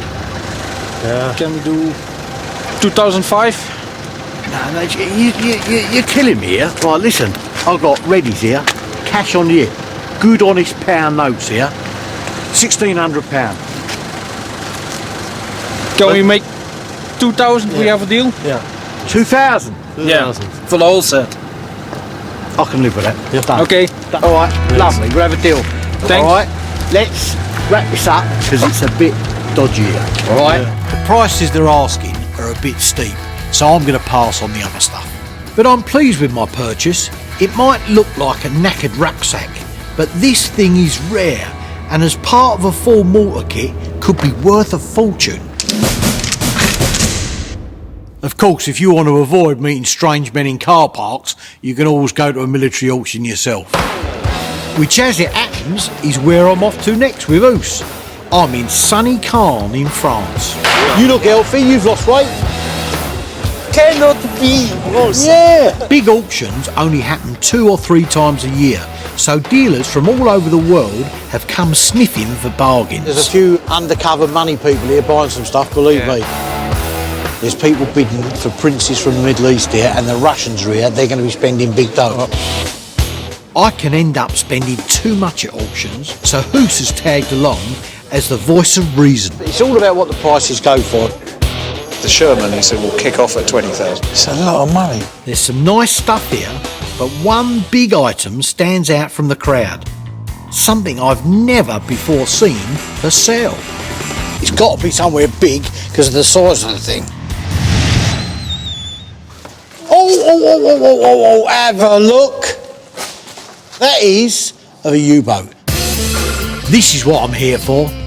It's the top of a U-boat. Type 7, with the markings of the 12th Flotilla. To you, it's a killer submarine. To me, it's a nice piece of garden furniture.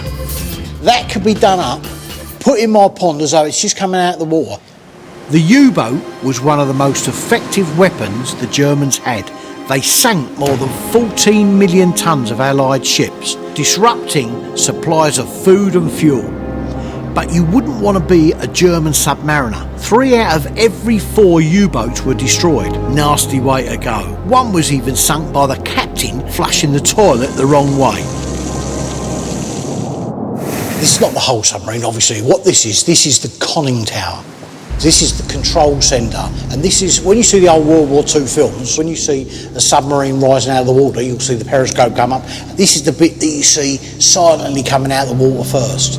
And they'll all come up through the hatches, up to the conning tower here, and then all the command people come out the top. So, what was the price, Bruce? The guide price is €5,000. That's about 4,200 quid. This is a submarine. But wood floats, mate. It's not wood, it's made of wood floats. Conning tower, my conning like. That's all plywood, mate. This may be the only wooden U-boat ever built, but in this case, rarity doesn't equal value. Look at that, it's all bent. But all is not lost. In the next shed, there's a gem. It's a German mobile fill kitchen. This is in really good nick. This is your Arga of the 1940s. All the trays are in it. These, you've got to make sure the chimney's okay with it. In a war, providing food is just as important as guns and bullets. This kitchen is known as a goulash cannon because when the chimney was folded down for transport, it looked like a gun. Each kitchen could feed over 200 soldiers, but very few of these kitchens survived the war. Horse-drawn, as most of them were, it's a misconception that the German army were all Panzers and armoured fighting vehicles. People always find it surprising, but 80% of German army transport in World War II were horse-drawn. Your average German division had about 900 motor vehicles, but 5,000 horses. How much is this going for then? Well, he's got it down at 8,000 euros. It's top money, believe me. I don't want to burst your bubble, mate, but he's retracted this and it's been put into reserve. What do you mean it's been retracted? It's not for sale. It is, it's in the catalogue. No, there it is there. Have a look and you'll see. It's been taken out of it. First, a plywood U-boat. Now this. I'm starting to get annoyed. Then I see it. Cat and crad. It's something we can do something with. They have gone through the roof in price. They've doubled in price in the last 3 years. Cat and crad means motorbike with tracks. They're amazing machines and a great investment. I've already got a couple that I've bought and fixed up. The Cat and crad was built for German airborne units. It was small enough to be carried on board German aircraft. In Europe for years after the war, they continued to be used by farmers as tractors. What is this in the auction? How much? 45,000 euros. 45,000 euros, that's the guide price, so that's £40,000. It'll go for a lot more than that. The trouble is, over the years, cat and crads have been patched up with non-authentic parts, and that lowers the value. There's a lot ain't right with this. That's new. That's completely wrong. That's had a whole new back on it. Brand new. Wrong. Knob's right. There's not one piece of this vehicle that you can't buy off the shelf reproduced today. All made in Czechoslovakia. So, if everything's so wrong, why are you going to spend 45,000 euros on this? 45,000 euros, done up, this fetches over £100,000. With the work done, you'll have a perfect vehicle, runs beautifully, and it will be an original thing. It costs a fortune in parts and labour to restore a dodgy vehicle, so you have to pick it up good and cheap. But in these auctions, it's easy to get carried away. Listen, right, I want the vehicle.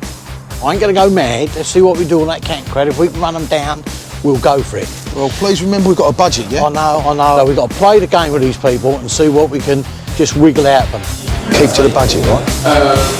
Shush, cat and crad. This is it. An auction is like poker. Different people have different strategies. I believe if you bid too early, it drives the price up. I like to wait till the last second before the hammer falls, then you demoralise the bloke that thinks he's got it. 45 500, 46 000, 46 500, 47 000. Want to come in late? 48 000. Come in late. 49 000. No, listen, mate, it's coming too much money now, mate. You're not going to earn anything. I'm hanging on, then I'm going to strike. I'm having it loose. Don't you dare, mate. Don't you dare. Golden rule. You decide what you want to pay and you do not go above it. This is why I'm here. Don't you dare, Bruce, go for it. You can't afford it. Freaking sold it. Bruce, you numpty. I can't believe what's just happened there. You just cost me 30 grand. No, I've saved you money. I said to you, let me do the bidding, right? What's all that touchy-feely stuff holding me back? No, 50,000 euros. You want to over the budget. Mate, we could have made money on that with no problem at all. I'll find you one, cheaper and more authentic. You find me one of them, all right, and make me a 30 grand, I'll make clear you profit, right? And then you will get your Christmas bonus. Come on. I can't believe what's just happened here. Unbelievable. Oh, lovely. This is Hitler's cell door.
Bruce bought this World War II German searchlight a while back. It's in lovely condition, hardly a scratch on it, but it's never worked. Oh, what did you pull that round for? I thought we might get it going, because old Bruce would love it if it was working. Searchlights were vital for both sides. They worked alongside anti-aircraft guns at night. The Germans used 3 different size versions. This 60cm model was the smallest. Knock that travel lock off the front. All right, you got hold of it? Yeah. This searchlight was portable and needed a special trailer to move it. We've just got to work out how it goes together. Let's get on here. Oh, this is not comfortable. It's in such good shape. It's like it's barely been used. Typical German, everything's stowed in the right place, isn't it? Okay. So this must go up here. Right. It looks well designed and seems to have all the bits, but they're not doing what they meant to. What happens if you take this cover off and have a look inside? It takes a bit of fishing about, but then we see it. I see the problem. Like my wire jammed in here to hold it still. Yeah. This looks deliberate to me. Unlike the Allies, the Germans used slave labour to build their military equipment, and it's common to find German kit that's been deliberately sabotaged by workers in the factory. Well and truly jammed in there, isn't it? I'll tell you what, I'll just jiggle this around a bit and see if that releases it, all right? Okay. Oh, that's got it. They don't make bulbs for wartime German searchlights anymore, but we can get a modern halogen security light to fit, so it's time for a bodge. Oh, right, there you go. Don't touch the glass. Right, okay. Because otherwise they blow. Okay, there's the mirror lens, look at that. The bulb doesn't have to be strong because the mirror focuses and amplifies the beam to a power of 135 million candles, so you can spot a plane 5 kilometres away. Amazing. Right, this is good, isn't it? Time to give Bruce a treat. Oh, lovely. Look how well this rolls and the light is fantastic. Bruce came back from the auction in a right old grump, but he seemed pleased with the searchlight. Normandy, 1944. Yeah. This is the 60cm light with that flak, right, 20mm flak. This is the thing that they were firing and pointing up at the paratroopers. What you got to remember, one of these things got on you, right? They kept you on you. And once one was on you, everybody else in the local vicinity would get on you. Yeah, so it must have been terrifying. Very, very good, lads. Very, very good.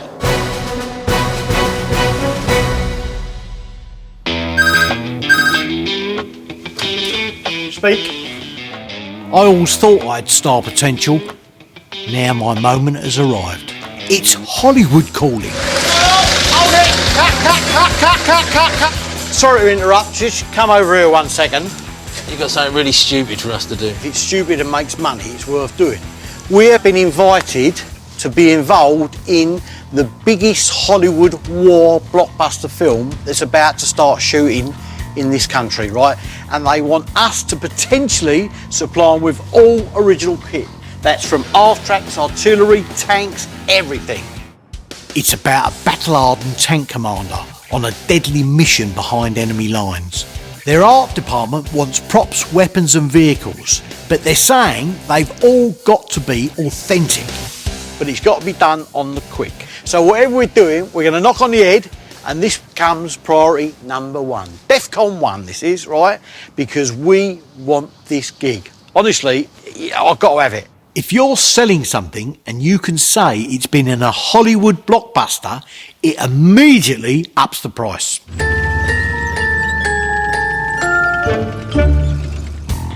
Military memorabilia. People think weapons, but there's so much more.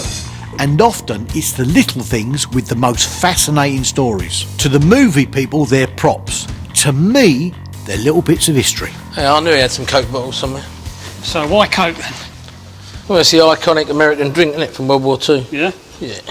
In fact, the president of Coca-Cola made a promise that every GI would be able to buy a bottle of Coke no matter where he was on any front for 5 cents. Coke set up 64 factories around the world, and by the end of the war, Allied troops had drunk 5 billion bottles of Coke. Massive logistical nightmare. It's one thing that sort of baffled the old Germans was the fact that Americans could get a bottle of soft drink to their blokes at the front, where their lot couldn't get their ammunition and supplies they needed to the front, you know. Yeah. Shows about the power of America, doesn't it? Yeah, that's true, yeah. Of course, in Nazi Germany during the war, you couldn't buy Coke, so for the Germans, a new fizzy drink was invented called Fantasy, or Fanta. Jerry cans. We need jerry cans here. Do you need them? Yeah, as long as they're not rotten. Yeah, these are the ones, the Vermac ones you want. You can always tell the Vermac ones if they're original or not. That's blocked up. It's got a breathe roll in there, so when you tip it, it comes out like a jet. It doesn't glug in. And obviously they've got Vermac stamped in them. Yeah. Crossed off, Vorgefährlich, and a date. This fuel container was called a jerry can because it was invented by the Germans, or jerrys, in the 1930s. But it's such a good design, the Allies copied it and made millions of them. Them stick grenades, you can use them. Well, it's the old iconic German stick grenade, Stahlhandgranate, and if you unscrew the bottom there, you can see that bead in there, that'll drop out on that little bit of string. The drill is to then pull it like that, yeah. And there's a friction fuse in there basically, and that'll start to smoke, give you about 10 seconds. Yeah. Then if you put that between your shoulder blades and launched it in the direction you wanted it to go. That's the natural way of doing it. Yeah, that's the way they would do it. It would go quite a long way, maybe 50 or 60 metres. Famous German stick grenade, which the Americans nicknamed the potato masher.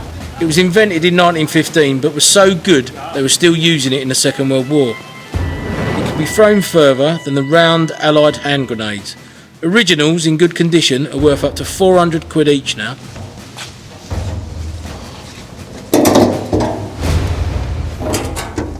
That'll do, job done. Let's go and have a cup of tea.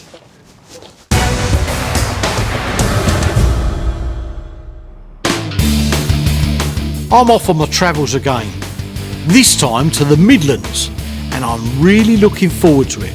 There's a big dealer up there called Kevin Wheatcroft, who can always be relied on to have some rare and unusual stuff. There's a couple of bits and pieces I'd like to see if we can have a deal on. Just have a wander around, see what you got.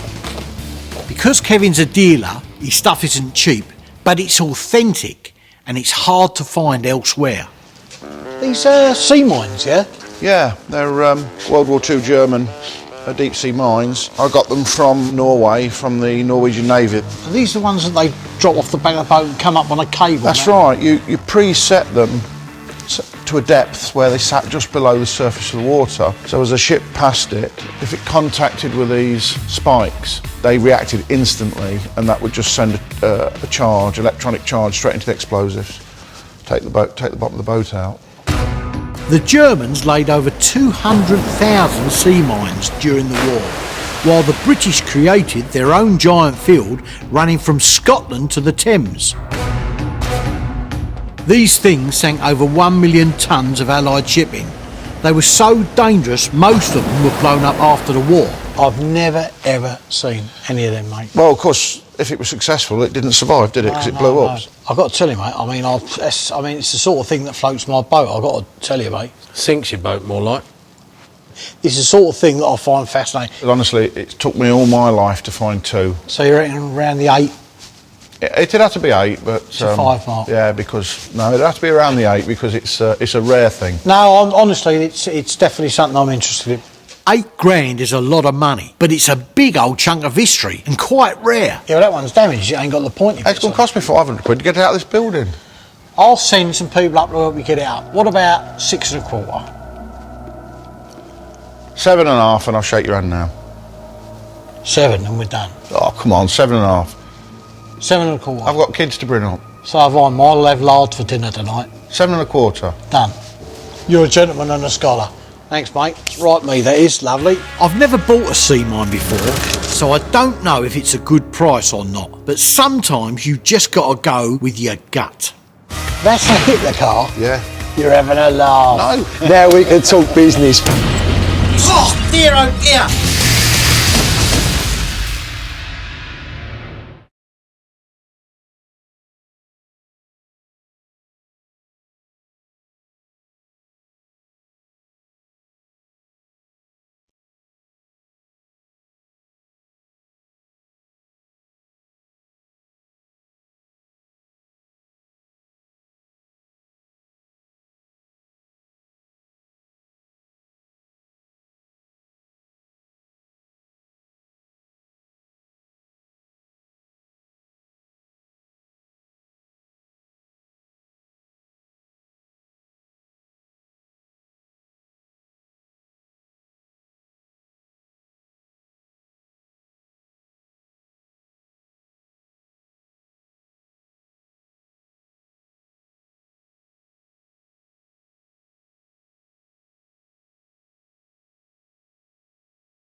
I'm on the hunt for unusual tidbits in a warehouse in Leicester, and I'm not disappointed.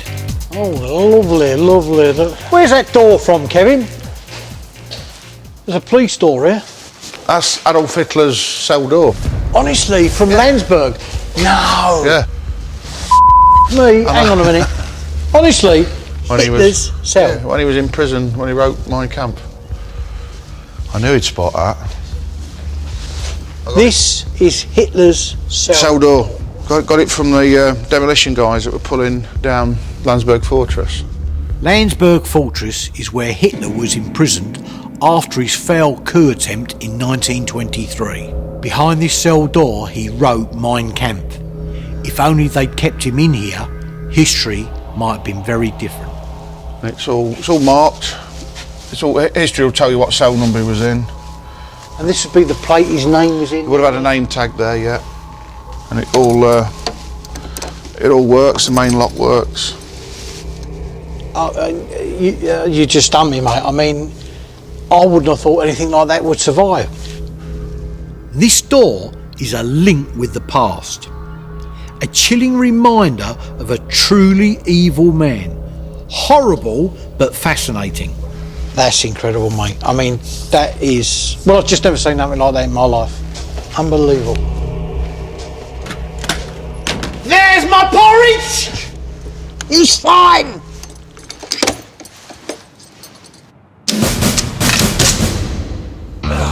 Right. Are we there yet? This is it, yeah? Hoos is on the hunt for a Kettenkrad to win his bet with Bruce. Needless to say, he needs our help. Lars? All right, mate. We put the feelers out and found a bloke called Lars Henry, who's got an old cat in his barn. So we've come along with Hoos to check it out.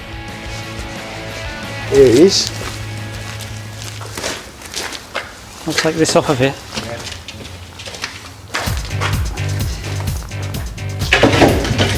Lars, you know where we're coming from, and we'll give you a shout and then hopefully we can sort out a deal from there. I need to have a quiet word with the boys.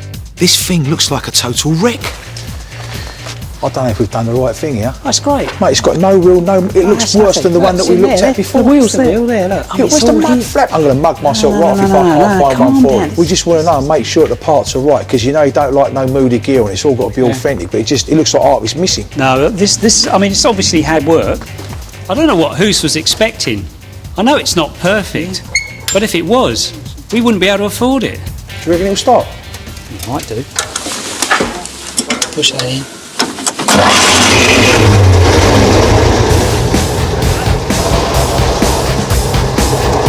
Well, that ticks one of the boxes, doesn't it? That's not too bad. Yeah? Steering wants a bit of looking at. Lots of parts on it aren't authentic, but we can replace those. What really matters is whether the chassis is earlier than 1945.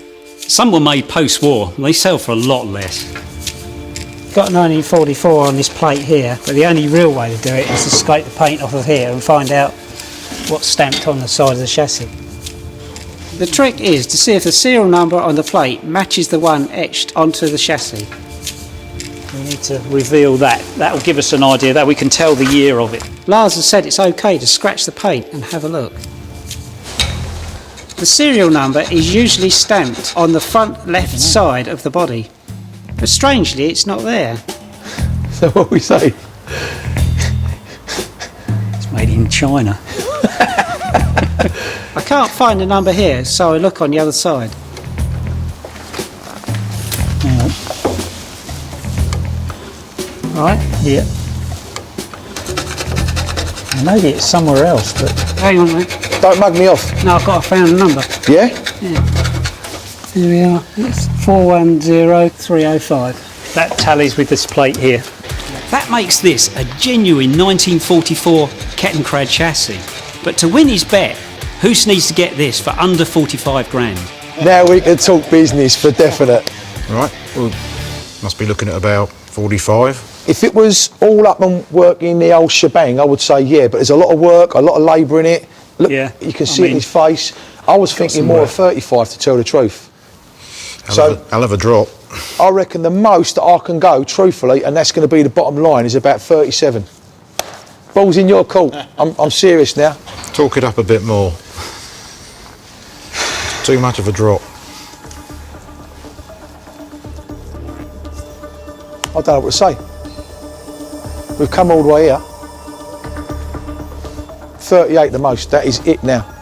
Seriously. And that's most really going to come out of my pocket, that grand, you know, but if you're willing to do that, I'd say 38 and that's it. Bottom line, I can't do it no cheaper than that.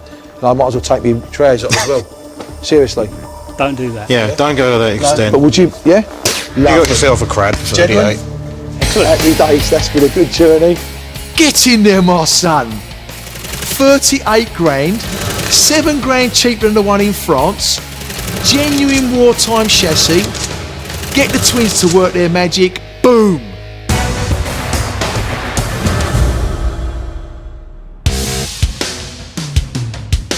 Over in Leicester, I'm still digging up hidden treasure. Oh, these are little models we talked about. Yeah, these are the ones I was telling you about. Kevin told me he had some model tanks, but these ain't toys.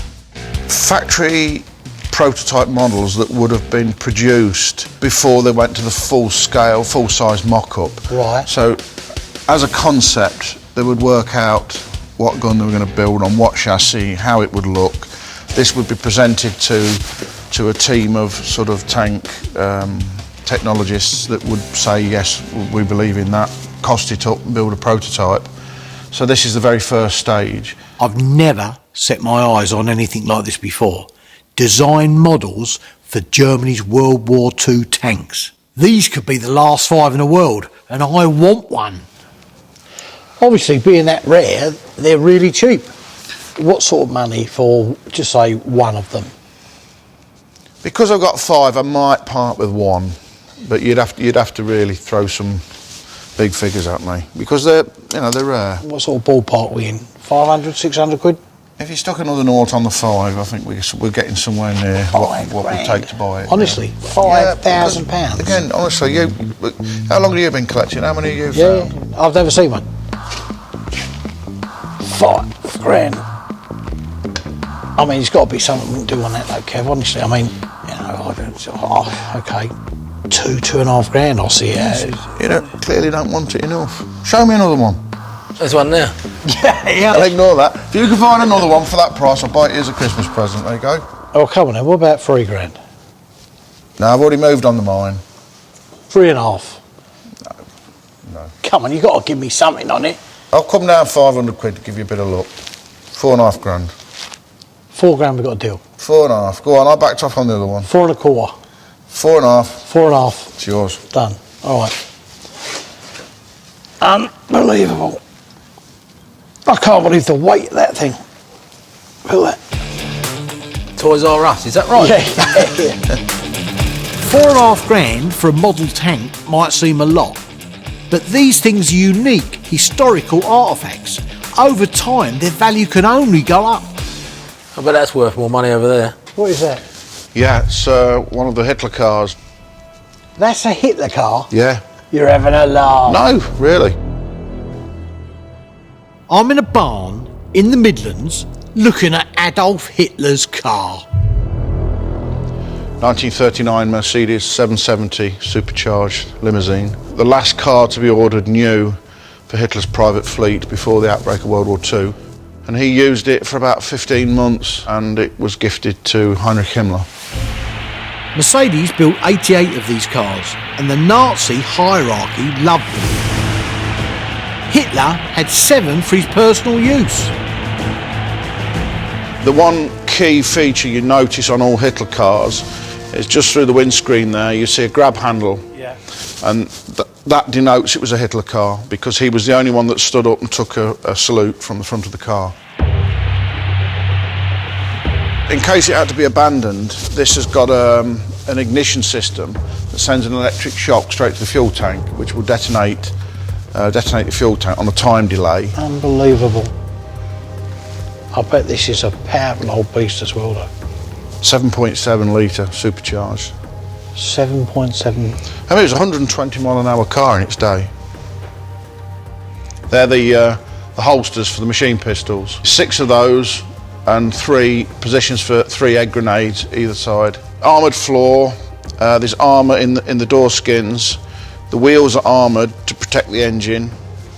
It's a 40mm thick windscreen, completely armoured, other than it's open-topped. This is like a James Bond car. Mercedes added every gizmo they could think of. That's just Has it got sectioned like bulletproof tyres on it as well? The original tyres did have 20 cells, so that in effect you had to shoot all 20 cells before you would get a flat tyre. Yeah. So they were a kind of a run flat tyre of their day. So if you had to honestly put a figure on what the value of this is, done, completed and running, what's it going to be, roughly? It would command a huge price, bigger than anything else I've got in the collection. But they range from between 2 and 12 million. 2 and 12 million? Yeah, so it's somewhere between the two. So I guess it's got to be nearer the higher figure, eventually. 8 million plus. It's got to be somewhere around there, yeah. Oh, that's a lot for a second-hand Merc. So it's no good me offering you a monkey for it now? I don't think so.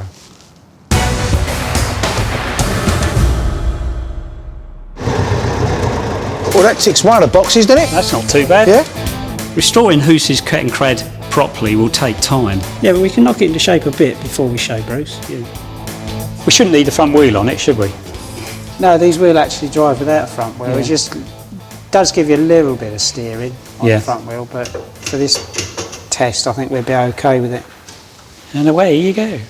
It might seem odd, but you don't actually need the front wheel to steer a Kettencred. That's because the tracks work like a tank. Turning the handlebars slows down the tracks on one or other side, making the thing change direction. That's a theory anyway. But like a dodgy shopping trolley, Hoose's Kettencred doesn't want to turn left. not left at all.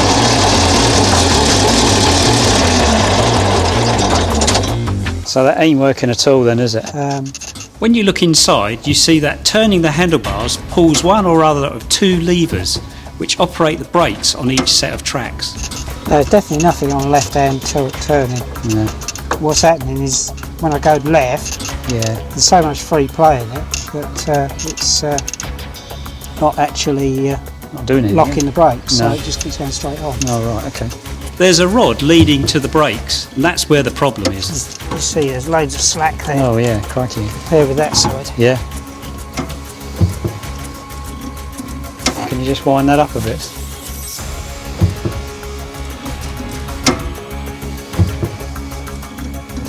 Give it a try. Give it a whirl.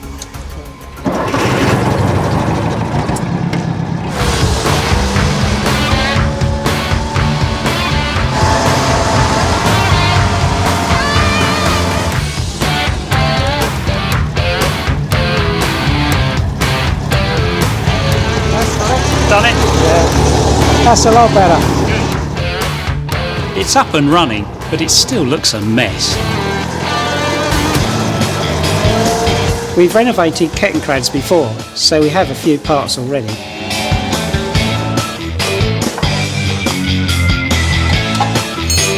We're fixing the front wheel.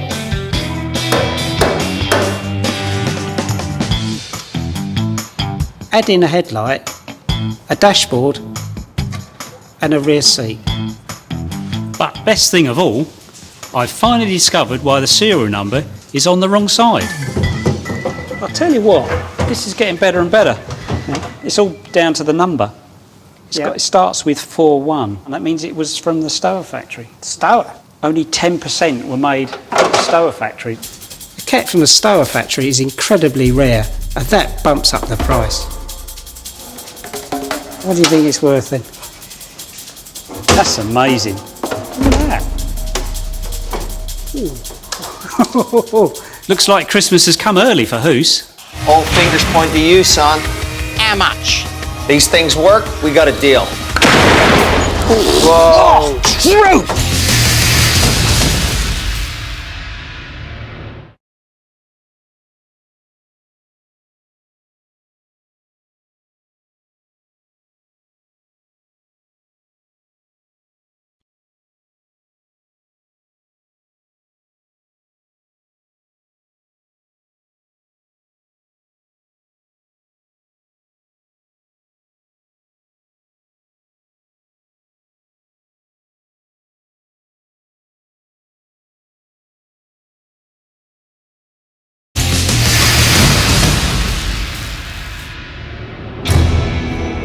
To clinch the big movie deal, I want to send them a video clip of some of my vehicles in a proper battle setting. So I'm getting together a tank destroyer, a jeep, a track bike, a half track, and my mate Nick, a special effects explosives expert, to make the whole thing go with a bang. Come on boys, let's go then, come on!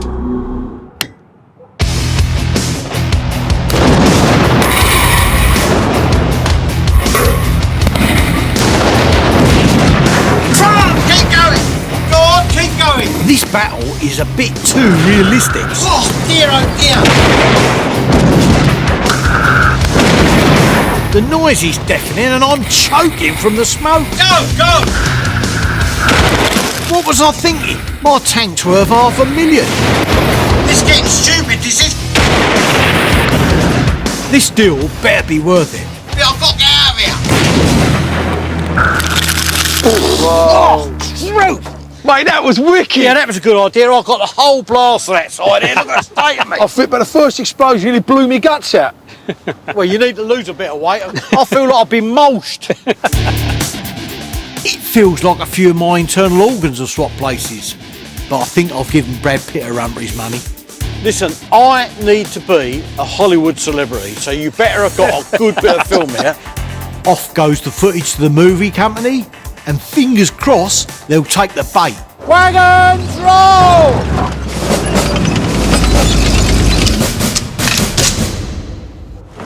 I want to do a deal to rent a ton of gear for a new Hollywood blockbuster. The bloke in charge has seen my video and wants me to come down and have a word. Mr. Owen, you're the gentleman I spoke to on the phone. Bruce, is that you? Yes, mate. Pleasure to meet you, And you, man. mate. Yeah, How's it going? I'll take the right place to come and see you, yeah? Owen Thornton is the chief technical consultant on the movie, and he seems to know his stuff. I've got a collection that I believe is second to none worldwide. They all run, they're in perfect condition.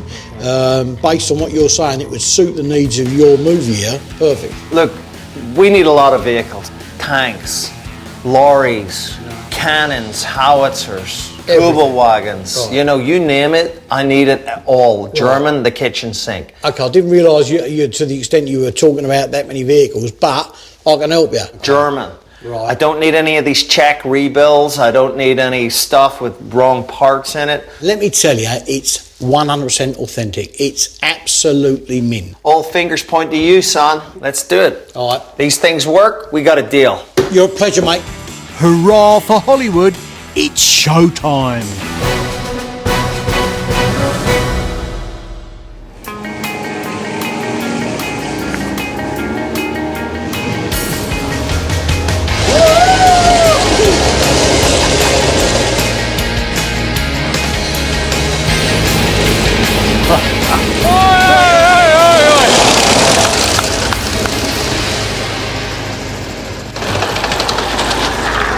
Well, surprise, surprise. Did I tell you or not I was going to get you one? Right, listen, before I say anything, sounds lovely, right? Looks nice. How much?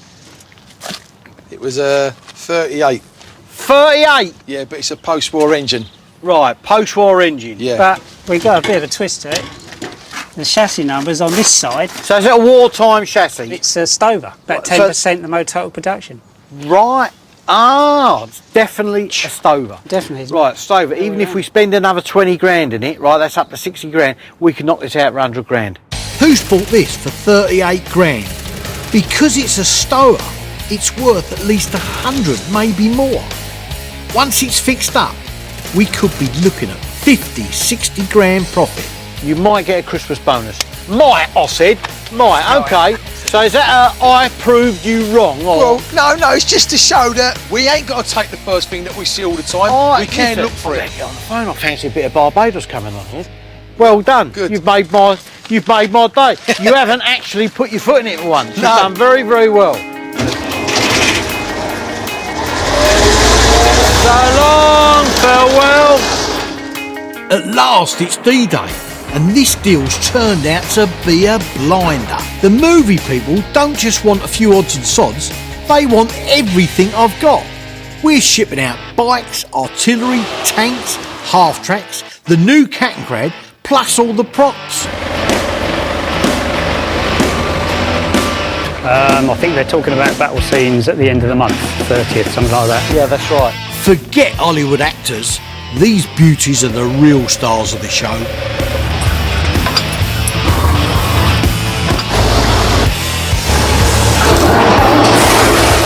They can't get this stuff. There's nowhere in the world they can get this. No. They've had a right touch with us, believe me. I can believe how lucky they are. The boys better cancel their plans for the rest of the year, because they're going to be living with these vehicles for the duration. No one touches this kit except my people, so we don't have any slip-ups. Did you get that stunt? The stuff must be covered though.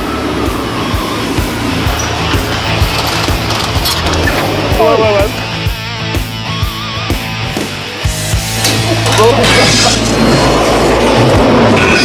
Just get over there, mate. Okay. Celebrities or no celebrities. Right.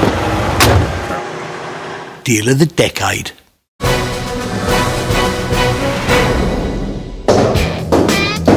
What a cracker of a week. Oh, lovely. Oos slapped me down at a French auction. I'll find you one cheaper and more authentic. But came up trumps with one of the best cat and crads I've ever seen. I saw Hitler's cell door. There's my porridge! And his car in a warehouse in the Midlands. You're having a laugh. No, really. 8 million plus. Putting on our own World War II epic in a quarry won us a Hollywood deal of a lifetime. Whoa! Oh, truth!